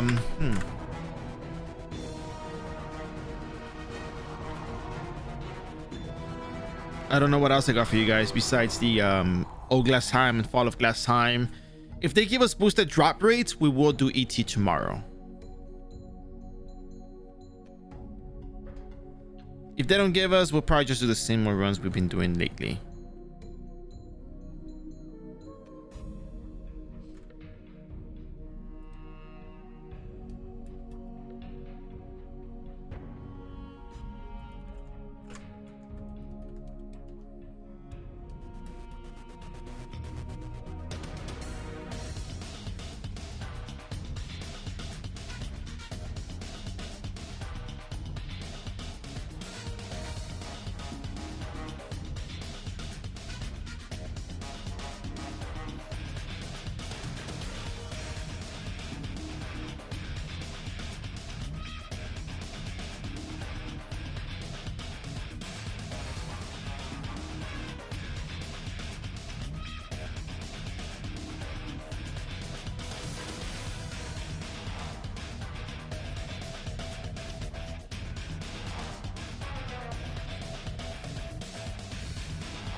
Could spawn any minute now.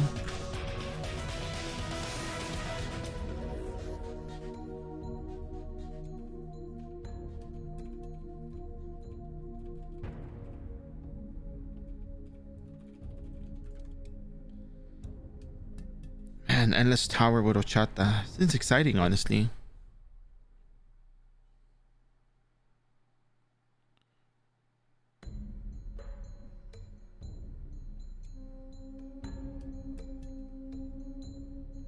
Been looking forward to doing that. I know I'm gonna be only level 226, but in all honesty, it's kind of all we really need. We don't really need that many more levels. We have the 100 spell perimeter.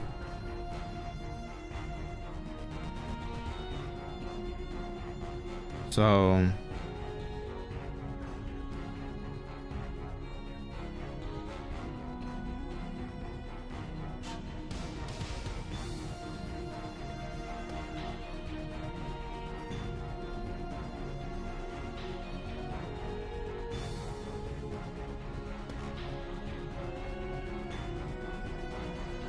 I don't think there'll be too much of an added difficulty.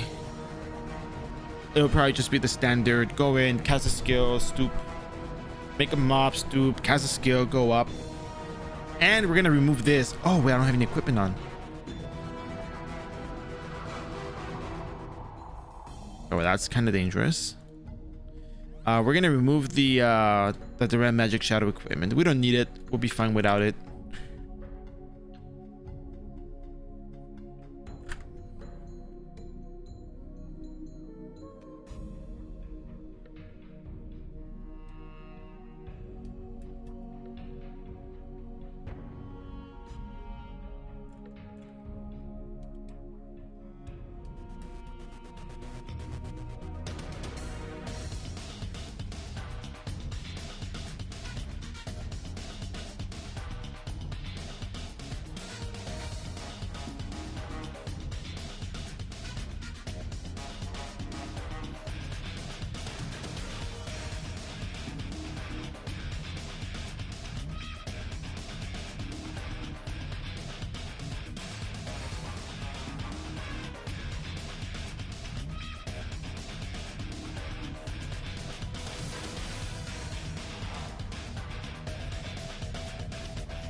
Anytime now. We'll see it come out anytime now.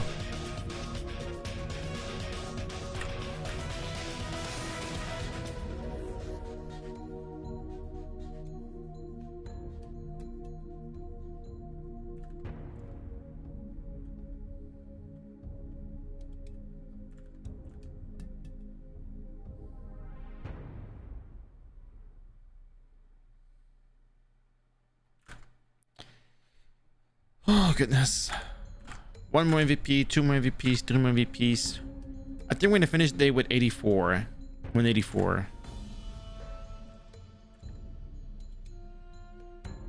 Maybe I'll go make it 185 instead. Who knows?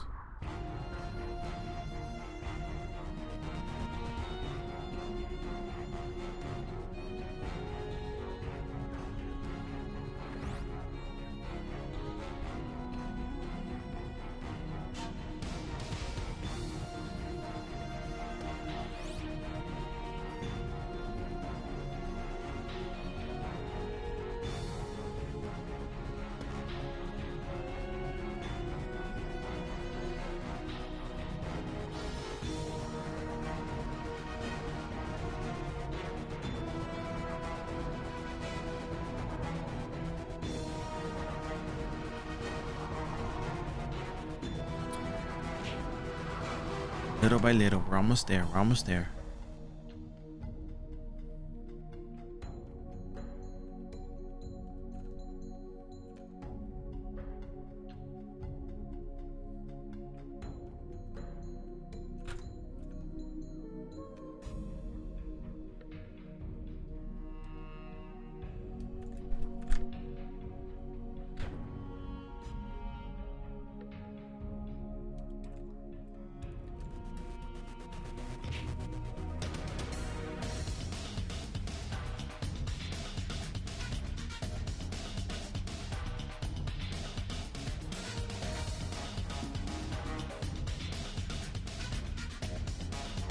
Any minute now. Any minute now.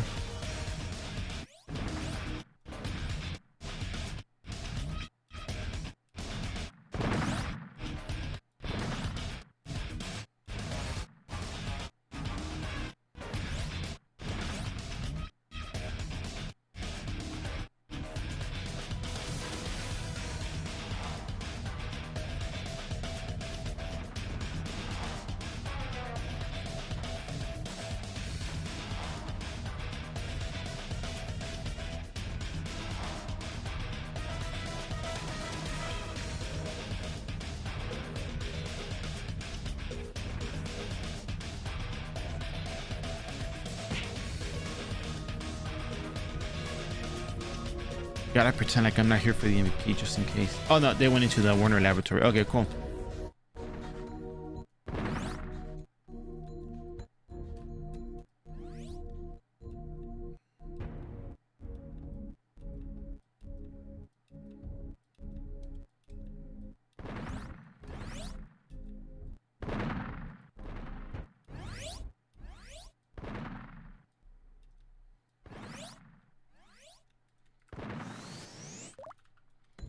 Gotta spawn soon, right?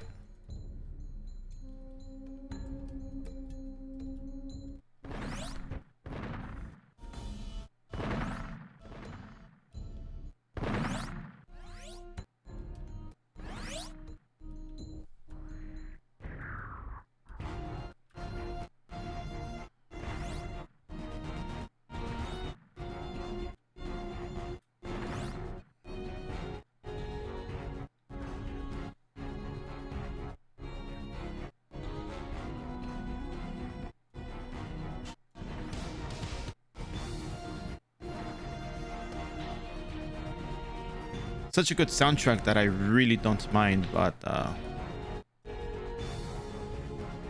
oh, there you are. Here you go.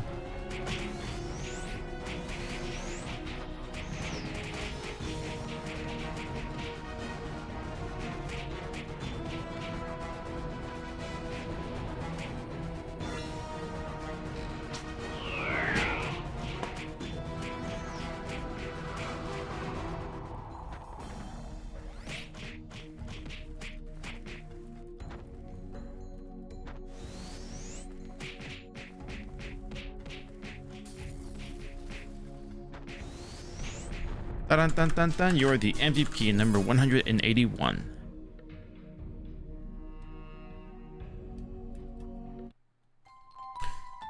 All right, time to go to glass time real quick.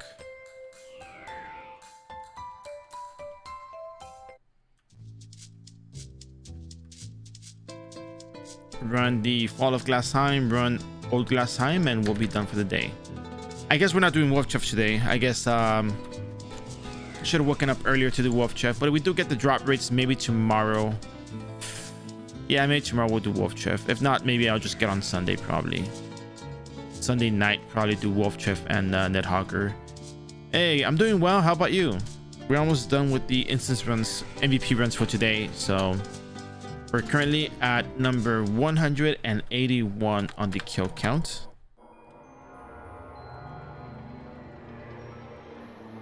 So it's going wonderful, I would say.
Actually, it wouldn't hurt to make a mob here and kill it and then go around to get the rest of the mobs, just in case.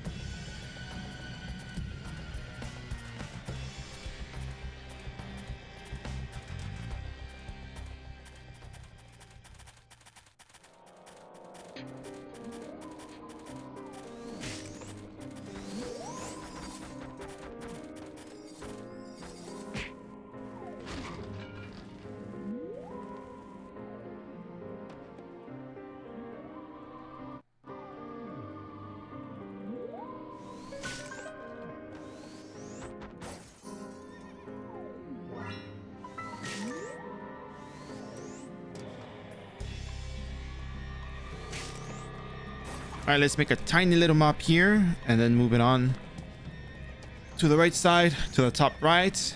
And then, well, actually, we'll take this one out here and then take care of the other ones.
Ooh, look at those mobs. It's a lot of them.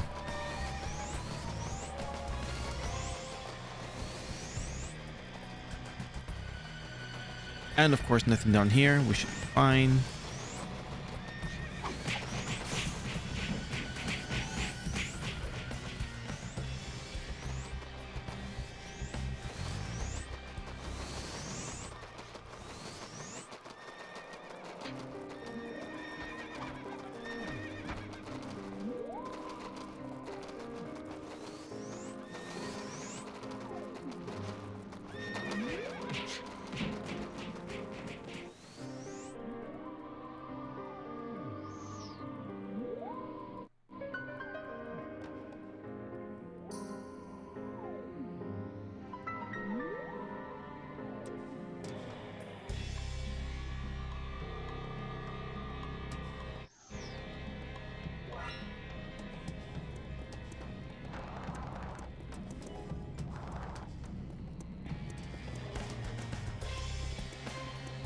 Yeah, I kind of thought about doing it tomorrow so I could get the extra drop rates. Oh, here we go.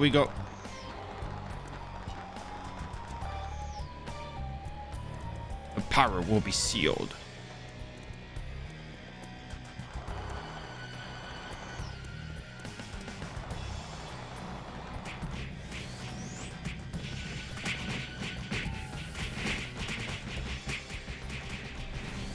Dun, dun, dun, dun. That's number 182.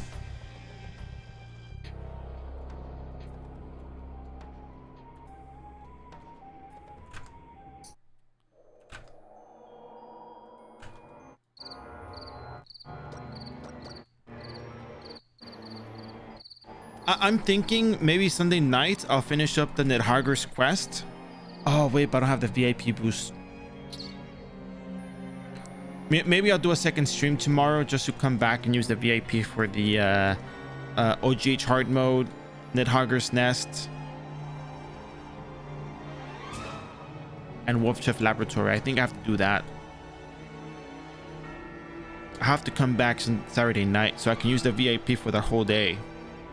Yeah, that might be a good idea. Oh, and I can do the rest of my instances too.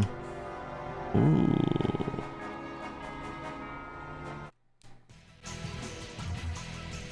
I didn't do it. I haven't done it because I started doing all the instances and stuff.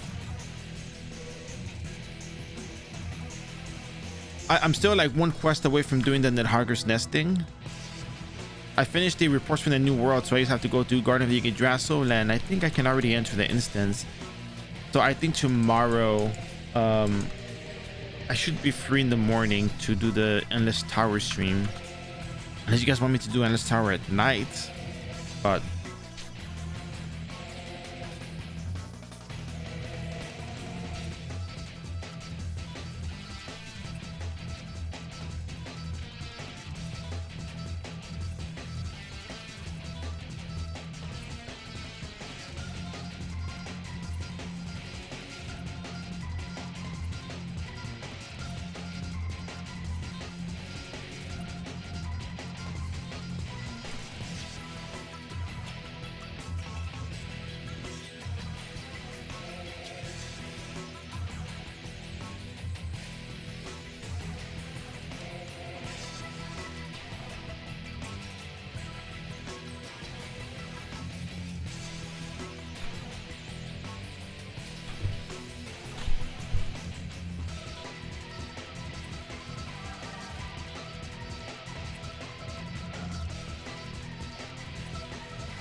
I think maybe the plan for Fallen Bishop Hebron would be to wear the Doram armor and just get like the high HP stuff on there and just like drop the Hunwood Breeze and get out and just let the magic mirror do its thing. Or maybe I can just count to 30 and then like just spam Hunwood Breeze for 30 seconds and then, you know, call it a day. Probably I think my original idea of watching it proc first then spam is probably better.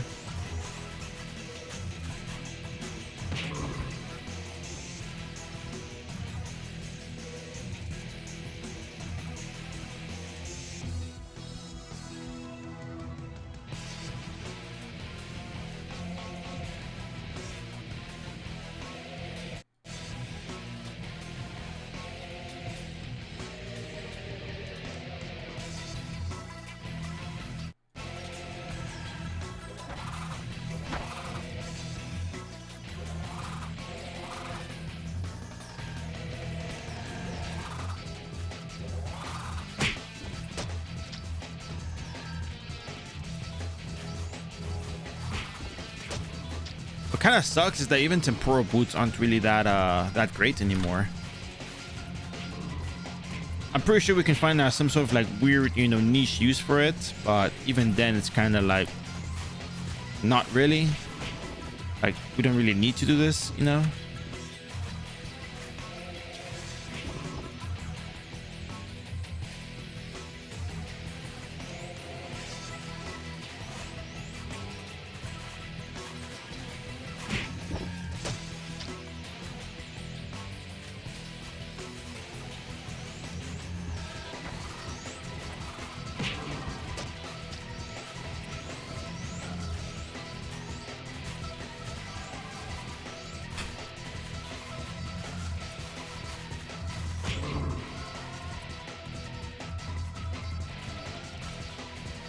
But yeah, part of me thinks that we can probably survive the Fallen Bishop reflex.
Remember, talk to Varmint after you defeat the Root of Corruption.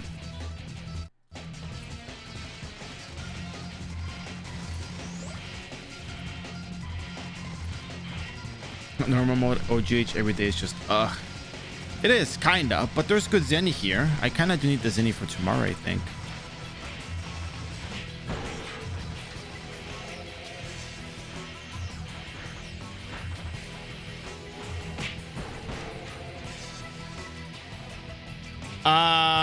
Magical defense, if you have 100 magical defense, it helps in the sense that you become immune to Stone Curse and Frozen status. You cannot be frozen or Stone Curse if you have 100 magical defense.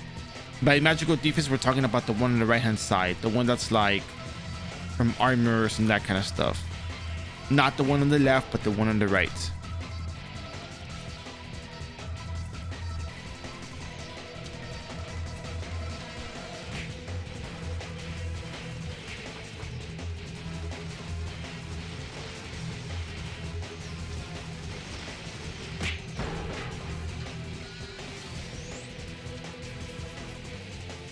Yeah, if a gear gives 20, it's on the right side, yes.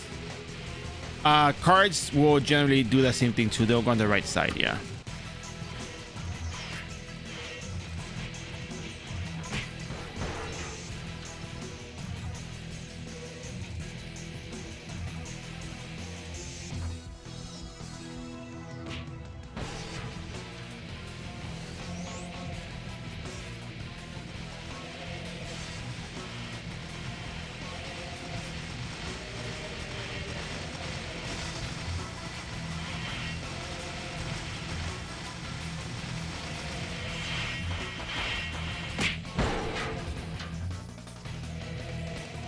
No, it's magical thief. Well, I mean, it doesn't exactly give you that, because the amount of magical defense you as a player, as a person, can achieve is not as high as that of what monsters can actually achieve. So a little bit more context, not to make it complicated, but so it makes sense. When people say that magical classes struggle to level up or do stuff in general, it's because monsters tend to have like 500, 600 magical defense. The highest I've seen is like 800 magical defense.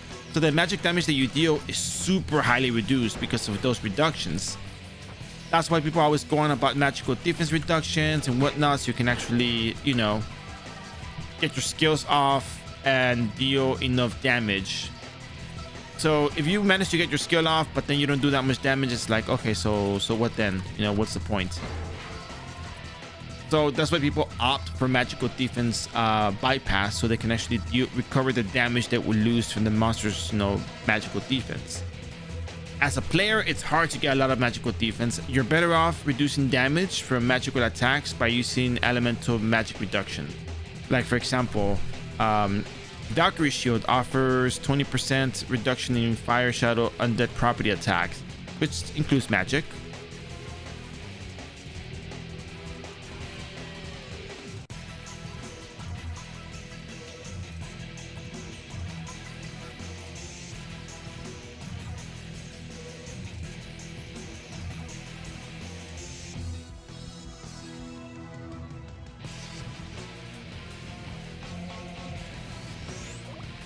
Ochata will now breakdance. What's the move? Alright, we're done here. Toxic Varmint after you defeat the Root of Corruption. Formless Chip. Oh, from pre-renewal? Yeah, from pre-renewal, yeah.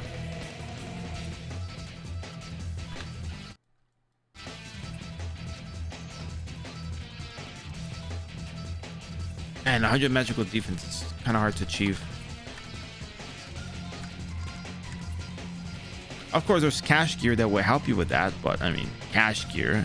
And at the same time, you can also just go with, like, you know, reductions or skills to just reduce the, you know, impact of, not skills, the, whatchamacallit, cards and equipment and gears to reduce the impact of the elemental damage received. I mean, that's kind of why Ochata has 4 different shields, because at the time of leveling, there was a bit of a struggle with the certain monsters that were being fought against, like Face Ring Queen. What else do we have? We have plasters. We have Medusa Shield, so we can prevent Stone Curse without having to wear elemental, you know, undead elemental armor.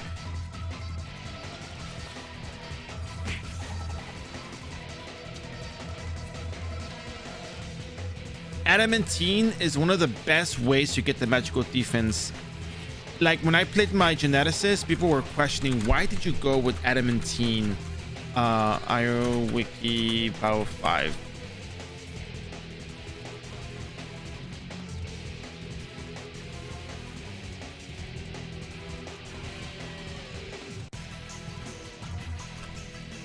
So this one, I prefer to, like, not remove the balance on your character. Like, keep your attacks and all that stuff balanced, unless you're a tank, which is very rare and unheard of. It's not, yeah, it's not very practical. It's not super required. Like, if you do the Bao 5 headgear with the Adamantine enchant on a Geneticist and you have Painkiller, you're gonna take so little damage. You're gonna not ever Stone Curse, or freeze. And you'll end up having a very, very good time.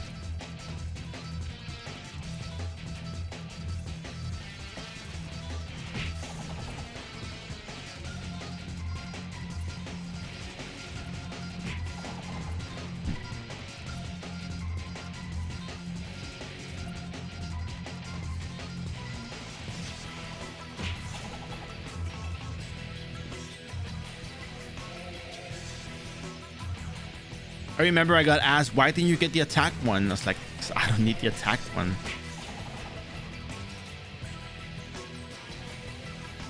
And that's the beauty of this game. People play the game so differently. You just wonder, like, you know, you always wonder, why do people do certain things that they do? And it's because they see something that you don't.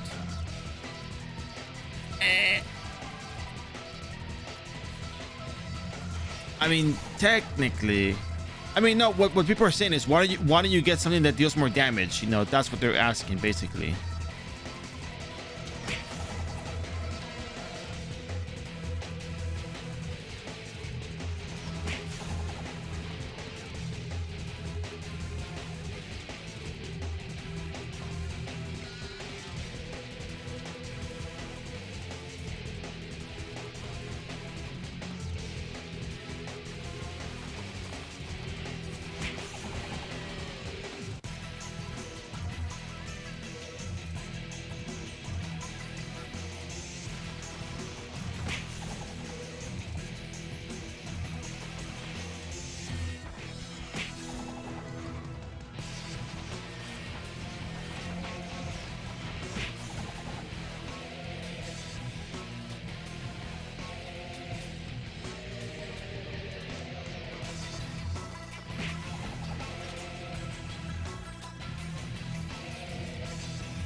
Evil forces in my area? No way.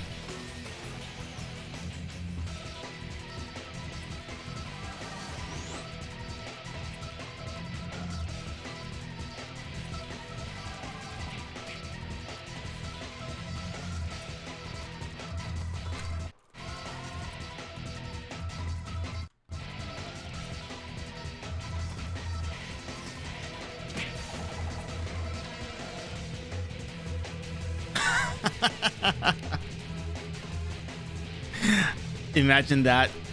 Evil forces are appearing in your area. Call now.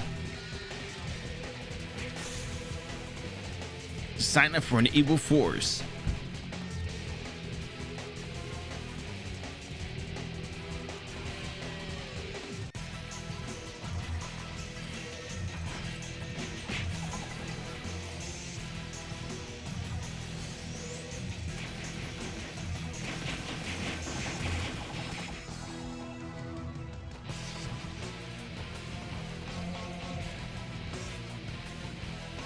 In all honesty, though, that does sound kind of funny.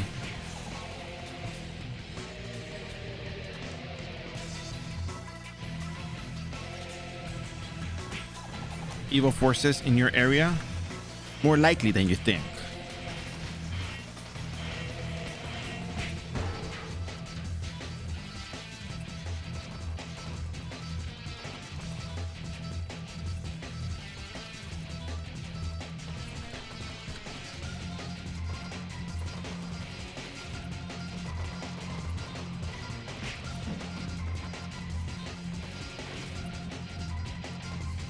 I kind of miss the whole like farming and picking up miscellaneous, not miscellaneous, picking up armors to sell for Zenny.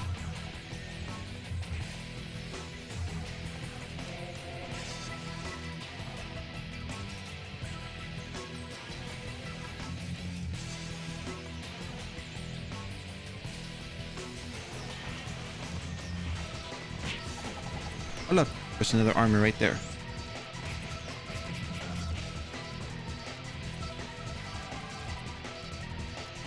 So we're very close to wrapping it up. I think once we finished Old Glass Time, we're gonna move into you know, the give our goodbyes for the day, and then just confirmation for tomorrow.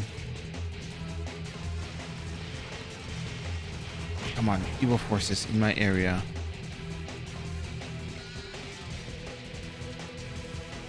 Kind of want to know what got changed for the buff icons to look like that. What got changed? I'm interested. Tell me. Rock cannon. It didn't happen before. Yeah, it didn't happen before the 4th classic. Yeah, correct.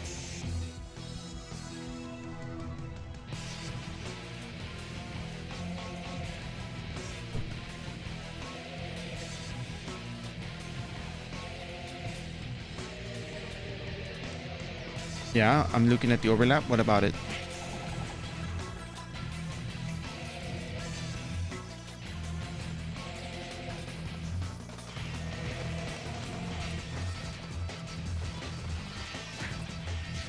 What happened to my 103s? Huh.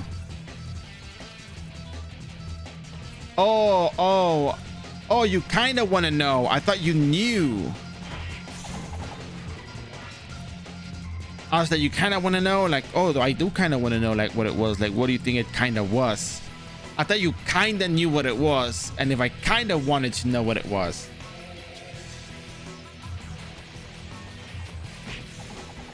I wonder if it has to do with I mean, it has to do with buffs, right? I mean, but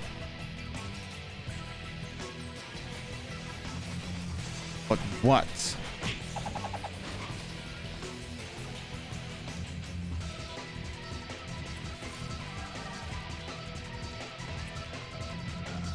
That makes 2 of us.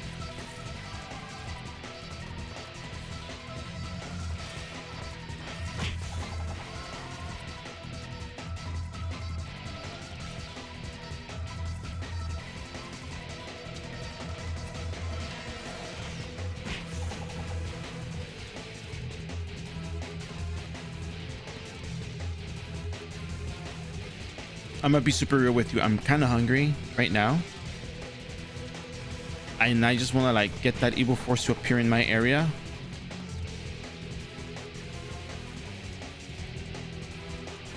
And then set up my dark red scales for sale. Get some extra pocket change before tomorrow.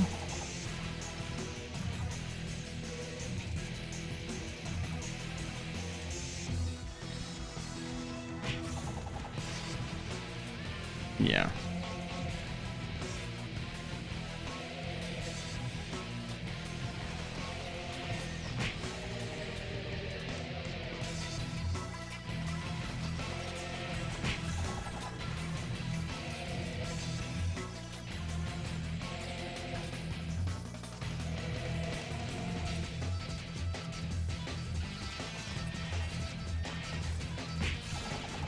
Come on, evil forces in my area.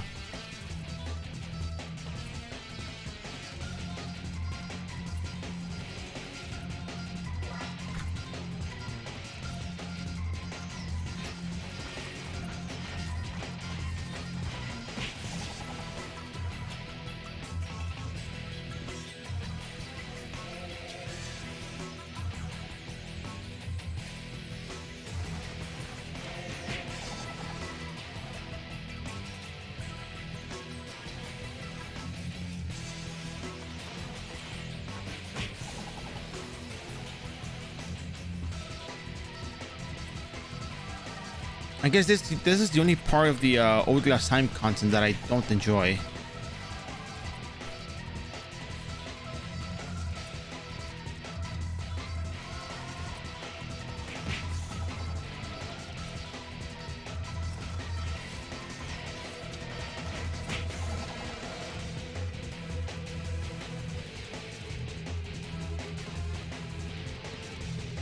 Local evil forces are appearing in your area.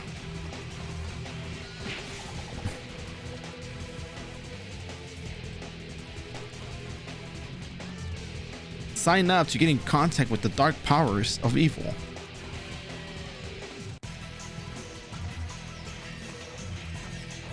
Ah, there we go. Evil presence. Thank you. I know where it is. I know where it is. I know exactly where it is. Okay, it wasn't where I thought it was, but maybe it's gonna be over here. This is the only place I thought it was. Okay, it's not there. I think I know where it is now for sure. I know for sure where it is. It's over here.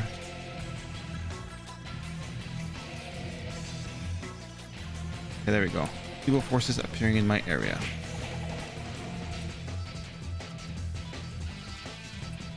Oh, thank goodness. Imagine doing hard mode as well. Yeah, I think I will pay for that HM the Rise. I just gotta get the Zenny for it and pay for it. It's not that hard of an instance, really. I mean, I'm pretty sure that Elemental Master can run it really quick, right?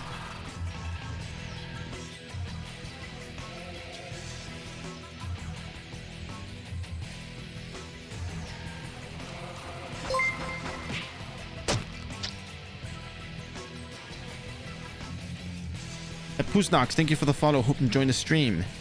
So yeah, I mean,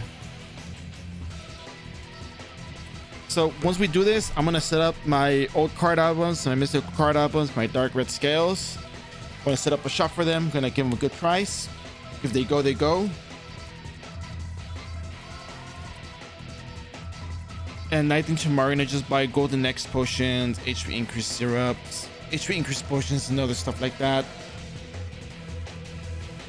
I think the other thing that I really gotta pick up, the secret ingredient for tomorrow, by the way. The secret ingredient. So, by the way, do you guys want the ET at night or do you guys want it in the morning?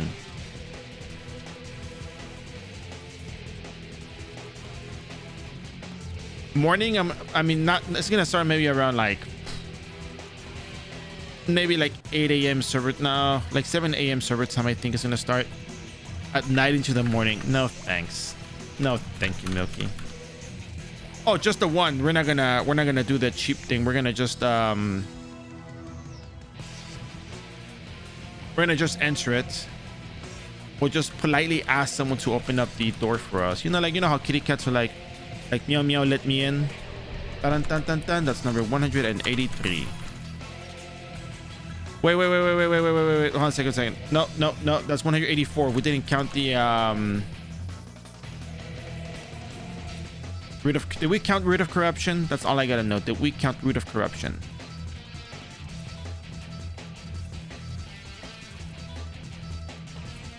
Yeah, no, it's gotta be 184 because I said it's gonna be like 184 at the end of the stream. So let me just verify that I didn't do the count after I killed it.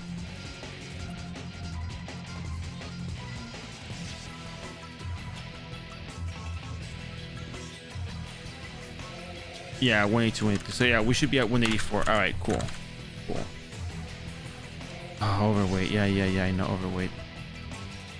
I'm gonna do only one run. I'm gonna do just like the quote unquote standard without quote unquote, you know, bugs, if you will.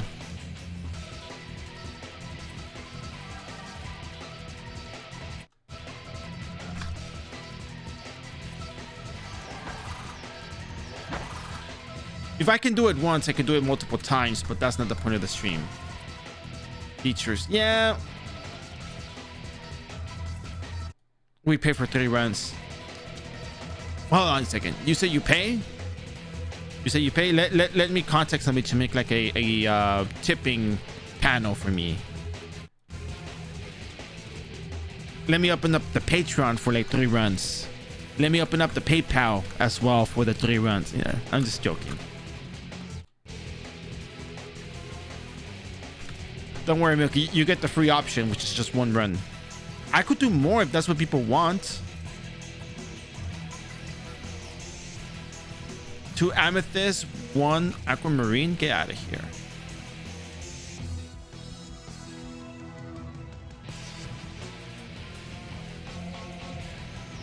But then it's gonna be like, I have to go up to someone and I have to be like, I have to type out meow, let me into ET.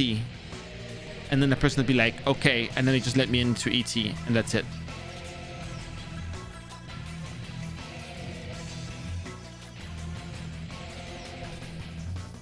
But Vividor, remember, it's me.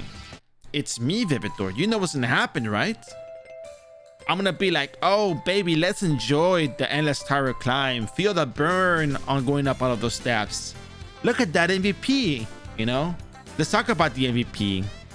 It's gonna take forever, yeah. Wow, Mistress, you're so elusive. Not intentionally gonna take forever because I want it to take forever.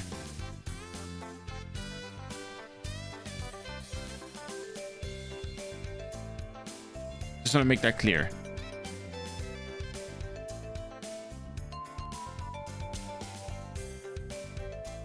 I think it's a slow climb with the RAM. I feel like maybe it's gonna go fast because the AOE is 11 by 11, so it's not gonna be so slow. Don't worry.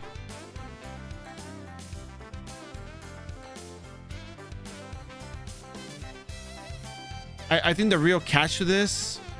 Oh yeah. Whoa, is it really that much weight? Oh wow, it's really that much weight. Damn. Okay. I think the real catch to it is how long will it take me to deal with the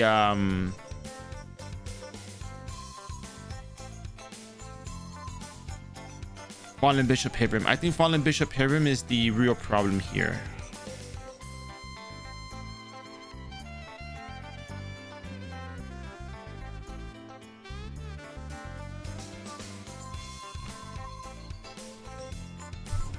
Ah, 3 dark red scales, please. Make me rich. Oh, we gotta go buy another vending thing real quick. Wait, I was... Yep. Almost 600. You know what we're doing at 600, right?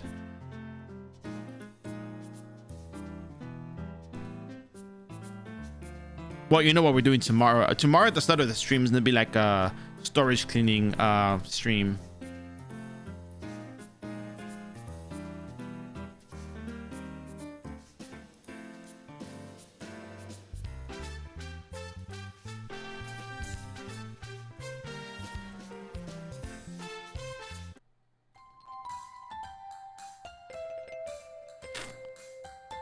You're right. Maybe grabbing Cather cards. Maybe.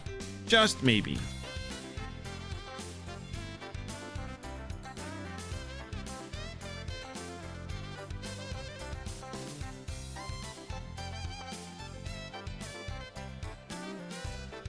Nine amethyst, 13 aquamarines versus 5 million.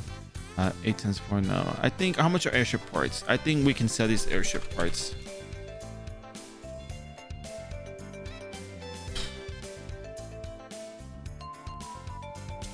Who even wants a gremlin these days?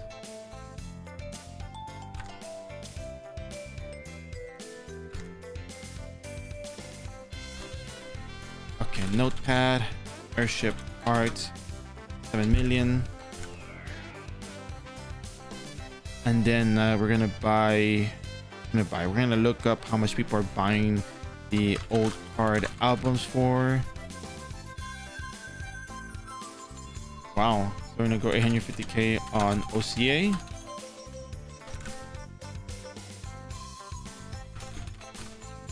Mystical card album, 850k as well.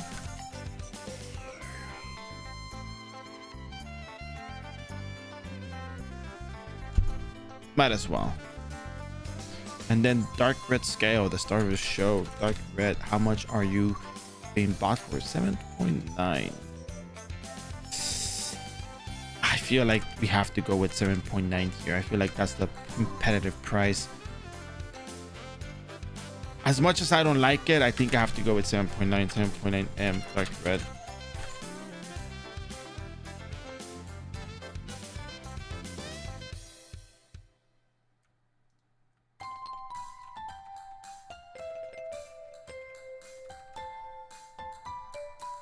That's too low, bro.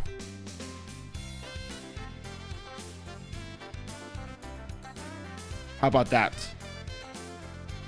Actually, that might actually cost me the sale. Padre, forgive me for I have sinned.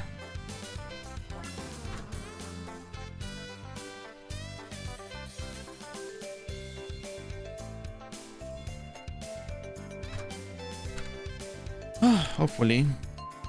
So dark red airship, MCA, MYCA, what's the YMCA, MCA, OCA.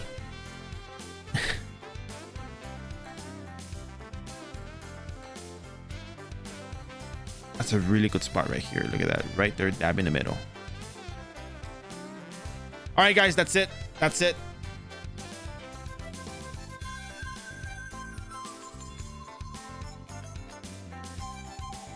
Tomorrow, either in the morning or in the evening. Well, tomorrow morning, more than likely, we're going to be doing... We'll be doing Endless Tower. I think we'll do Endless Tower in the morning just to have it done and out of the way. Oh, look, there's the other shop. I think I will use Bubblegum Boss for that run. I think it's going to be worthwhile. I really think so.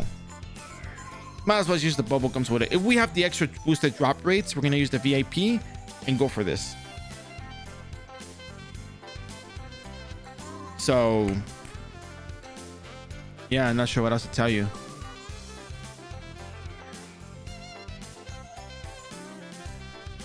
So as always, guys, just reminding you real quick before we go, don't forget, if you enjoyed the stream, feel free to hit that follow button. It supports the channel, lets people know there's something of interest. Little by little, the channel grows, but so does the community, and so do you, because you are part of the community. Don't forget, there's also a Discord channel dedicated to all of you lovely individuals out there who enjoy Ragnarok Online, who play Ragnarok Online, or simply like the way I run the streams. Additionally, on top of that, there's also a YouTube channel that I'm working on. Right now, I have the data that I needed. Swordsmen has to walk to the Isloot Guild Academy for swordsmen, change jobs, and walk back to Couture Academy. Mages have to change their jobs at the academy, because if they get teleported to the to the Geffen Mage Guild, they don't get their energy code skill, and they don't get sent back to Isloot to get their eating group equipment. Archer has to walk from South Payon Field all the way up to the Payon Archer Guild, but they do get sent back to the academy or to Isloot. Acolyte starts off in Frontera Field 08, not 088, but 08. Walks up to the church, job changes, and they get sent back to the Couture Academy. Merchant gets their skills and sent back to the academy, but they get sent to the field outside of Alberta. And Thieves, guess what? Thieves actually do end up getting their second class skills, but they spawn outside of the pyramids. One map, southeast from the pyramids, and they actually have to walk into the pyramids, go all the way up, but they do get their skills and they do get sent back to Isloot. So ultimately, I just need to record this. The other thing I do have to record as well is the expanded class job change. They also, I need to do the ninja one again, and I think the gunslinger's already set in stone. I think that one works, but I have to do it again. They actually do get their eating group equipment, but I don't know. I don't remember if they get sent back to Payon. I think they have to walk back to Payon on their own. Payon. They have to walk back to Isloot on their own, so I have to figure that part out. But other than that, I think it's kind of what we got.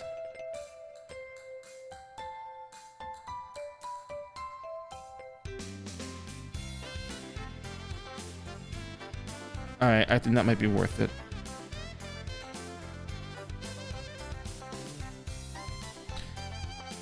All right, guys, so we're gonna go on and we're gonna go say hello to Spelly Does Art. You guys know Spelly. Spelly does a lot of art, as the name shows. But when we start up on the raid, there's going to be a video that's gonna play and it's gonna showcase her talent, and I want you guys to watch that. And if you like it, feel free to give it a follow. But as always, guys, be sure to remember, if it's not your cup of tea, you don't have to drink it. But do me a favor, come by, say hello to Spelly, friend of the channel. I think you guys will enjoy the content. Something very amusing showed up, so I think it's worth raiding into. So as always, guys, thank you so much for your support. As always, we'll see you in the next adventure, and we're gonna raid in very shortly. So just jump in with me for a little while. Spelly is wonderful. I'm sure you guys are gonna like it. So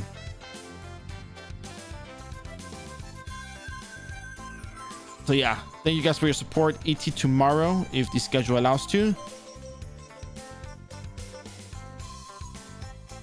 And thank you as always, guys. See you tomorrow. Bye bye.